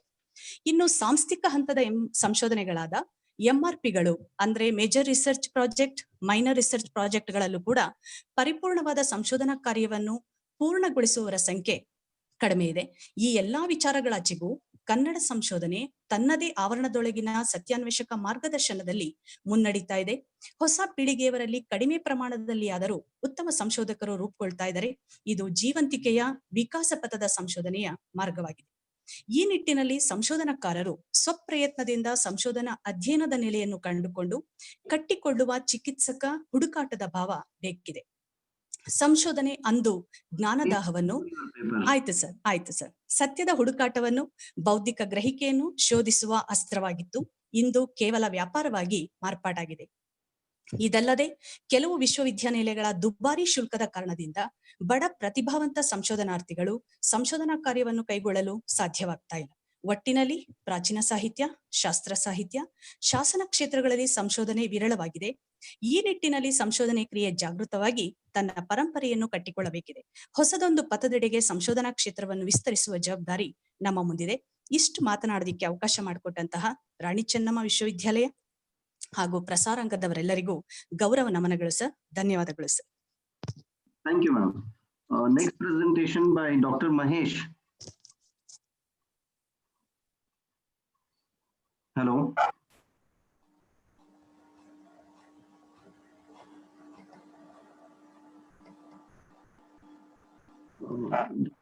Dr. Mahesh, are you there? I think no, sir. Rekha is ready. Dr. Rekha. Sure, sir. Dr. Rekha KG. ಅಲ್ಲ, doctor Nataraj P. Sir, we shall go with Dr. No, sir. Both are not there. Am I audible, sir? ಕೇಳಿಸ್ತಾ ಇದೆ? Sir, ಎಲ್ರಿಗೂ ನಮಸ್ಕಾರ. ನಾನು ತಗೊಂಡಿರುವಂತ ವಿಷಯ ಸಂಶೋಧಕರು ಎದುರಿಸಬೇಕಾಗಿರುವ ನೈತಿಕ ಸವಾಲುಗಳು ಮತ್ತೆ ಮುಖ್ಯ ಪರಿಹಾರದ ಉಪಾಯಗಳು ಅಂತ. ಇವತ್ತಿನ ಸಾಂಸ್ಕೃತಿಕ ಅಧ್ಯಯನವನ್ನ ನಾವು ಗಮನಿಸ್ತಾ ಹೋದಾಗ ಇವತ್ತಿನ ಎಲ್ಲ ಸಂಶೋಧನೆಗಳು ಸಹ ಸಮಾಜಮುಖಿ ಅಧ್ಯಯನ ಮತ್ತೆ ಸಾಂಸ್ಕೃತಿಕ ಅಧ್ಯಯನವೇ ಆಗಿರೋದನ್ನ ನೋಡ್ತಾ ಇದೀವಿ. ಈ ಹಿನ್ನೆಲೆಯಲ್ಲಿ ಇವತ್ತು ಸಂಶೋಧನೆ ಕೇವಲ ಒಂದು ಶೈಕ್ಷಣಿಕ ಆಸಕ್ತಿ ಮಾತ್ರ ಆಗದೆ ಒಂದು ಸಮುದಾಯದ ಧಾತುವಿನ ಹುಡುಕಾಟನೂ ಸಹ ಆಗಿರೋದನ್ನ ನಾವು ಗಮನಿಸ್ತಿದೀವಿ. ಈ ಹೊತ್ತಿನಲ್ಲಿ ನಾವು ಎತ್ಕೊಳ್ಬೇಕಾಗಿರುವ 3 ಮಹತ್ವದ ನೈತಿಕ ಪ್ರಶ್ನೆಗಳನ್ನ ನಾನು ಇಲ್ಲಿ ಎತ್ತೋದಕ್ಕೆ ಇಷ್ಟಪಡ್ತೀನಿ. ನಾನು ಗಮನಿಸಿರುವಂತ 3 ನೈತಿಕ ಮುಖ್ಯ ಪ್ರಶ್ನೆಗಳು ಅಂದ್ರೆ, ಇದುವರೆಗೆ ನಾವು ಒಂದು ಪ್ಯಾನ್ ಇಂಡಿಯನ್ ಕಲ್ಚರ್ ಹಿನ್ನೆಲೆಯಲ್ಲಿ ಏನು ಸಂಸ್ಕೃತಿ ಅಧ್ಯಯನವನ್ನ ಮಾಡ್ತಾ ಇದ್ವಿ, ಅದಕ್ಕೆ ಪಾಶ್ಚಿಮಾತ್ಯ ಸಂಸ್ಕೃತಿ ಅಧ್ಯಯನಕಾರರ ನಿರ್ವಚನಗಳೇನಿತ್ತು, ಮಾರ್ಗನ್ ಅವರೆಲ್ಲ ಹೇಳಿರೋ ತರ ಸಂಸ್ಕೃತಿ ಏಕಮುಖವಾಗಿ ಚಲಿಸುತ್ತೆ, ಮತ್ತೆ ಹಾಗೆ ಏಕಮುಖವಾಗಿ ಚಲಿಸಿದಾಗ ಆರೋಹಣ ಕ್ರಮದಲ್ಲಿ ಮಾತ್ರನೇ ಆ ಒಂದು ಸಮಾನ ಸಂಸ್ಕೃತಿಯನ್ನ ರೂಪಿಸೋದಕ್ಕೆ ಸಾಧ್ಯ ಅನ್ನುವಂತ ಒಂದು ಪರಿಕಲ್ಪನೆ ಏನಿತ್ತು, ಆ ಮಿತ್ತನ್ನ ಒಡೆಯುವಂತ ಒಂದು ಸವಾಲನ್ನ ನಾವಿವತ್ತು ಎದುರಿಸಬೇಕಾಗಿದೆ. ಯಾಕೆಂದ್ರೆ ಆ ಆರೋಹಣ ಕ್ರಮದಲ್ಲಿ ಸಂಸ್ಕೃತಿ, ಪ್ರಧಾನ ಸಂಸ್ಕೃತಿ ಮತ್ತೆ ಅಧೀನ ಸಂಸ್ಕೃತಿ ಅನ್ನುವಂತ ಮಾನದಂಡಗಳೇನಿತ್ತು, ಆ ಮಾನದಂಡಗಳು ಒಡೆದು ಇವತ್ತು ನಾವು ಒಂದು ಸಮಾನ ಸಂಸ್ಕೃತಿ ಎನ್ನುವ ಮಾನದಂಡವನ್ನ ನಮ್ಮ ಸಂಶೋಧನೆಯಲ್ಲಿ ಕಟ್ಟಿಕೊಳ್ಳಬೇಕಾಗಿರುವಂತ ಅಗತ್ಯ ಇದೆ. ಆ ಸಮಾನ ಸಂಸ್ಕೃತಿಯನ್ನ ಕಟ್ಟೋವಾಗ ಈ ಹಿಂದೆ ಬೇರೆಯವರು ಹೇಳಿದಂತ, ಈ ಹಿಂದಿನ ಪೂರ್ವಿಕರು ಹೇಳಿರುವಂತ ಸಂಸ್ಕೃತಿಯ ನಿರ್ವಚನಗಳನ್ನ ಎಷ್ಟು ಮೀರ್ಬೇಕು, ಎಲ್ಲಿ ಸಮುದಾಯ ಧಾತುವಿನ ಅಗತ್ಯಗಳನ್ನ ಉಳಿಸ್ಕೊಳ್ಬೇಕು ಅನ್ನೋದು ಮೊದಲನೇ ನೈತಿಕ ಸವಾಲು. ಎರಡನೇ ಬಹಳ ಮುಖ್ಯವಾದ ನೈತಿಕ ಸವಾಲು ಅಂದ್ರೆ, ಇವತ್ತು ಇಡೀ ಭಾರತೀಯ ಸಂಸ್ಕೃತಿ ಒಂದು ಪುನರುತ್ಥಾನದ ನೆಲೆಯಿಂದ ಹೊರಗಡೆ ಬಂದು ಸ್ಥಿತ್ಯಂತರದ ನೆಲೆಗಟ್ಟಿನಲ್ಲಿ ನಿಂತಿದೆ. ಈ ಹಿನ್ನೆಲೆಯಲ್ಲಿ ಭಾರತೀಯ ಸಂಸ್ಕೃತಿಯ ಮಾನದಂಡಗಳನ್ನ ಮತ್ತೆ ಭಾರತೀಯ ಸಂಸ್ಕೃತಿಯ ನಿರ್ವಚನಗಳನ್ನ ನಾವು ಮತ್ತೆ ಮರುಪರಿಶೀಲನೆಗೊಳಿಸುವಂತ ಅಗತ್ಯದಲ್ಲಿ ನಮ್ಮ ಅಧ್ಯಯನ ಕ್ರಮಗಳನ್ನ ಬದಲಾಯಿಸ್ಕೊಳ್ತಾ ಇದ್ದೀವಿ. ಈ ಸಂಶೋಧನಾ ಕ್ರಮದ ಅಧ್ಯಯನ ಕ್ರಮಗಳನ್ನ ನಾವು ಬದಲಾಯಿಸ್ಕೊಳ್ಳುವಾಗ ಬಹುಶಿಸ್ತಿ ಅಧ್ಯಯನ, ಅಂತರ್ಶಿಸ್ತಿ ಅಧ್ಯಯನ, ಸಮಾಜ ಸಾಂಸ್ಕೃತಿಕ ಅಧ್ಯಯನಗಳು, ಇದೆಲ್ಲ ಇಷ್ಟು ದಿನ ನಮ್ಗೆ ಏನ್ ಹೇಳ್ತಾ ಇತ್ತು, ಒಂದ್ರ ಪಕ್ಕ ಒಂದು ಉಪಸಂಸ್ಕೃತಿ, ಸಂಸ್ಕೃತಿ ಮತ್ತೆ ಪ್ರತಿ ಸಂಸ್ಕೃತಿಯನ್ನ ಒಂದ್ರ ಪಕ್ಕ ಒಂದು ಇಟ್ಟು ನೋಡಿ ನಾವು ಅಧ್ಯಯನ ಮಾಡುವಂತ ಅಗತ್ಯ ಇತ್ತು. ಆದ್ರೆ ಇವತ್ತು ನಮ್ಮ ಮುಂದೆ ಇರುವಂತ ಎರಡನೇ ಸವಾಲು ಅಂದ್ರೆ ಅವೆಲ್ಲವನ್ನ ಒಳಗೊಂಡು ಒಂದು ಸಂಯೋಜಿತ ಅಧ್ಯಯನ ಮಾದರಿಯನ್ನ ಪ್ರತಿಯೊಬ್ಬ ಸಂಶೋಧಕನು ಕಟ್ಟಿಕೊಳ್ಳುವಂತ ತುರ್ತಿದೆ. ಈ ಹಿನ್ನೆಲೆಯಲ್ಲಿ ನಮ್ಗೆ ಎದುರಾಗುವಂತ ನೈತಿಕ ಸವಾಲು ಎಂದ್ರೆ ಒಂದು ಭಾವನಾತ್ಮಕವಾದ ಎತ್ತರ.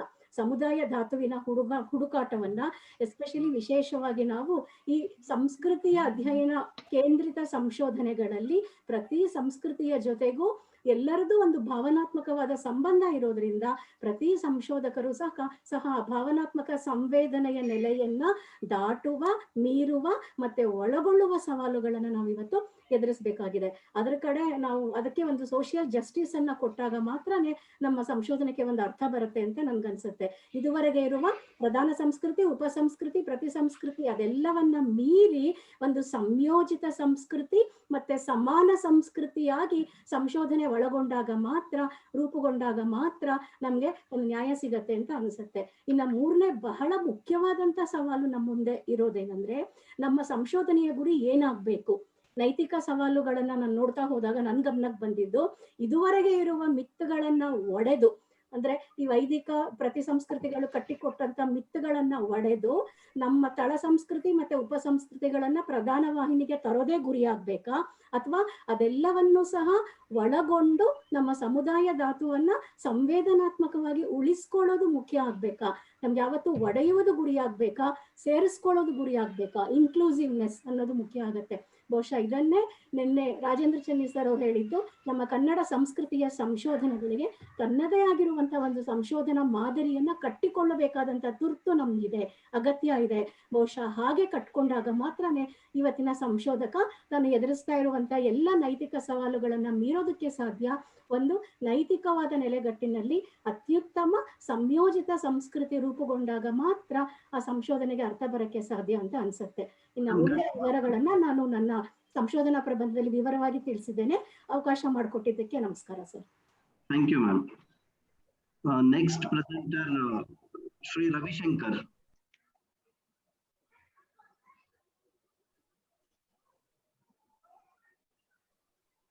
ಅನ್ಮ್ಯೂಟ್ ಮಾಡಿ ರವಿಶಂಕರ್ ಸರ್. ಓಕೆ ಸರ್, ಕೇಳ್ತಾ ಇದೆ, ಮಾತಾಡಿ ಸರ್.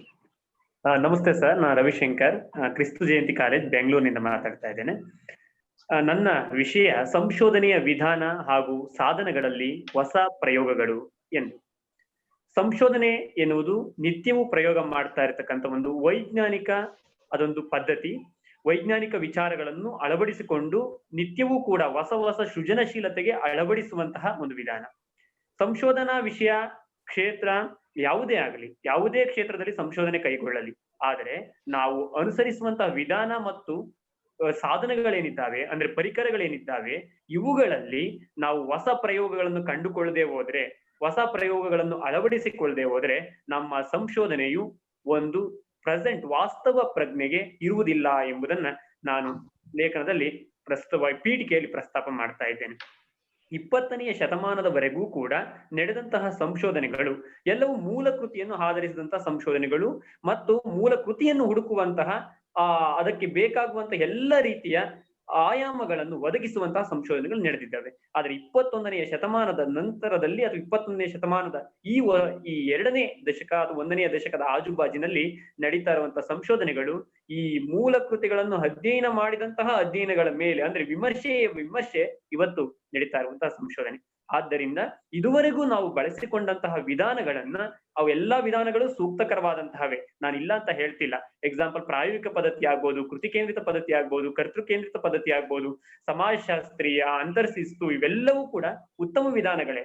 ಆದರೆ ಈ ವಿಧಾನಗಳನ್ನು ಸ್ವಲ್ಪ ಅಪ್ಗ್ರೇಡ್ ಮಾಡಬೇಕಾಗಿದೆ, ಬದಲಿಸಿಕೊಳ್ಬೇಕಾಗಿದೆ, ಹೊಸ ಅಳವಡಿಕೆಗಳಿಗೆ ನಾವು ಅಳವಡಿಸಿಕೊಳ್ಬೇಕಾಗಿದೆ. ಯಾಕೆಂದ್ರೆ ಪಾಶ್ಚಾತ್ಯ ಚಿಂತನೆಯು ನಮ್ಮಲ್ಲಿ ಪೂರ್ಣ ಪ್ರಮಾಣವಾಗಿ ಅಳವಡಿಕೆಯಾಗಿರುವಂತಹ ದಿಸೆಯಲ್ಲಿ ನಮ್ಮ ಆಲೋಚನೆಗಳು ಭಿನ್ನವಾದಂತಹ ಹೊಸ ಹೊಸ ಪ್ರಾಯೋಗಿಕ ವಿಧಾನಗಳನ್ನ ನಾವು ಕಟ್ಟಿಕೊಳ್ಬೇಕಾಗಿದೆ, ವಾಸ್ತವ ಪ್ರಜ್ಞೆಗೆ ಅಳವಡಿಸಿಕೊಳ್ಬೇಕಾಗಿದೆ. ಈ ದಿಸೆಯಲ್ಲಿ ಪರಿಕರಗಳನ್ನು ಕೂಡ ಈಗಾಗಲೇ ಸರ್ವೇಶ್ ಸರ್ ಮಂಡಿಸಿದಂತೆ ICT ಪರಿಕರಗಳ ಹೇಗೆ ಉಪಯುಕ್ತ ಬಳಕೆ ಅನ್ನೋದಿದೆಯಲ್ಲ, ಅದಂತೂ ಪರಿಪೂರ್ಣವಾಗಿ ನಾವು ICT ಬಳಕೆಗಳನ್ನ ಎಷ್ಟು ಸಾಧ್ಯನೋ, ನಮ್ದು ಕನ್ನಡ ವಿಷಯ ಅಂದ್ರೆ ಭಾವನಾತ್ಮಕ ವಿಷಯ ಇರಬಹುದು, ಆದ್ರೆ ICTಗಳ ಪರಿಪೂರ್ಣ ಬಳಕೆಯೂ ಕೂಡ ತುಂಬಾ ಮುಖ್ಯವಾದಂತಹದ್ದು. ಅದಕ್ಕೆ ಬೇಕಾಗುವ ವೆಬ್ಸೈಟ್ಗಳಿದ್ದಾವೆ, ತರಬೇತಿಗಳಿದ್ದಾವೆ, ಇವೆಲ್ಲವುಗಳನ್ನ ನಾವು ಸೂಕ್ತಕರವಾಗಿ ಬಳಸಿಕೊಳ್ಬೇಕು. ಬಳಸಿಕೊಂಡಾಗ, ಅದರಲ್ಲಿ ಹೊಸ ಪರಿಕರಗಳನ್ನ ಬಳಸಿಕೊಂಡಾಗ ನಮ್ಮ ಸಂಶೋಧನೆ ಯಶಸ್ವಿಗೊಳ್ಳುತ್ತೆ. ಈ ದಿಸೆಯಲ್ಲಿ ಪ್ರತಿಯೊಂದು ಐಸಿಟಿಯನ್ನ ಹೇಗೆ ಬಳಸ್ಕೊಳ್ಬಹುದು, ಅದರ ತರಬೇತಿಗಳು ಎಲ್ಲಿ ಸಿಗ್ತವೆ, ಮತ್ತೊಂದು ಹೊಸ ಪ್ರಯೋಗಗಳನ್ನ ಹೇಗೆ ನಾವು ಅಡಾಪ್ಟ್ ಮಾಡ್ಕೊಳಕ್ ಸಾಧ್ಯ ಅನ್ನೋದ ನನ್ನ ಪತ್ರಿಕೆಯಲ್ಲಿ ನಾನು ಮಂಡಿಸಿದ್ದೇನೆ. ರಾಣಿ ಚೆನ್ನಮ್ಮ ವಿಶ್ವವಿದ್ಯಾಲಯವು ಇಂಥ ಒಂದು ಒಳ್ಳೆ ಅವಕಾಶವನ್ನು ನೀಡಿದ್ದಕ್ಕೆ ಧನ್ಯವಾದಗಳು. ಈ ಪತ್ರಿಕೆಯನ್ನು ನಾವು 200 ಪದಗಳಿಗೆ ಅಷ್ಟೇ ನಾವು ಲಿಮಿಟ್ ಮಾಡಿ ಸಾರಲೇಖ ಕಳಿಸಿದ್ವು. ಯಾವಾಗ ಪತ್ರಿಕೆ ಕಳಿಸ್ಬೇಕು ಅನ್ನೋದನ್ನ ಮಾಹಿತಿಯನ್ನು ಕೂಡ ನಮ್ಗೆ ತಿಳಿಸಿದ್ರೆ ಅನುಕೂಲ ಆಗುತ್ತೆ. ಧನ್ಯವಾದಗಳು ಸರ್.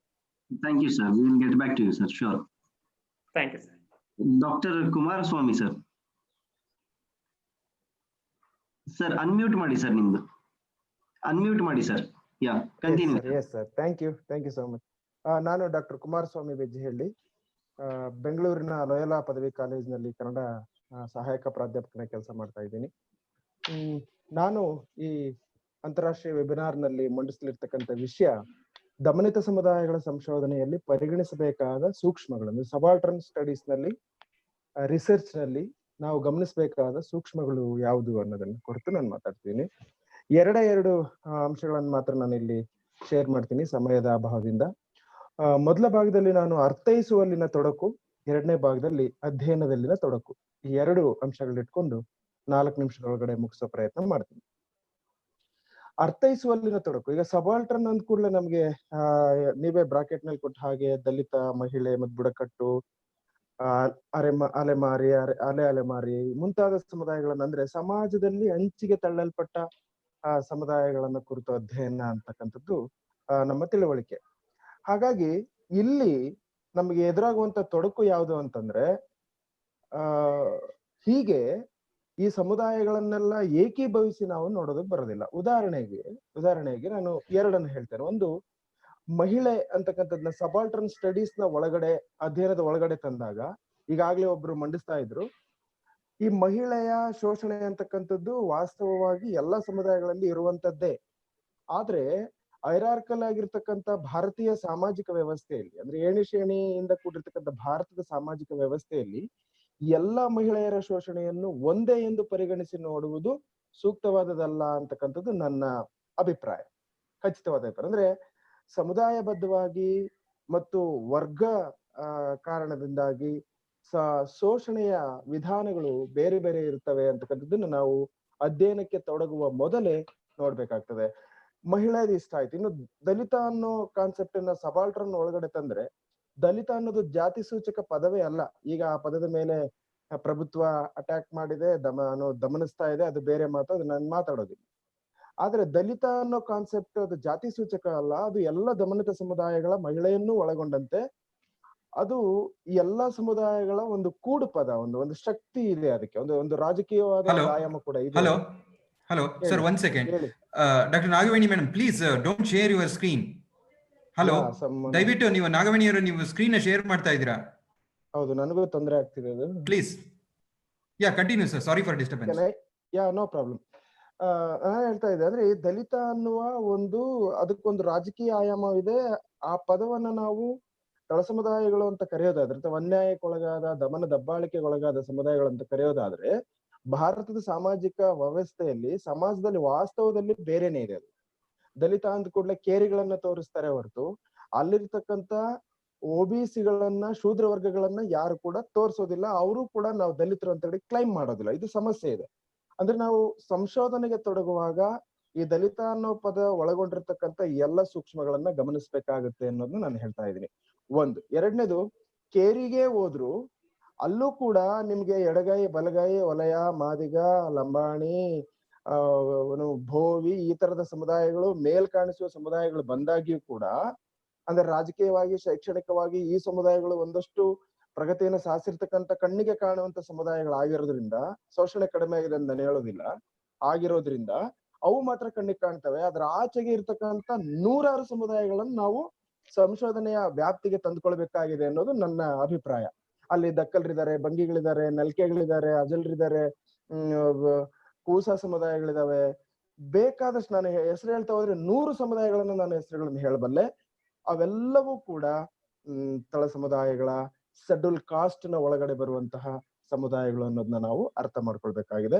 ನಾನು ಹೆಚ್ಚು ವಿಸ್ತರಿಸಕ್ಕೆ ಹೋಗೋದಿಲ್ಲ. ಎರಡನೇ ಭಾಗದಲ್ಲಿ ಅಧ್ಯಯನದಲ್ಲಿನ ತೊಡಕು ಅಂತಂದ್ರೆ, ಇಂತಹ ಸಮುದಾಯಗಳನ್ನು ಕುರಿತು ಅಧ್ಯಯನ ಮಾಡುವಾಗ ನಿಜವಾಗಿಯೂ ನಮ್ಗೆ ಬಹಳ ದೊಡ್ಡ ಸವಾಲುಗಳು ಎದುರಾಗ್ತವೆ. ನಾನು ಅಂಬೇಡ್ಕರ್ ಸ್ಟಡಿ ಸೆಂಟರ್ಗೆ ಒಂದು ಯೋಜನೆಯನ್ನ ಮಾಡಿಕೊಟ್ಟೆ. 5 ಸಮುದಾಯಗಳನ್ನು ಕುರಿತು ದಕ್ಷಿಣ ಕನ್ನಡ, ಉಡುಪಿ, ಕಾಸರಗೋಡು, ಕೊಡಗು ಭಾಗದಲ್ಲೆಲ್ಲ ಓಡಾಡ್ಕೊಂಡು 5 ಸಮುದಾಯಗಳನ್ನು ಕುರಿತು ನಾನೊಂದು ಥೀಸಿಸ್ ನ ಒಂದು ಪ್ರಾಜೆಕ್ಟ್ ನ ಮಾಡಿಕೊಟ್ಟೆ.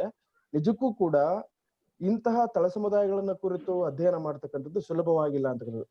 ಉದಾಹರಣೆಗೆ ಕೊಡಗು ಮತ್ತು ಚಿಕ್ಕಮಂಗ್ಳೂರಿನಲ್ಲಿ ಅಥವಾ ಆ ಭಾಗದಲ್ಲಿ ಯಾರಾದ್ರೂ ಈಗ ಕೇಳ್ತಾ ಇದ್ರೆ ಅವ್ರಿಗೆ ಗೊತ್ತಾಗ್ತದೆ.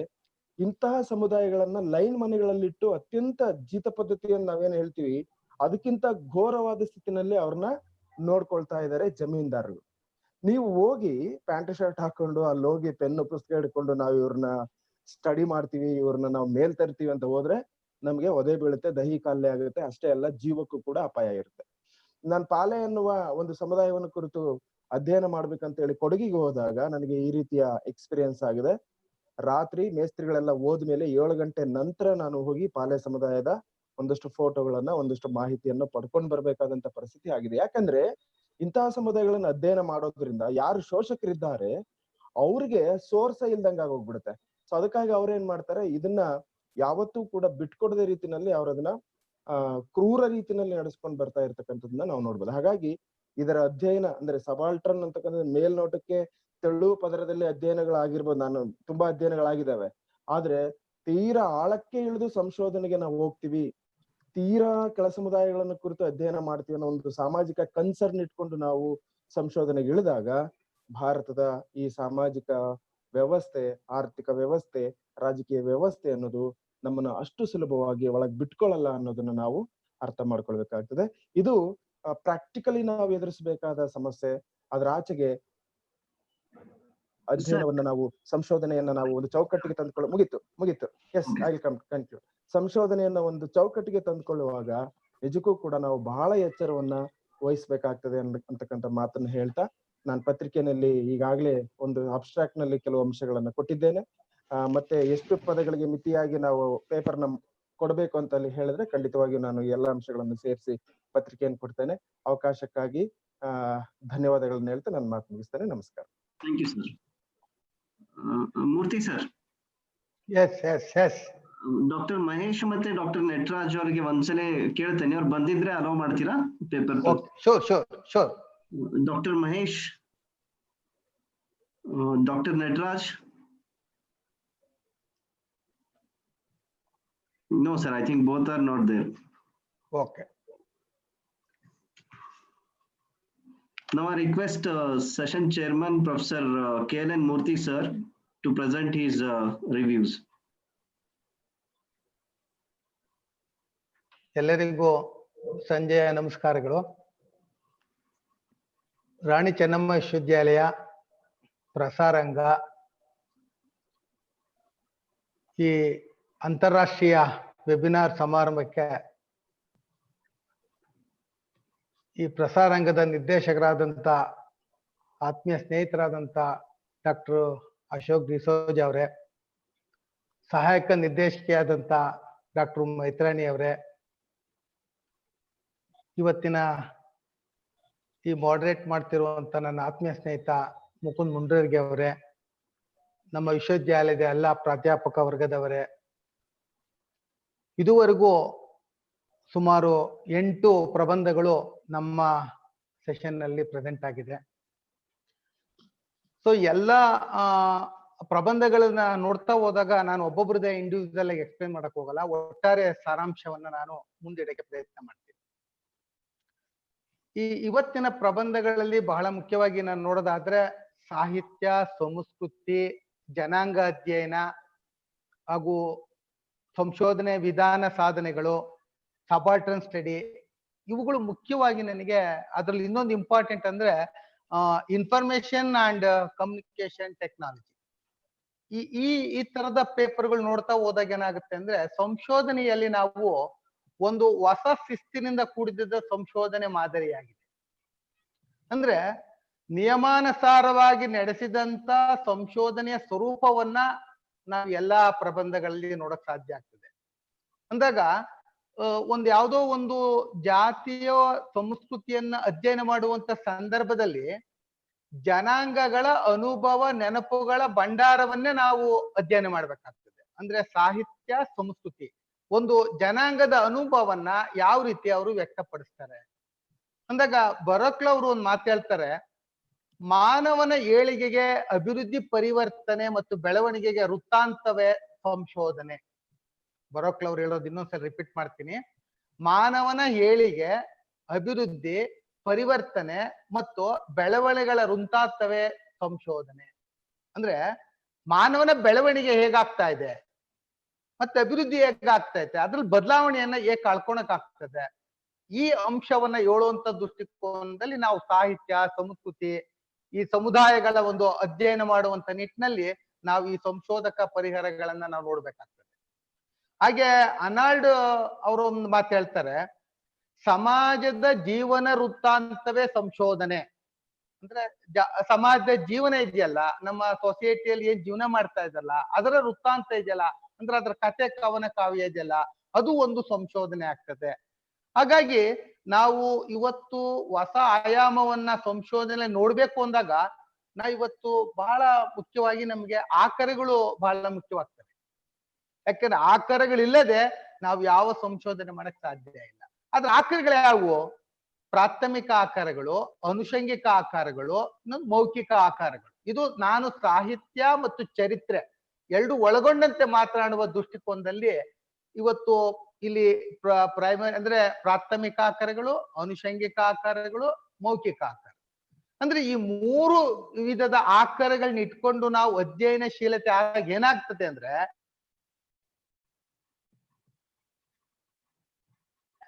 ಸಮಾಜದಲ್ಲಿ ವಾಸಿಸುತ್ತಿರುವ ಜನರ ಕೃತಿ ಮತ್ತು ಜನರ ನಡವಳಿಕೆಯನ್ನ ಅಧ್ಯಯನ, ಇಲ್ಲಿ ಉದ್ಯೋಗವುಳ್ಳ ಪಂಗಡಗಳು ಸಾಮಾಜಿಕ ಇತಿಹಾಸದ ಬರವಣಿಗೆಗೆ ಸಹಾಯಕವಾಗ್ತವೆ. ಅಂದ್ರೆ ಇತಿಹಾಸ, ಸಮಾಜಶಾಸ್ತ್ರ, ಇತಿಹಾಸ ಮತ್ತು ಸಾಹಿತ್ಯ ಇವುಗಳೆಲ್ಲ ಒಳಗೊಟ್ಟಿನಲ್ಲಿ ನೋಡ್ತಾ ಹೋದಾಗ ಏನಾಗುತ್ತೆ ಅಂದ್ರೆ ಇತಿಹಾಸ, ಸಮಾಜಶಾಸ್ತ್ರಗಳು ಸಹೋದ್ಯೋಗಿಗಳಾಗ್ತಾರೆ, ಪಾಲುಗಾರರಾಗ್ತಾರೆ, ಒಂದೇ ತರದ ಸದಸ್ಯರಾಗಿ ಮತ್ತೊಂದು ಪರಿಜ್ಞಾನ, ದಕ್ಷತೆಯನ್ನ ಉತ್ಪ್ರೇಷಣೆ ಮಾಡ್ತಾ ಹೋಗ್ತಾರೆ. ಅಂದ್ರೆ ಸಾಮಾಜಿಕ ಚರಿತ್ರೆಗಾರ ವಿಷಯ ವಸ್ತುವನ್ನ ಎದುರಿಸ್ತಾ ಹೋಗ್ತಾರೆ. ನಾನು ಯಾಕಿಲ್ಲಿ ಸಾಹಿತ್ಯ, ಸಂಸ್ಕೃತಿ ನೋಡಿ, ಸಂಸ್ಕೃತಿ ಅಂದಾಗ ಇಲ್ಲಿ ಕಲ್ಚರ್ ಅನ್ನೋ ಪದವನ್ನು ಉಪಯೋಗಿಸ್ತೀವಿ, ಸಾಹಿತ್ಯ ಅಂದಾಗ ಲಿಟ್ರೇಚರ್ ಅಂತ ಹೇಳ್ತೀವಿ. ಅಂದ್ರೆ ಇಲ್ಲಿ ಸಮಾಜ ಮತ್ತು ಸಾಹಿತ್ಯ ಎರಡರ ನಡುವೆ ಹೇಗೆ ಸಂಶೋಧನೆ ಪೂರ್ವಕವಾಗ್ತದೆ, ಸಂಶೋಧನೆಯನ್ನ ಯಾವ ರೀತಿ ನಾವು ಆಲೋಚನೆ ಮಾಡಕ್ ಸಾಧ್ಯ ಆಗ್ತದೆ, ಒಂದು ಮತ್ತೊಂದರ ಜ್ಞಾನವನ್ನ ಹೇಗೆ ನಾವು ಅರ್ಥೈಸಬಹುದಾಗ್ತದೆ. ಬರ್ಲಿನ್ನಲ್ಲಿ ಉಂಟಾದ ಒಂದು ಕ್ರಾಂತಿಯ ಇತಿಹಾಸವನ್ನ ಅಲ್ಲೊಂದು ಮಾತು ಹೇಳ್ತಾರೆ, ಸಾಹಿತ್ಯ ಕಲೆಯಿಂದ ನಿರ್ಮಾಣವಾಗುತ್ತೆ. ಅಂದ್ರೆ ಬರ್ಲಿನ್ನಲ್ಲಿ ನಡೆದಂತ ಒಂದು ಉಂಟಾದ ಇತಿಹಾಸ ಅಧ್ಯಯನವನ್ನ ಏನ್ ಹೇಳ್ತಾರೆ ಅಂದ್ರೆ ಸಾಹಿತ್ಯ ಕಲೆ, ಅಂದ್ರೆ ಸಾಹಿತ್ಯ ಇಲ್ದಲೆ ಕಲೆ ಆಗಲಾರದು, ಚರಿತ್ರೆ ಆಗಲಾರದು. ಆ ಒಂದು ಹಿನ್ನೆಲೆಯಲ್ಲಿ ನಾವು ಈ ಸಾಹಿತ್ಯ ವಿದ್ಯಂತೆ ಅವರ ಮೆಕಾಲೆ ಅವರು ಒಂದು ಪ್ರತಿಪಾದನೆ ಹೇಳ್ತಾರೆ. ಏನು ಅಂದ್ರೆ ಈ ಸಾಹಿತ್ಯ ಮತ್ತು ಚರಿತ್ರೆಯ ಕ್ರಾಂತಿಗೆ ಕಾರಣ ಪುರುಷ ಆಗ್ತಾರೆ ಮೆಕಾಲೆ ಅವರು. ಅಂದ್ರೆ ಕಾವ್ಯಧಾರೆ, ಶಿಕ್ಷಣ ಮೌಲ್ಯ, ಸಾಹಿತ್ಯಾಂಶಗಳ ವಾದವನ್ನ ಇಲ್ಲಿ ಅಧ್ಯಯನ ಮಾಡೋದರ ಪ್ರಭಾವವನ್ನ ವಿವರಿಸ್ತಾ ಹೋಗ್ತೀವಿ. ಅಂದ್ರೆ ಸಾಹಿತ್ಯ ಇತಿಹಾಸ ಮಿತ್ರನೇ ಹೊರತು ಶತ್ರು ಅಲ್ಲ. ಯಾಕೆಂದ್ರೆ ಇತಿಹಾಸವು ಕಾದಂಬರಿಯಲ್ಲಿ ಜನಿಸಿ ಪ್ರಬಂಧದಲ್ಲಿ ಕೊನೆಗೊಳ್ತದೆ. ಈಗ ಫಾರ್ ಎಕ್ಸಾಂಪಲ್ ನಾನು ಹೇಳೋದಾದ್ರೆ ಸಂಗೊಳ್ಳಿ ರಾಯಣ್ಣನ ನಾವು ಚರಿತ್ರೆ ನೋಡ್ಬೇಕಾದ್ರೆ ಅವರ ಅನೇಕ ಕಾದಂಬರಿ ಇದಾವೆ, ಅವರ ಕೆಲವು ಪುರಾಣ ಕಥೆಗಳಿದಾವೆ, ಕಾವ್ಯಗಳಲ್ಲಿ ಇದಾವೆ. ಇವತ್ತು ಸಂಗೊಳ್ಳಿ ರಾಯಣ್ಣ ಕಥೆಯನ್ನ ಇವತ್ತೊಬ್ಬ ಸಂಗೊಳ್ಳಿ ರಾಯಣ್ಣ ಬಗ್ಗೆ ಸಾಹಿತ್ಯಗಾರನು ಸಂಶೋಧನೆ ಮಾಡಬಹುದು, ಒಬ್ಬ ಚರಿತ್ರೆಗಾರನು ಸಂಶೋಧನೆ ಮಾಡಬಹುದು. ಅಂದ್ರಾಗ ಸಾಹಿತ್ಯ ತೌಲನಿಕವಾದಂತ ಅಧ್ಯಯನ ಹೇಗಾಗುತ್ತೆ ಮತ್ತೆ ಈ ಚಾರಿತ್ರಿಕ ಅಧ್ಯಯನದಲ್ಲಿ ಹೇಗಾಗುತ್ತೆ ಅನ್ನೋದನ್ನ ನಾವು ಸಂಗೊಳ್ಳಿ ರಾಯಣ್ಣ ಅಂತ ಒಬ್ಬ ವ್ಯಕ್ತಿಯ ಐತಿಹಾಸಿಕ ಹಿನ್ನೆಲೆ, ಸಾಹಿತ್ಯದ ಹಿನ್ನೆಲೆ ನಾವು ನೋಡ್ತಾ ಹೋದಾಗ ಏನಾಗುತ್ತೆ, ಹೊಸ ಒಂದು ನೋಟವನ್ನ ಅಥವಾ ಹೊಸವನ್ನ ವಿಚಾರವನ್ನ, ಹೊಸ ಆಲೋಚನೆಯನ್ನ ಕಟ್ಟಕ್ಕೆ ಸಾಧ್ಯ ಆಗ್ತದೆ. ಅಂದಾಗ ನಾವು ಇತಿಹಾಸ ಕಟ್ಟು ಕಥೆಯಲ್ಲ, ಅಂದ್ರೆ ಇತಿಹಾಸದ ಸಂಗತಿಗಳನ್ನ ಅವಲಂಬಿಸ್ತಾ ಹೋದ್ರೆ ಅದು ನಿರೂಪಣೆಗೆ ವ್ಯತ್ಯಾಸವಾಗ್ತದೆ. ಅಂದಾಗ ಕಥಕಾರ ವಸ್ತುವನ್ನ ಅತ್ಯುತ್ತಮ ಕಥಕಾರ ಅತ್ಯಂತ ನಿಷ್ಠುಟವಾಗಿ, ಅಂದ್ರೆ ಇತಿಹಾಸಕಾರ ತನ್ನ ವಸ್ತುವನ್ನ ಸೃಷ್ಟಿಸಲಾರ. Murthy sir, we are time getting late for the valedictory, please. Okay, ಈಗ ಒಂದು ಅಂಶ ಹೇಳ್ಬಿಟ್ಟು ನಾನು ಮುಟ್ತೀನಿ. ಸೊ ಇಷ್ಟೆಲ್ಲ ನಾನು ಹೇಳೋದಾದ್ರೆ ಈ 8 ಪ್ರಬಂಧಗಳಲ್ಲಿ ಸಾಹಿತ್ಯದ ಅವಲೋಕನ, ಒಂದು ಸಮಾಜೀಯ ಅಧ್ಯಯನ, ಆಮೇಲೆ ಇನ್ನು ಬಹಳ ಒಳ್ಳೇದೊಂದು ಸಬಾಲ್ಟರ್ನ್ ಸ್ಟಡಿ ಅಂತ ಹೇಳಿದ್ರೆ ಅಂದ್ರೆ ಕೆಳಸ್ತರದ ವರ್ಗಗಳ ಅಧ್ಯಯನ. ಅಲ್ಲಿ ಹೇಳಿದ್ರು ದಲಿತ, ಮಹಿಳೆ, ಆದಿವಾಸಿಗಳು ಅಂತ ಹೇಳಿರು. ಆದ್ರೆ ನಾನು ಒಂದು ಪದ ಹೇಳ್ತೀನಿ, ಕೆಳಸ್ತರ ಅಂದ್ರೆ ಯಾರು ಸಮಾಜದಲ್ಲಿ ಮೂಲ ರೂಪಕ್ಕೆ ಬರದೆ ಕೆಳ ಹಂತದಲ್ಲಿ ಇರ್ತಾರಲ್ಲ ಅವರೆಲ್ಲರೂ ಕೆಳವರ್ಗದ ಸಬಾಲ್ಟರ್ನ್ ಸ್ಟಡಿಗೆ ಬರ್ತಾರೆ. ಸೊ ಇಂಥ ಅಧ್ಯಯನಗಳು ಇವತ್ತು ಆಗ್ಬೇಕಾಗ್ತದೆ. ಇನ್ನೊಂದು ಇನ್ಫಾರ್ಮೇಶನ್ ಅಂಡ್ ಕಮ್ಯುನಿಕೇಶನ್ ಟೆಕ್ನಾಲಜಿ. ಯಾಕೆಂದ್ರೆ ಇವತ್ತು ಸಾಹಿತ್ಯ ಆಗ್ಲಿ, ವಿಜ್ಞಾನ ಆಗ್ಲಿ, ಸಮಾಜ ಆಗ್ಲಿ, ವಾಣಿಜ್ಯ ಆಗ್ಲಿ, ಇವತ್ತು ನಮ್ಗೆ ICTC ಇಲ್ಲ ಅಂದ್ರೆ ಇವತ್ತು ಸಂಶೋಧನೆ ಮಾಡೋದು ಬಹಳ ಕಷ್ಟ ಆಗ್ತದೆ.